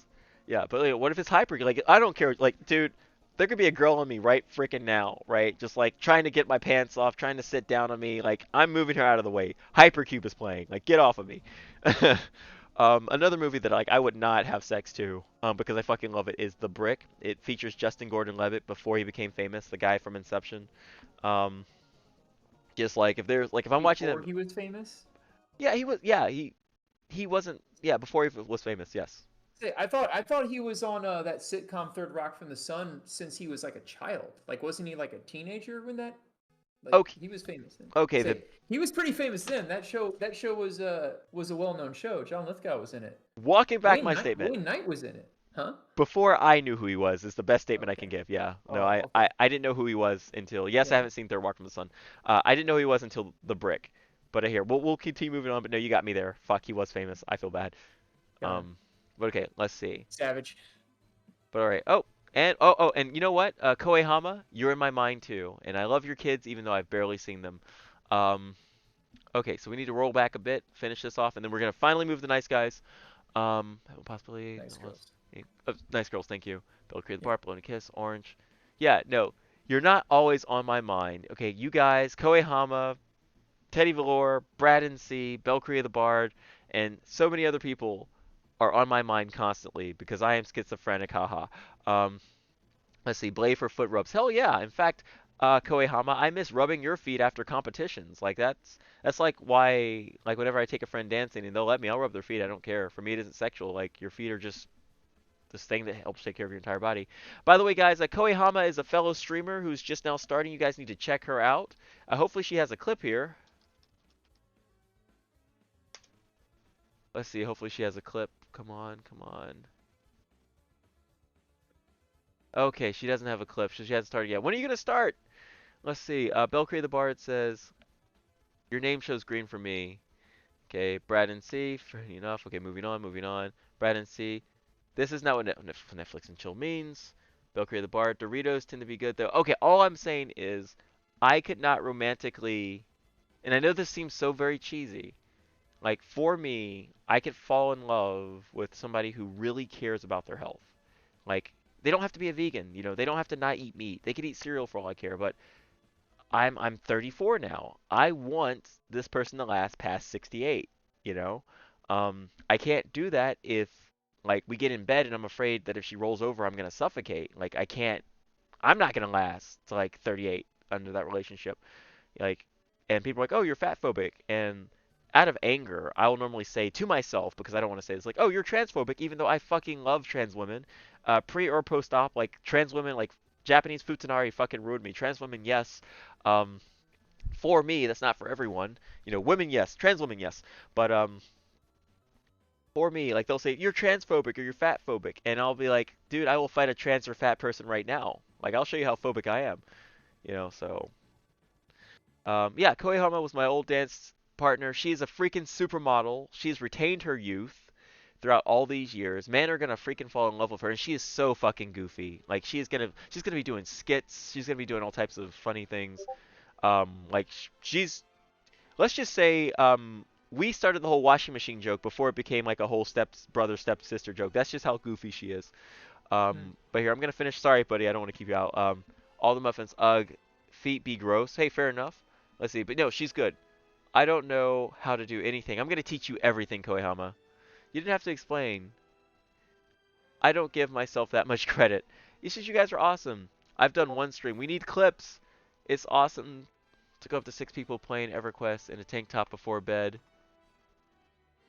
And thank you very much. Of course, Koehama. Here, guys, check her out. Here, hold on.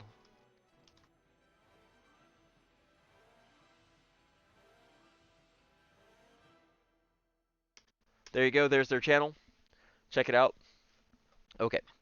So, with that, we're gonna move on. We're finally gonna move on. Let me move my ass. Nice girls. Nice girls. Oh, is there anything you want to add, Mephistopheles? No, I'm just waiting. Go Okay, for it. and again, we're gonna do the exact same thing. We're gonna do the exact same thing. We're going to just go from the top, go down. Okay, so very first post on Nice Girls here, r/Nice Girls. Make sure you guys can see it. It says, we were best friends for about a year or so, but she ended up catching feelings for me. I rejected her because we're both girls and I'm straight. Oh, being straight in 2022, shame. Shame on you. Yeah, canceled. Yeah, get canceled. Immediately. How dare you do the thing that has worked for centuries? How dare you? Or millennia, really. Let's see. She seems okay with it, and I didn't want to guilt trip. And okay with it, and didn't want to guilt trip me. Fast forward a bit, I get a boyfriend, and okay, so got an image here. Hold on a second. It's a good damn song. Just turn it up just a little bit. Just a little. Screen can work.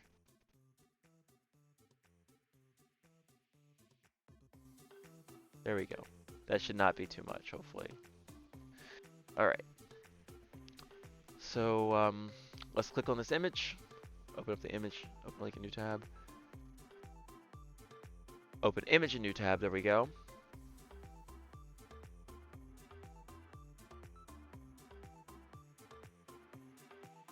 Okay, so the girl says to the other girl, I'm just gonna... Yeah, I think I'm going to become distant from you again. This is after she got a boyfriend. You don't need me anyway. Nobody does. So I'm making it easier for you. Don't dwell on me. And be happy with that guy, whoever the fuck he is. Bye. Wow, guys. I can read, but I can only read in bitch. Okay, so...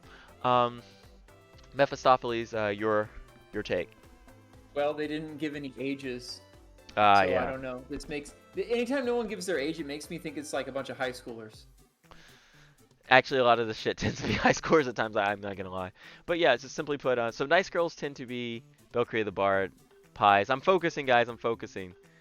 Aw, Blay, you're awesome. Hey, no problem. Like, seriously, guys, follow her, for real, follow her. Like, seriously, you're gonna see her and be like, holy shit, she's beautiful. And then you're gonna hear her say things like, holy shit, she's funny. Yeah, no, you're gonna like her. So, but yeah, just, we'll go to the next one. We're gonna do 3. Real quick, Yeah. I'm getting the feeling that the only reason that one girl was friends with the other girl was because she was using the friends as a bridge to date.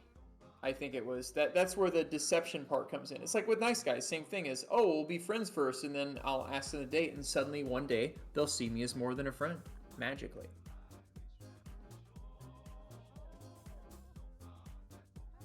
Hello? I cut out. Oh, thank you. Sorry.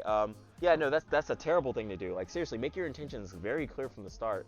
Right. Like, I have a friend actually recently I was like, dude, you're the bee's fucking knees. I think you're fucking great. I like you. Like, I think that you are awesome. And we talked, and it came down to the whole, like, not right now, or maybe even not at all. I don't remember the exact details, but the point is, they made themselves very clear, and I was like, cool. And I moved on, you know? Well, just being friends with someone, and keeping your feelings secret for them, that's fine. But to expect there to be there's some sort of reciprocation after a certain amount of time has passed, you've essentially started off the friendship under false pretenses. Bingo. Yeah. Bingo. Belcree the Bard here says, a girl was straight up just being friends, hoping for the straight girl would change her mind, and she'd have an ugh. Yeah, here's the thing about that. Like, so I don't know if this is in the gay community, like, but I definitely know the lesbian community has a whole turning a straight girl gay thing. Like, I'm not a woman, so I can't really, and I won't do that whole, oh, I'm not this thing, so I can't speak on it. I'm literally not a woman. I've not had women hit on me because they think I'm a woman. I'll speak on it. Oh, go for it. No, go ahead. Finish. Yeah, so long story short, like, if there are any women who, like, are straight or bi or whatever who've been tried to be converted into something else by other women, I want to hear that fucking story, because I find the concept of gold star lesbians amazing. Like, I could read on gold star lesbians forever. But you were going to say? The propensity for women to dabble in same-sex, casually or just in relationships or whatever, is much, much, much higher than it is in men. Absolutely. Oh, huge. It's amongst mammals in general, primates, specifically humans.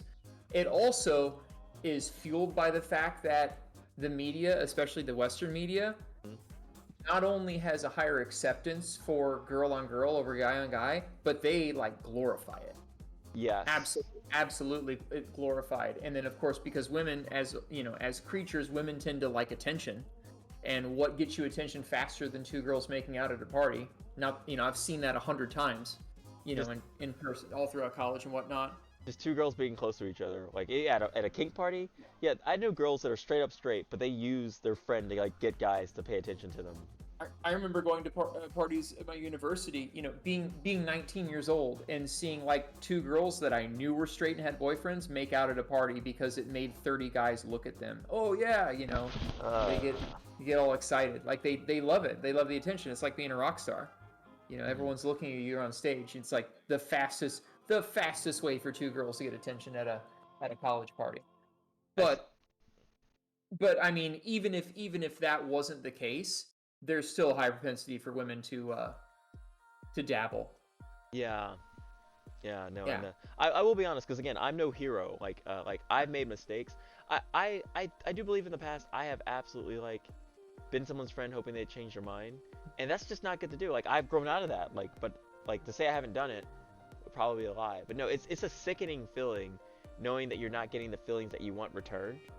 Like, and just like feeling like it's sickening looking back at yourself and be like, dude, you were a fucking creep. Like, what the fuck? I'm just admitting to it on stream because, like, I do give out advice, and I feel like there's no way I could give out advice if I wasn't like some of these bad things.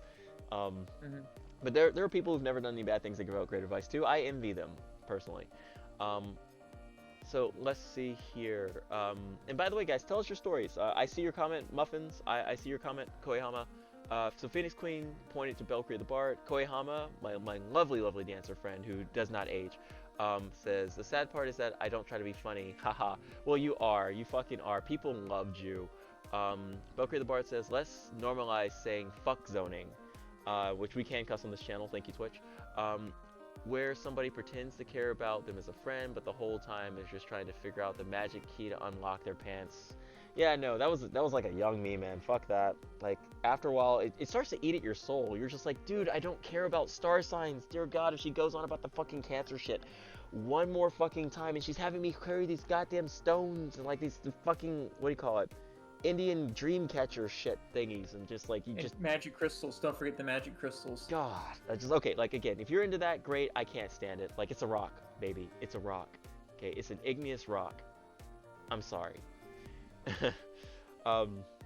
Let's see. Belcree the Bard says the shit's really hurtful. Yeah, tell me about it. In fact, I actually had a person do that to me as well, and I thought, actually, yeah, they did that to me the night that I went to that fucking motel.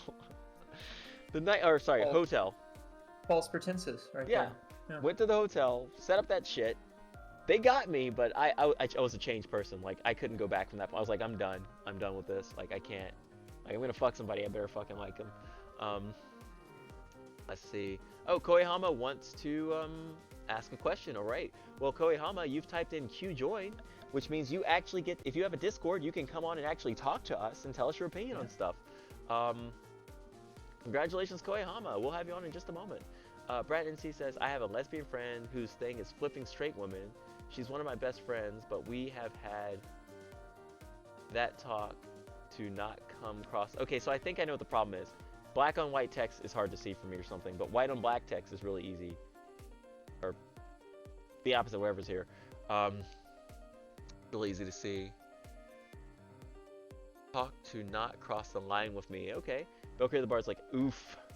Alden Muffin says, gay men are the same way. They are, but I don't think they're as reviled. Like, for example, if there were two gay men kissing in Lightyear, dude, Florida would not be there anymore. Like, whatever part of Florida draws the shit for the, or maybe California, but whatever part of that section of the country draws the shit for Pixar would not be there anymore if it was two gay men kissing in fucking Lightyear. Just, no, wouldn't happen. Like, gay men kissing, straight up, because wasn't there like a controversy with like a gay Santa or something recently? Do you know? I don't know, but I believe it. I believe it. There was like a gay Santa or something, and people were like, Santa isn't gay, how does Mrs. Claus feel? I'm like, well, maybe Mrs. Claus left. But whatever, just no. Women kissing, if there's a hierarchy, it's women kissing, straight people kissing, kissing your dog, licking a lollipop, maybe eating bread, and then like gay men kissing. Okay, maybe gay men kissing could be a little higher, but no, there's a hierarchy, and like lesbians kissing is at the top of that fucking hierarchy. Straight people. Media glorifies it. Yeah. And even if media didn't glorify it, it's just like I said. I've been to enough parties at my university years ago. You know, before everyone was on whatever social media now. It's like just girls figured out we do this in public, it gets us attention, and they feed off of it. And it's like energy vampires or something. Okay. All the Muffins is like, he's like, okay, Muffins, I'm so sorry, dude.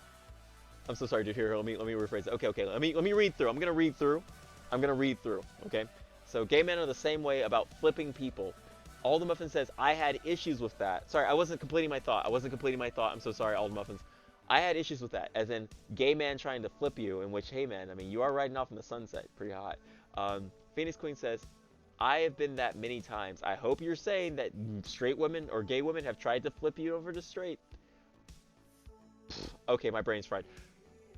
Gay women have tried to flip you to gay. Valkyrie the Bard says, oh god, I can't with the crystals. I can't fucking either. Like, again, I want to respect your Wiccan whatever, you know, like, and I can love you. And again, find a partner that embraces you. Like, if there's a Wiccan girl who, like, is into that shit, and she finds a Wiccan guy and they're into their shit, they're great for each other. You know, but like, if you're gonna get in a relationship with somebody, you better be ready to put up with their weird shit and like be able to respect it. Because I've been with people, I've not respected the crystals and Wiccan cards and the witch stuff and the tarot cards of my partner, and it made for a bad relationship because I would constantly just mock the thing that they liked. So whether it's real or not, you've got to respect the thing that they like, and if you can't put up with it, don't get in a relationship with somebody like that. I have to admit though, dating a gypsy, fucking amazing, would do it again. But at the same time, there was just the tension of their whole culture thing. Crystals aren't igneous rag. No, I'm just saying, like, for me, they're igneous rocks. Like, they're nothing special. Koihama says, oh, I thought it meant I'd be added to the Discord in general, not talk. Well, I mean, you don't have to talk if you don't want to. No, this just lets me know who wants to actually speak on the channel. Alden Muffin says, not gay men kissing, gay men trying to flip straight men. Okay, I hear you, buddy. Personally, forgive me for being sexist, I think that's dangerous. Like, a gay man trying to flip a straight man? Yeah, good luck having that fight. That doesn't sound fun. Like, that sounds fucking dangerous. A woman's flipping women? Yeah, that's dangerous too. But now imagine somebody who is as strong as you trying to fight you because they're definitely not gay and know how to fight. Just don't do that. That's dumb.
streamer. I don't know why I'm Native a thinking. streamer. I'm like only pseudo streamer.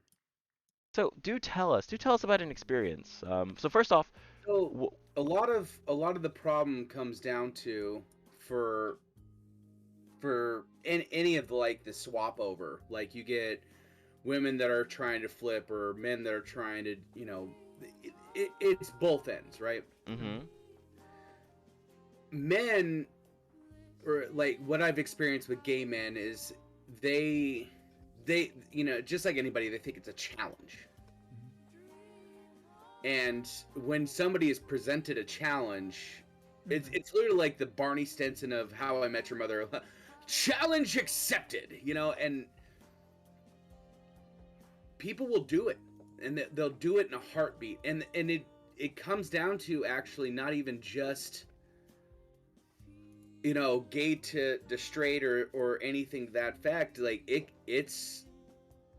goes in multiple different directions. And people just don't understand that per se. It's hard for someone to be like, oh well, that's just how this person is, or how it's become very acceptable behavior. Does that make more sense? I guess. Well, there was this one famous YouTuber that like had a thing about turning straight men gay, and he got in a lot of. Was it James Charles? Yes, I remember hearing about this. Yeah, that's felonious. Like he got in a lot of trouble, and Susan stood by him, and whatever. We won't go into that. But yeah, no, that bothers me because like at the end of the day, like you can't say that we need to accept people the way they are. People are born how they feel, and we should let them live the lives that they want. But then like you're a part of the LGBTQ community, and you're like, oh yeah, this guy, I'm gonna totally make him get this bussy. Which yes, I know what that is, guys. I'm a degenerate. I don't know what that is, but I don't think I want to. How straight are you? I'm right there on the top anymore. Like I spent. I don't know. I think he hesitated. He hesitated too much to where I could think he's 100% straight. Yeah, dude, it's okay to be 100% straight. I get straighter every year, so. Well, I spent some time like actually experimenting and trying to see what this community was about or that community is about, and I've done some things that most people don't know about, but anymore I'm just sitting here like, nah, I'm good. Like there's nothing that you can offer me that I can't get out of a woman. And I want a woman. There's just something about that physical contact and everything else that goes into it that ain't no man fucking giving me. No, that sounds like a challenge. By the way, all the muffins, just so I'm bro? not a terrible hypocrite, can you type in !Q join in the chat, please? Because then I can say that I've asked everyone to do that. Please.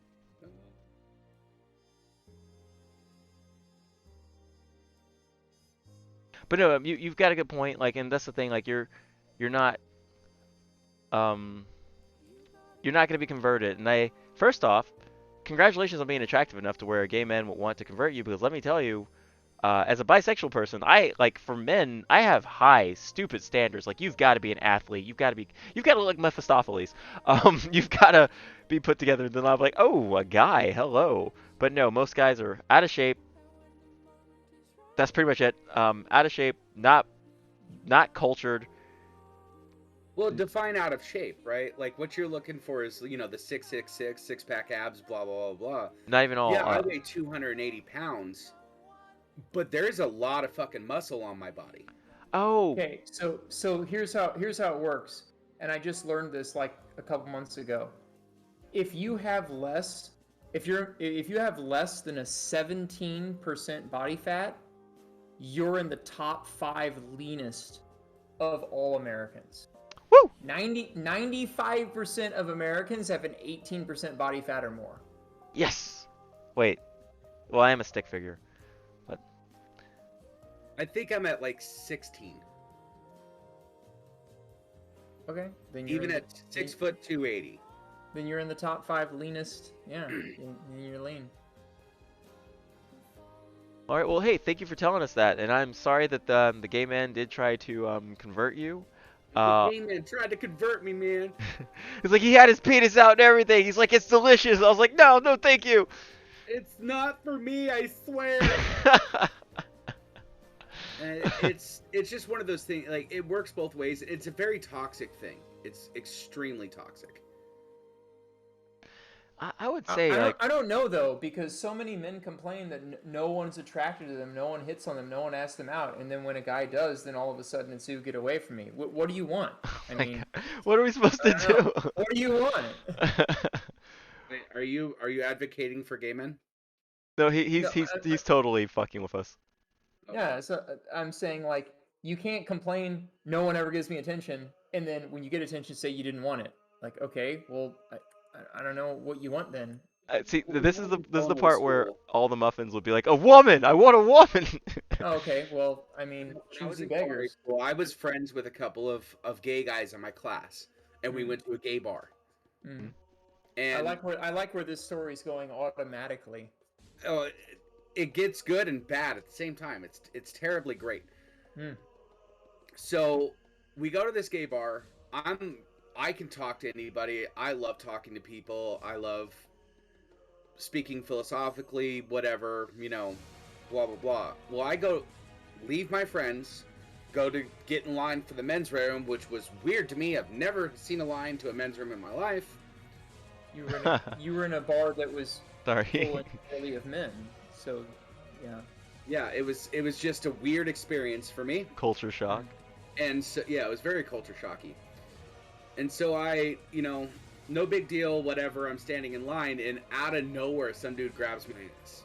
Mm-hmm. Now, this is not behavior I've ever done, ever in my life. Like, I've never just walked up and grabbed a woman's ass, that's just unacceptable. Flat out unacceptable. And so I was like, what the fuck is your guys, what is your problem? What the fuck is your problem? And it's just a thing. It's a thing. And I'm like, no. If I can't do this to somebody else, you can't do this to me. Sorry, I shouldn't be laughing at you getting groped at a gay bar, but just the whole, like, sorry, man, I have an image of you, it's like a very strong, manly, like, awesome, cool image, and I'm not just kissing your ass. I really do think of it that way. So for me, just, like, thinking of you going, no! Sorry, just, it's like, get off! Stop it! Yeah. No, like, you don't want that! I don't like it! So, sorry, forgive me, I will come back to reality. Please continue. But, there's a lot of stigmas that go into this entire conversation. Some are good, some bad, but we're not, some of it's just being normalized. Mm-hmm. Yeah, actually, it's not good. No, it isn't. In fact, double standard here, in which I will have a double standard stream for another night, not tonight. I have been groped by so many freaking women, man. Like, just straight up groped. Yeah, fuck you guys. Yeah. Yeah. Trust me, dude, it's not as fun as you think. Like, especially if when I get groped, it's because I'm wearing a kilt and they want to make sure that I'm, wearing it right. Yeah, anytime I've been to a play party and I've wore my latex trousers, girls have grabbed my ass, like almost every single time. Yeah, just hands all over. I can think of literally like 2 different events I went to where it didn't happen. You gotta understand. Okay, like my compliments come from the heart. Mephistopheles, dude. There's no other guy like you. Okay, like the only other guy like you, and I don't even come anywhere near you, is me. Everyone else is just kind of either married already, or not in good shape, or goofy. So. Yeah, but with that, all the muffins, thank you so very much for coming on and telling us your story. Next, we're going to be getting a woman's perspective. We've got Phoenix Queen next. Do you have any advice from your perspective of the kinky community? 30 seconds, go. And he's gone. All right, so next up, we'll be inviting Phoenix Queen into the chat. She's going to give us a woman's perspective. I hope she remembers what it is that she wanted to say. So, Phoenix Queen, if you are out there, you're about to be pulled in. Gonna have to remove Seamus right quick.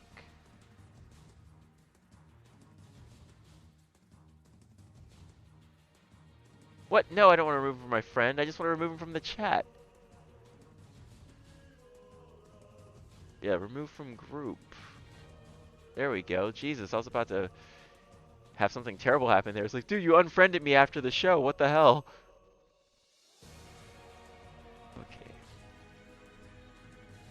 Alright, we're going to be calling her.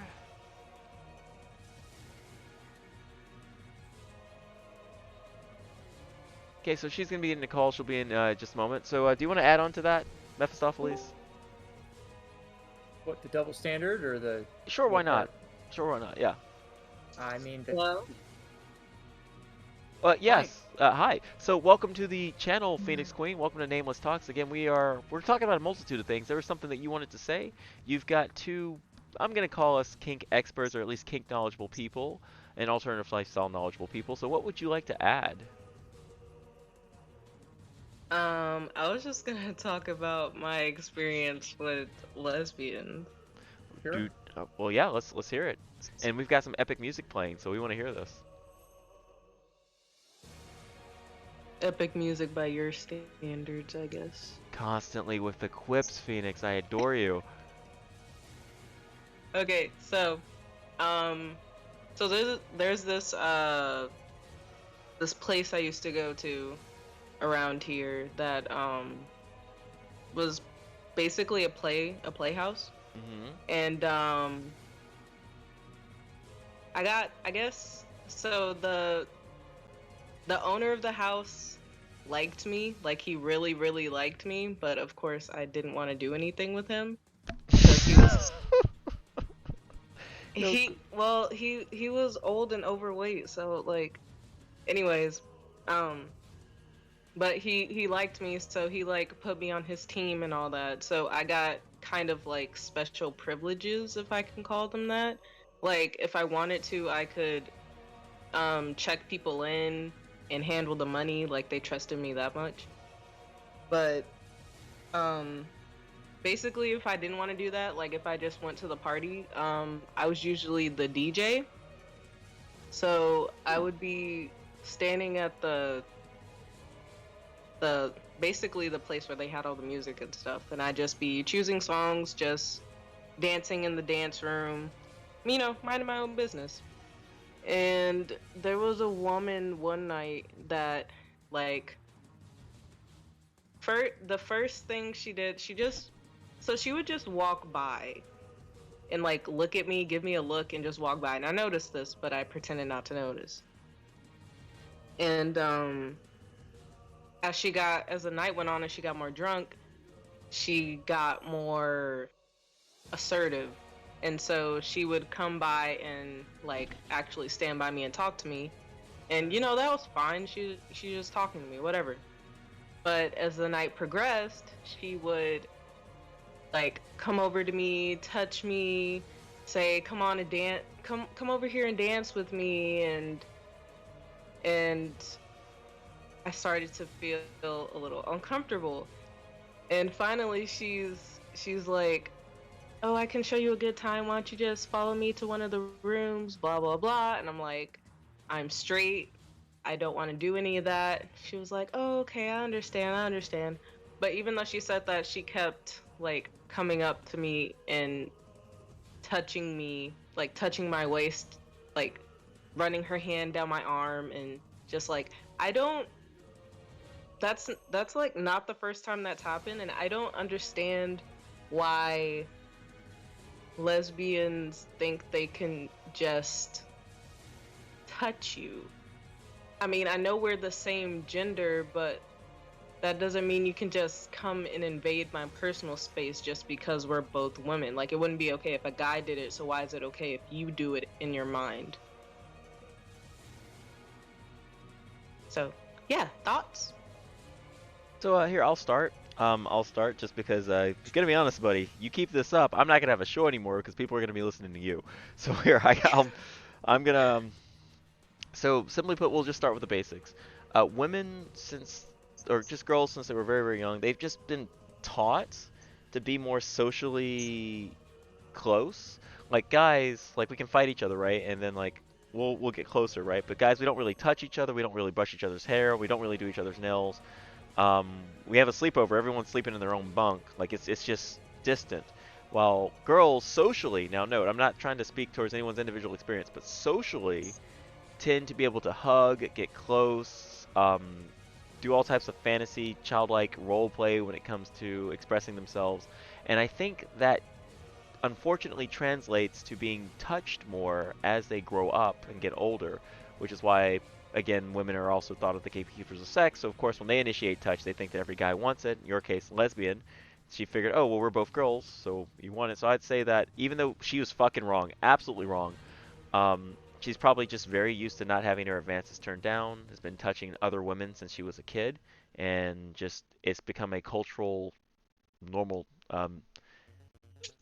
culturally normal, just zeitgeist-wise normal. What do you think, Mephistopheles? Yeah, no, it's not discouraged. Like girls getting close with each other, even in a non-sexual, let's just say sensual way, that's not discouraged. I mean, if two young boys did it, you know, their father might be alarmed. I don't know. Yeah, no, the whole school would the bell would ring and everyone would drop their lunch plates, right? And it let's say two boys fell on top of each other and it was a complete total accident. You know, they're covered in spaghetti now, but the boy landed on another boy where they're kind of scissoring or whatever, right? Dude, those fucking boys would be hassled for weeks. Yeah. Right? They'd be like this, Never you were trying. Live it down. Never live Never it live down. it down. Yeah. One boy's missing a tooth or whatever. It was clearly an injury. Yeah, no, you're just been gay now. You're been gay spaghetti-o. Just done. And if two girls, I think there was a famous tennis match or whatever. Two rival. No, it was volleyball. Two rival teams had two girls bump into each other. It became the thing to masturbate to on Pornhub. Yes, I was there. Don't judge me. But yeah, no, let's see, Koihama, man tends to be touch deprived. Absolutely. It goes into the cycle of just you don't compliment men, because if you compliment a man because we're never complimented, then that girl must like us more, because why would she take the risk of complimenting us? So then we'll try to advance on her. She'll be like, no, I just thought your pants was awesome. Get away from me. And then the guy goes back to being depressed and never compliment again, which is why, and I'll shut up after this, there's a meme going around where a girl's like, I wore a dress today and nobody said it looked nice. And then a guy is like, one time in 6th grade, somebody said I had a nice pin jacket. Right, and I remember exactly when and where and who it was. It happens so rarely. Yeah. Absolutely, but yeah, I would simply say that I'm sorry that happened to you. We are all the Muffins, Phoenix Queen. We're sorry that happened to you, but and here's one thing that probably pisses you off. And I'm probably gonna get you ranting if you even do rant. I don't know. You probably tell that story to people, right? And they probably sometimes even say to you, wait, you had a hot lesbian inside of a sex party filling you up and you weren't into it? I don't remember her saying she was hot. I don't remember her saying she was hot. No, okay, sorry. She was not. But even if she was hot, some people will try to say that that's a good thing. Yeah. She was in her late 40s, and she looked it. Yeah, that's again, consent's always super important. By the way, we're gonna get back to the comments. Consent is super, super important. Again, if you guys are out there right now and you want to, Brad C, you're a special case because I know you don't have a Discord. She would get punched is what Brad C says. If anyone else is out there and you have a Discord and you want to talk on my channel, because this is going to be a thing, it's been a thing. It's just last week I was having internet issues. Type in QJoin, !QJoin. We'll be more than happy to have you. But yeah, I'm sorry that happened to you, Phoenix. It is bullshit. Because yeah.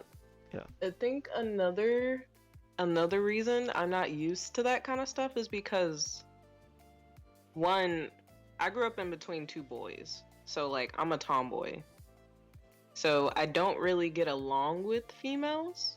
So the whole touchy feely girly stuff that most girls grew up with, I did not grow up with. Now I do have a best friend, and one time we went to the mall and we held hands. But that's about the extent of any girliness that I've had. Okay, that makes a lot of sense. I still climb trees, for crying out loud. Which traditionally at times is seen as not a girly trait. Okay, so you're a bit of a tomboy. So I have to ask you, since you've mentioned that you're a bit of a tomboy, you must find it extremely frustrating the way that girls at times, and again, I don't want to put words in your mouth. Please feel free to correct anything. but you must find it very frustrating when girls, the way that girls socialize and socially exclude. Like for example, like with guys, you probably were able to get along with them better with physical exchanges. You know, like racing, running, biking, things like that. But if you consider yourself a tomboy, it must have been either difficult or frustrating, or maybe you just didn't want to engage with girls who were like, you must follow this social dynamic in order to hang out with us. I never really had, I guess, I don't know. In high school, I was kind of a pariah. So I never really had that kind of thing happen to me. But I will say that the few times I have tried to be friends with a girl, it usually ends badly for me, and they never tell me why. Well, and this is what I was kind of getting at, because girls use social exclusion as a method to regulate their small communities, while Right. boys just use their fist. Right.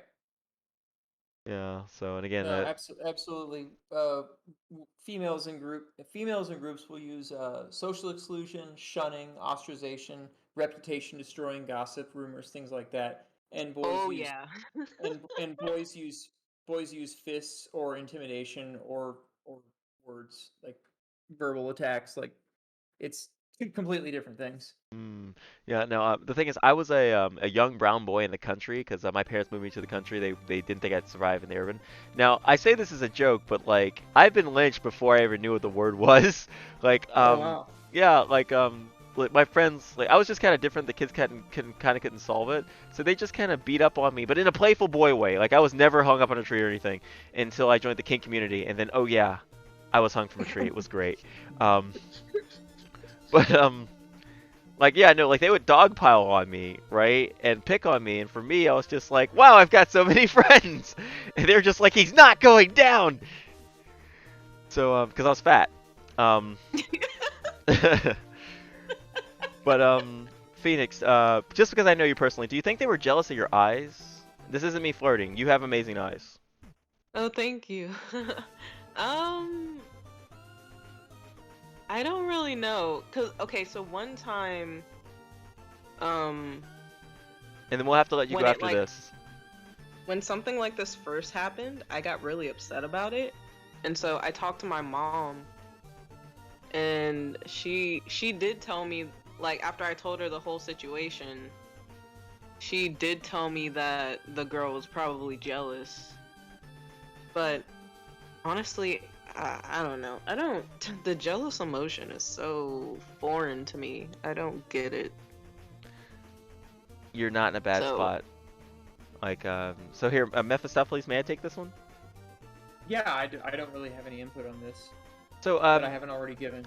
I used to give lectures on envy versus jealousy, in which I'm going to put it in a very archaic way just so that I can cast the biggest net, in which they say if you can't explain it simply, you don't understand it. Well, this is one I just so happen to have a key in. So, jealousy is nothing more than a realization that you are not at a particular social status of which you deem to be correct.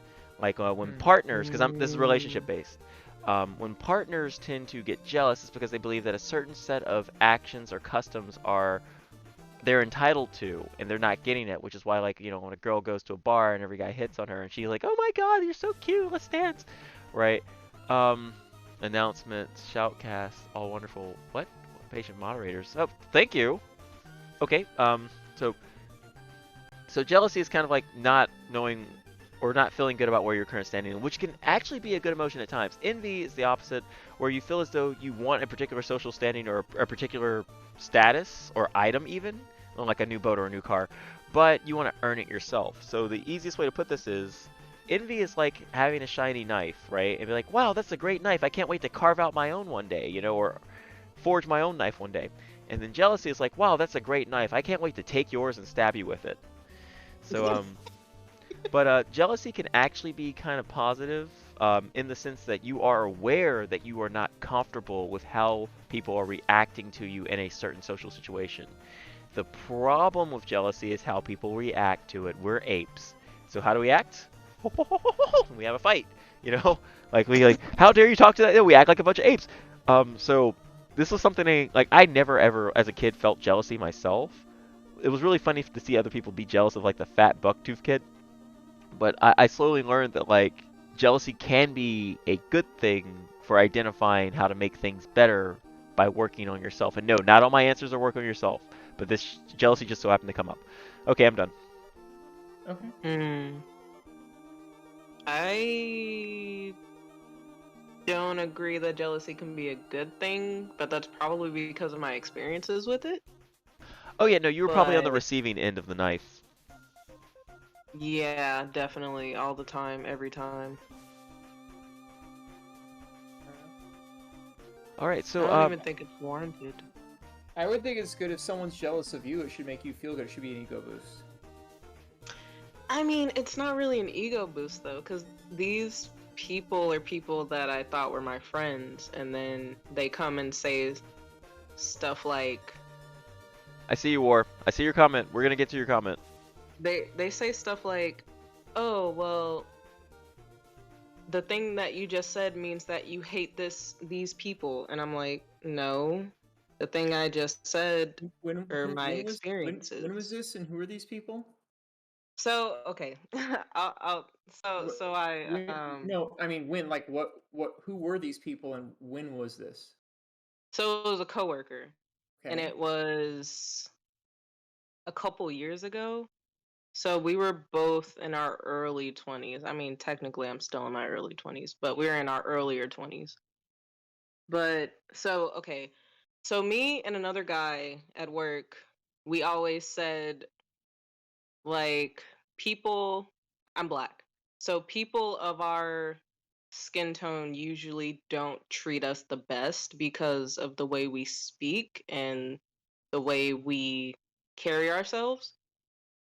So we were having a discussion one day and she just happened to be listening in the background, and we were like, yeah, other ethnicities usually treat us better. And to her, that meant we were racist against black people. I just don't see how you're shocked that an adolescent female coworker was being catty and causing drama. Like that's not you could just tell me, "Hey, water is wet." I wouldn't be shocked. That's not a shocking thing. You're Yeah, like, "Well, I I don't understand know. why this happened." I said, "Why are we even having this conversation?" By the way, I hope Yeah, you I'm can hear saying this at the forehead slap. time it really upset me because that was the first time it happened. That was the first time it happened when I thought that me and the girl got along. And that Well, usually didn't happen for me because usually I don't get along with females. So I thought, so it was basically like a smack in the face. right. That's exactly how she intended it. And if Yeah. you felt bad, that means she won. That's what she wanted. Yeah. Yeah. Office politics. It's just drama. I don't know. It wasn't even that because she was in a different section. Oh, it doesn't matter. So I kind of want to branch off from that thought right quick. Unpopular opinion, but it's an opinion I hold very dearly. So you mentioned earlier that like based on how black people or some black people hold themselves, they might think that other black people don't like them. This is an evident truth. Black people have caste systems just like everyone else. Like you know how you might say that there might be um, white refuge, right? Like type of people or whatever. Like even the Indians have like a caste system. No, black people don't even like themselves, right? And like if you are an educated black person or just one who doesn't deal in the negative leanings of the stereotype of being an American black, not an African black, um, like people tend to think that you'll actually be better. Like you're better than us, and we don't want to associate with you. Well, the funny thing is the people that tend to, let's just say, speak better or educate themselves tend not to want to tend not to want to associate with blacks that choose not to elevate themselves. So like there's a race war within our own race. That doesn't make you racist. That person was clearly wrong. But no, it is not nuanced to say that black people are fighting their own culture war with themselves. It's one that I choose not to engage in, but it is absolutely a thing. Like when people are like, "Oh, black people can't be racist." Oh, yes, they can. So much so that they don't even like themselves at times. But no, Phoenix, you're not one of those people. So here, I've got to catch up with the comments. Phoenix, thank you so very much for being on. If you want to come again, you just have to type in Q join when the subject changes. Is there anything you want to say to my audience before I go back to the chat? there is too much to say because I saw a lot of comments on stuff that I said. Well, you are always a wonderful part of the channel, and also just just between friends, just like I'll turn off the audio right quick. Okay, I'm not really doing that, but you're not royalty, right? No. Okay, just making sure. Okay, just keep running into it. Okay. Anyway, so moving on. Moving on. Let's see here. We're gonna roll back a bit. So Brad NC says if a woman touched me inappropriately, she'd get punched. Koehama says a man men tend to be touch deprived. Yes, we tend to be. Koehama says I compliment y'all anyway. If you think I'm hitting on you, I say, oh, I think you look great and you should know it. Let's see. Have an awesome day, big smile. Oh yeah, poor Koehama. Yeah, no, like so Koehama is like the living example of a woman who just can't compliment people because she's like stupid model hot. Like she's taller than me. She's an Amazon, right? And she's just athletic. Like so just poor woman, poor woman. Like you get to a point where you're so beautiful that like you can't trust who's your friend. A lot of the women in the chat have that problem. Let's see. All the muffins, because we're almost done here, says, my thoughts on kink. Okay, yeah, it's just hard to read. Do you and whatever you want, but it gets pushed on people who don't want it, and that's not acceptable behavior. Absolutely. Koehama says, even you can be used to being more touchy. You don't keep being touchy and stuff unless you're at least a bit predatory. Okay, I think I need white on black text. Guys, I think I've solved the reading thing. I think I can't read white letters on black text. I think I'm legit having a problem with that. Start display. Okay, that's me. My second husband felt that I didn't love him because I wasn't jealous. Well, of course not. You know who you are. You know who you love. You know what you're gonna do. Koei Hame says, jealousy can be okay. Yes, you can be jealous and still be supported. You can be jealous and check yourself. Envy is the oh no one.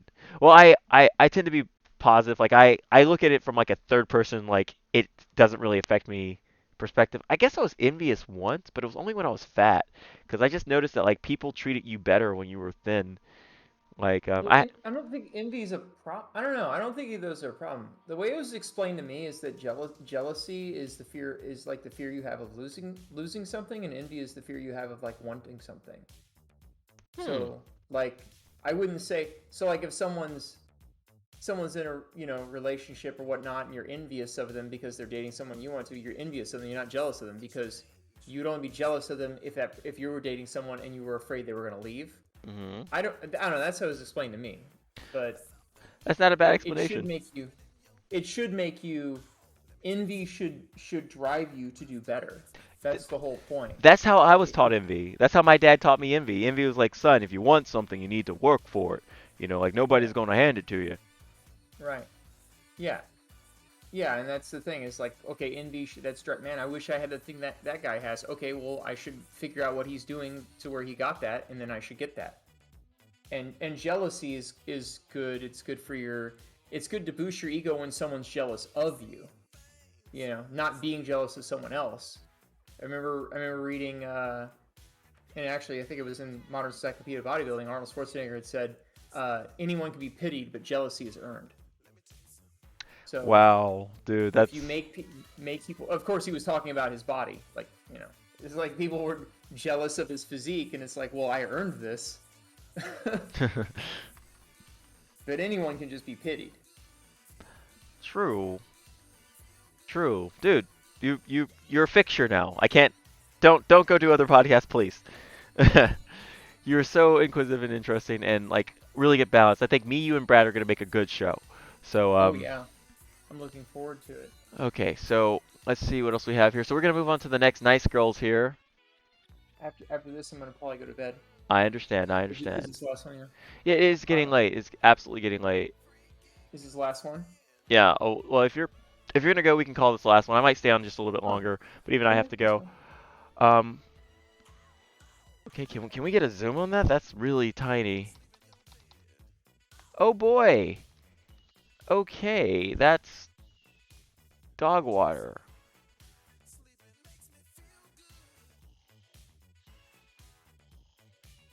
Yeah, no, we're not reading this. Okay. Next. Okay, let's see. It's one page. Found this weirdly specific life pro tip post.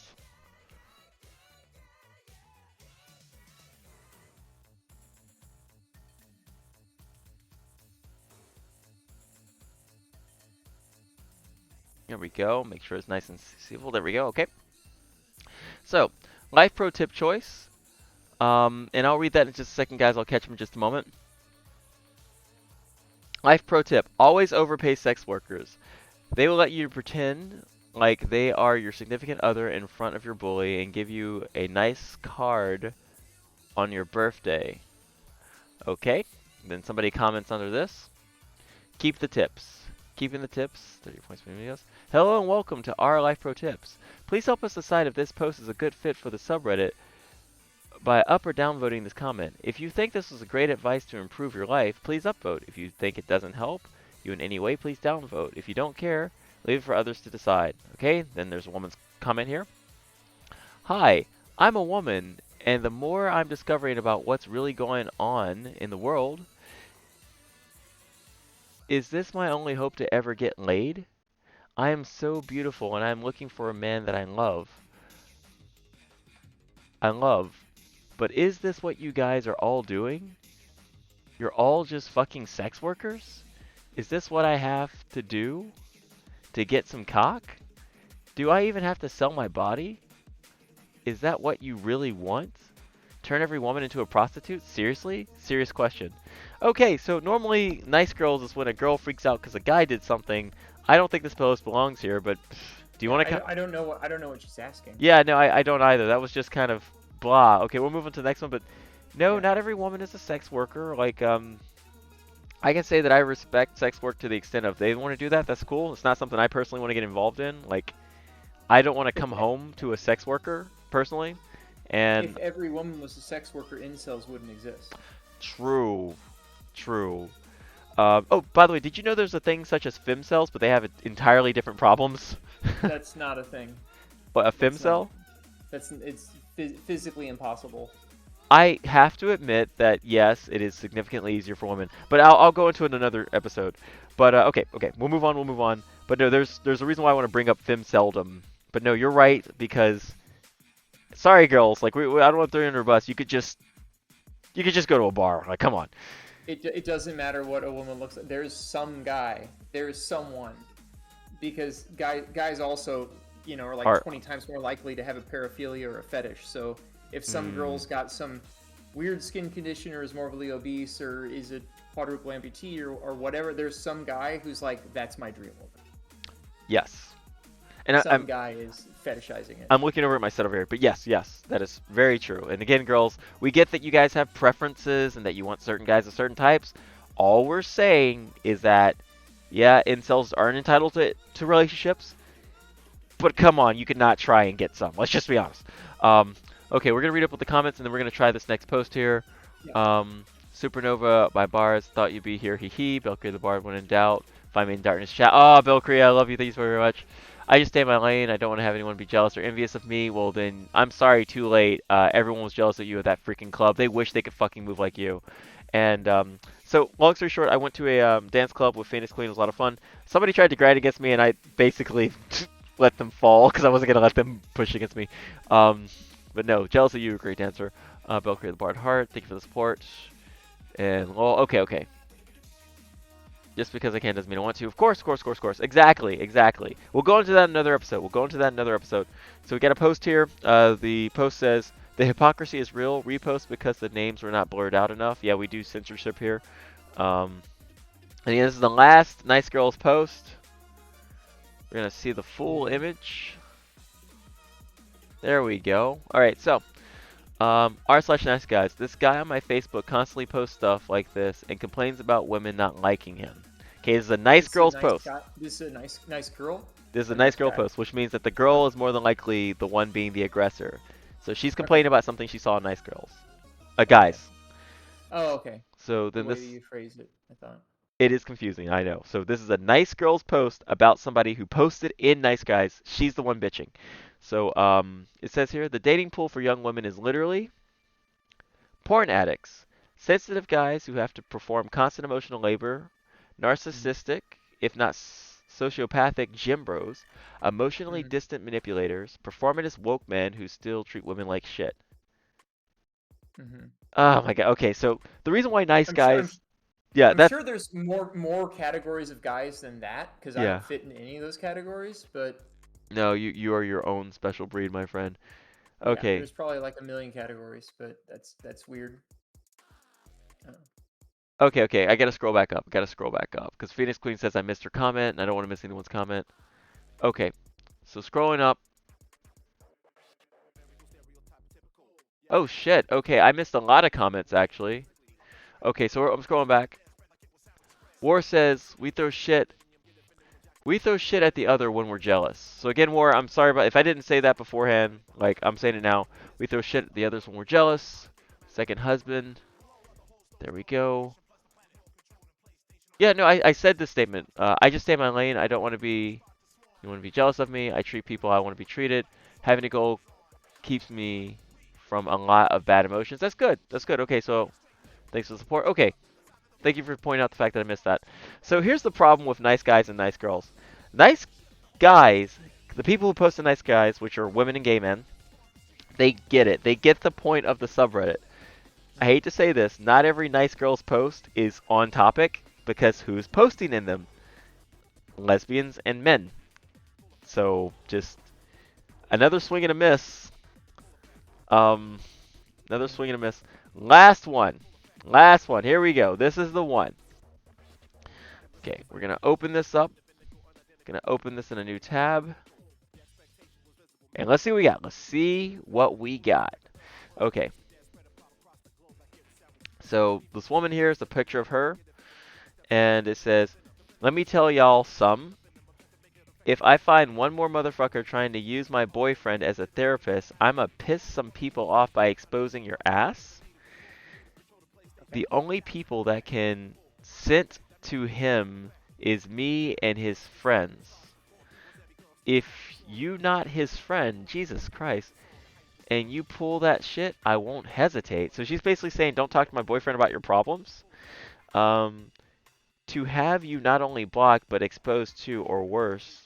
So once again, if I find out you vented to him like he's a therapist, and you aren't the people I listed, fuck off. And this is me being nice. Okay, so this is actually a nice girl's post. Simply put, she's ranting online inside of her car. So she has no power. But she wants to seem like she has power, so what does she do? Post a picture of her and then put block around her face and text. So, simply put, nice girls was a miss tonight. Seems like these girls are just this. That's Yeah, that's unfortunate. it is. In fact, I've noticed, like, if you notice, like on TikTok, if you use such a thing, I don't. But every now and then I watch No, YouTube and a TikTok video will come through. People bitching about stuff are in their cars, man. I Like, used TikTok in late 2018. mm, I used it right when it was rebranded from Musically to TikTok, and then I stopped because I kept trying to find other people who were on it, and literally I could not find another single soul in real life who also used it. I kept talking about this TikTok thing, and no one knew what I was talking about for like months, and I finally just gave up and just got rid of it. So mm. Put that in my stream folder. But yeah, no, I don't use it anymore because it's basically a spy tool for China. Sorry, conspiracy theorist, but yeah, I every now and then I see a post from it. And it's just people bitching about stuff in their car because they don't have a nice house or something. poor Which we Danos. could go on for hours about how social media has made it to where everyone feels like they have to live up like 2 levels above where they are to be happy, or at least to look like they are decent. But let's see. I'm gonna read the final comments and then we're gonna send you off, buddy. Yeah. So it says here, Phoenix Queen is like, just because I can doesn't mean I want to. Absolutely missed my comment. I need to learn and leave these and go to sleep. Oh, okay, yeah. So we're gonna call it a night, guys. Here, I'm gonna turn down the music so that Mephistopheles can have the final comments. Where is...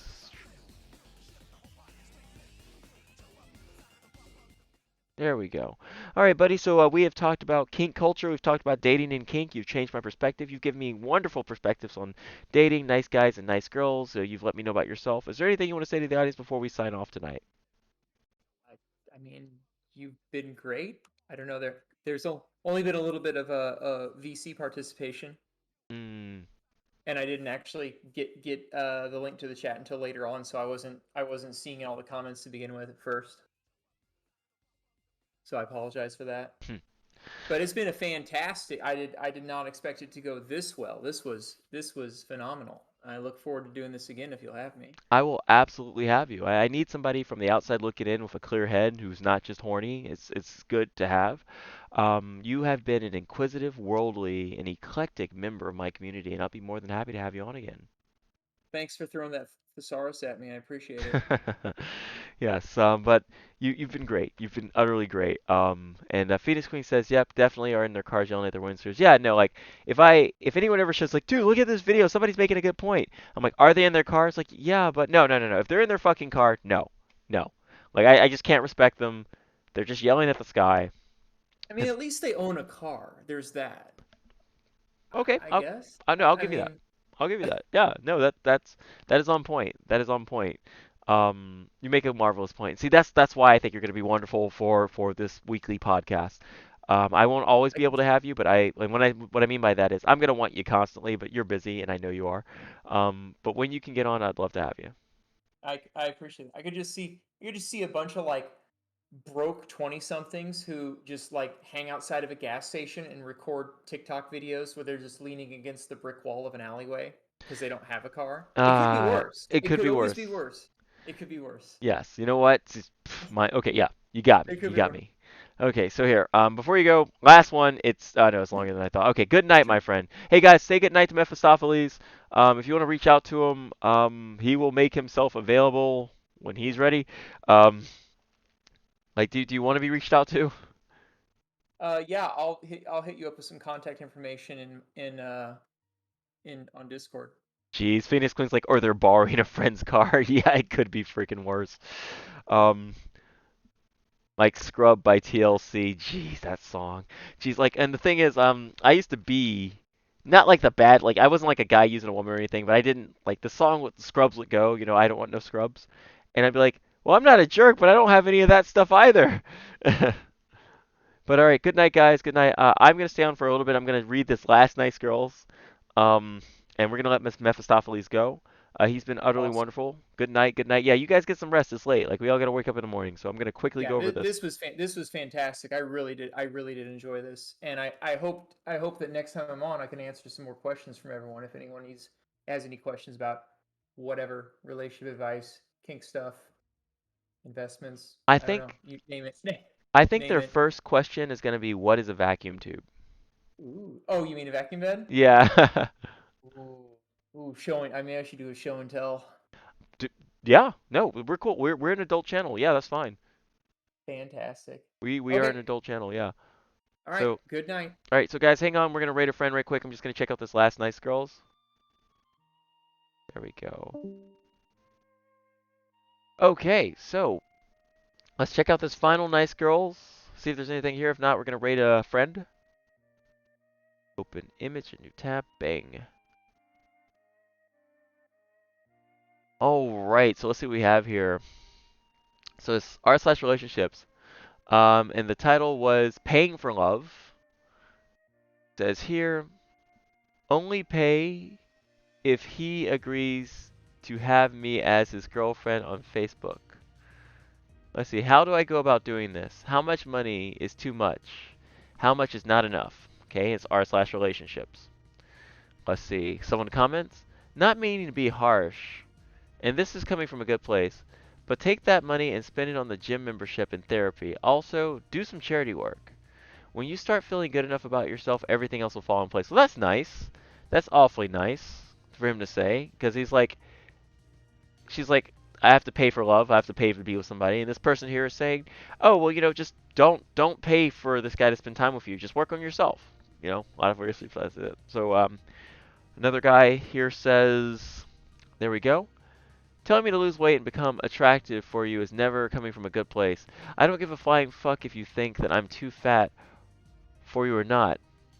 Don't ever fucking come at me telling me to lose weight will help me feel better about myself because quite frankly you're a dumbass and you have no fucking clue if it'll help me out or not. The only thing losing the only thing losing weight will do is make me hate men more. Yeah, this person has a problem. Losing weight, if you're able to lose weight and if you're not like in a poor physical shape, is for the most part a good thing. Only rarely is it bad for some people to lose weight. So I think this person honestly is just hearing good advice and not wanting to be wrong, so they're just willing to just throw it back at the person. Absolutely. Definitely. Oh, and knife play. All right. Well, shit, I should have said that. So you want to learn about more about knife play and more about Mephistopheles and more about a vacuum tube, vacuum bed.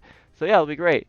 Let's see, I have to go. Thank you for the chat. No problem, Koyama. No problem. It was an utter pleasure, absolute pleasure. Thank you again for being here. So now what we're gonna do is we're gonna open up another page. There we go. Whoops.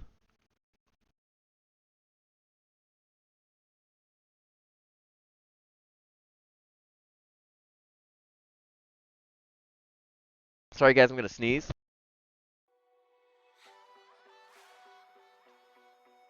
Sorry about that.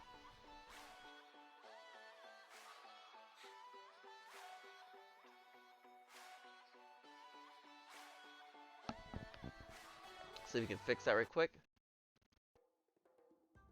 There we go.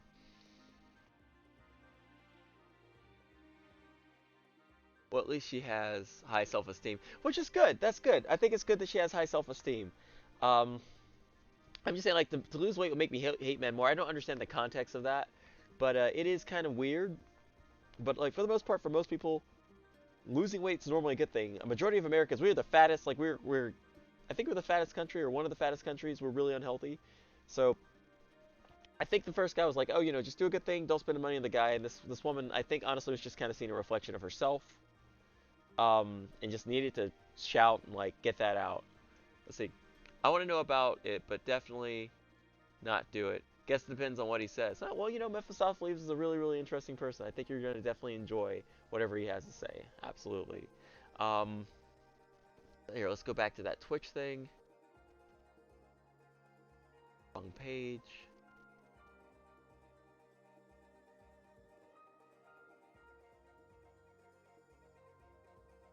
On the surface, anyway. Yeah, absolutely. That's where the knife goes. On the surface.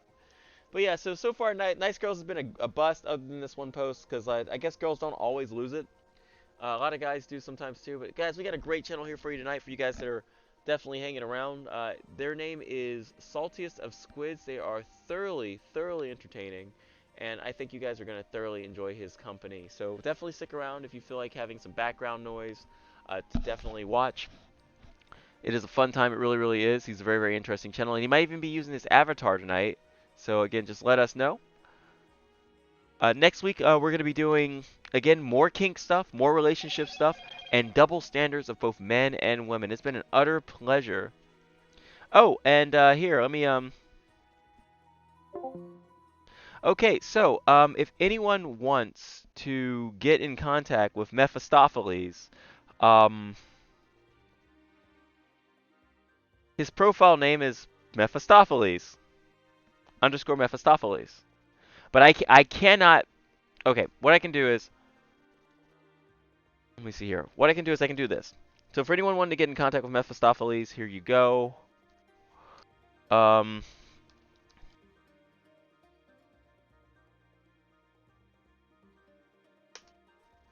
Okay, you can find that on FetLife, but I can't put a link there because Twitch will absolutely cancel me. So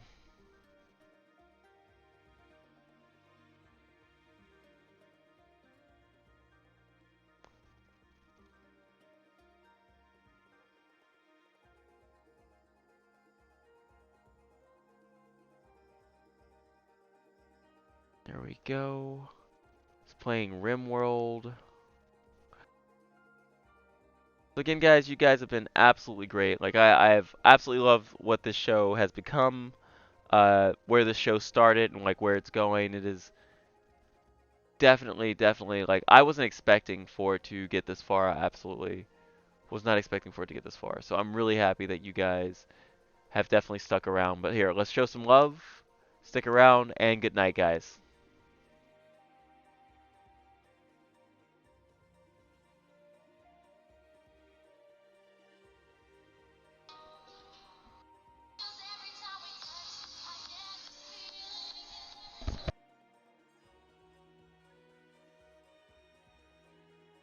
I love you guys. Hope to see you guys next week. If you guys want any topics, feel free to go into the Discord. My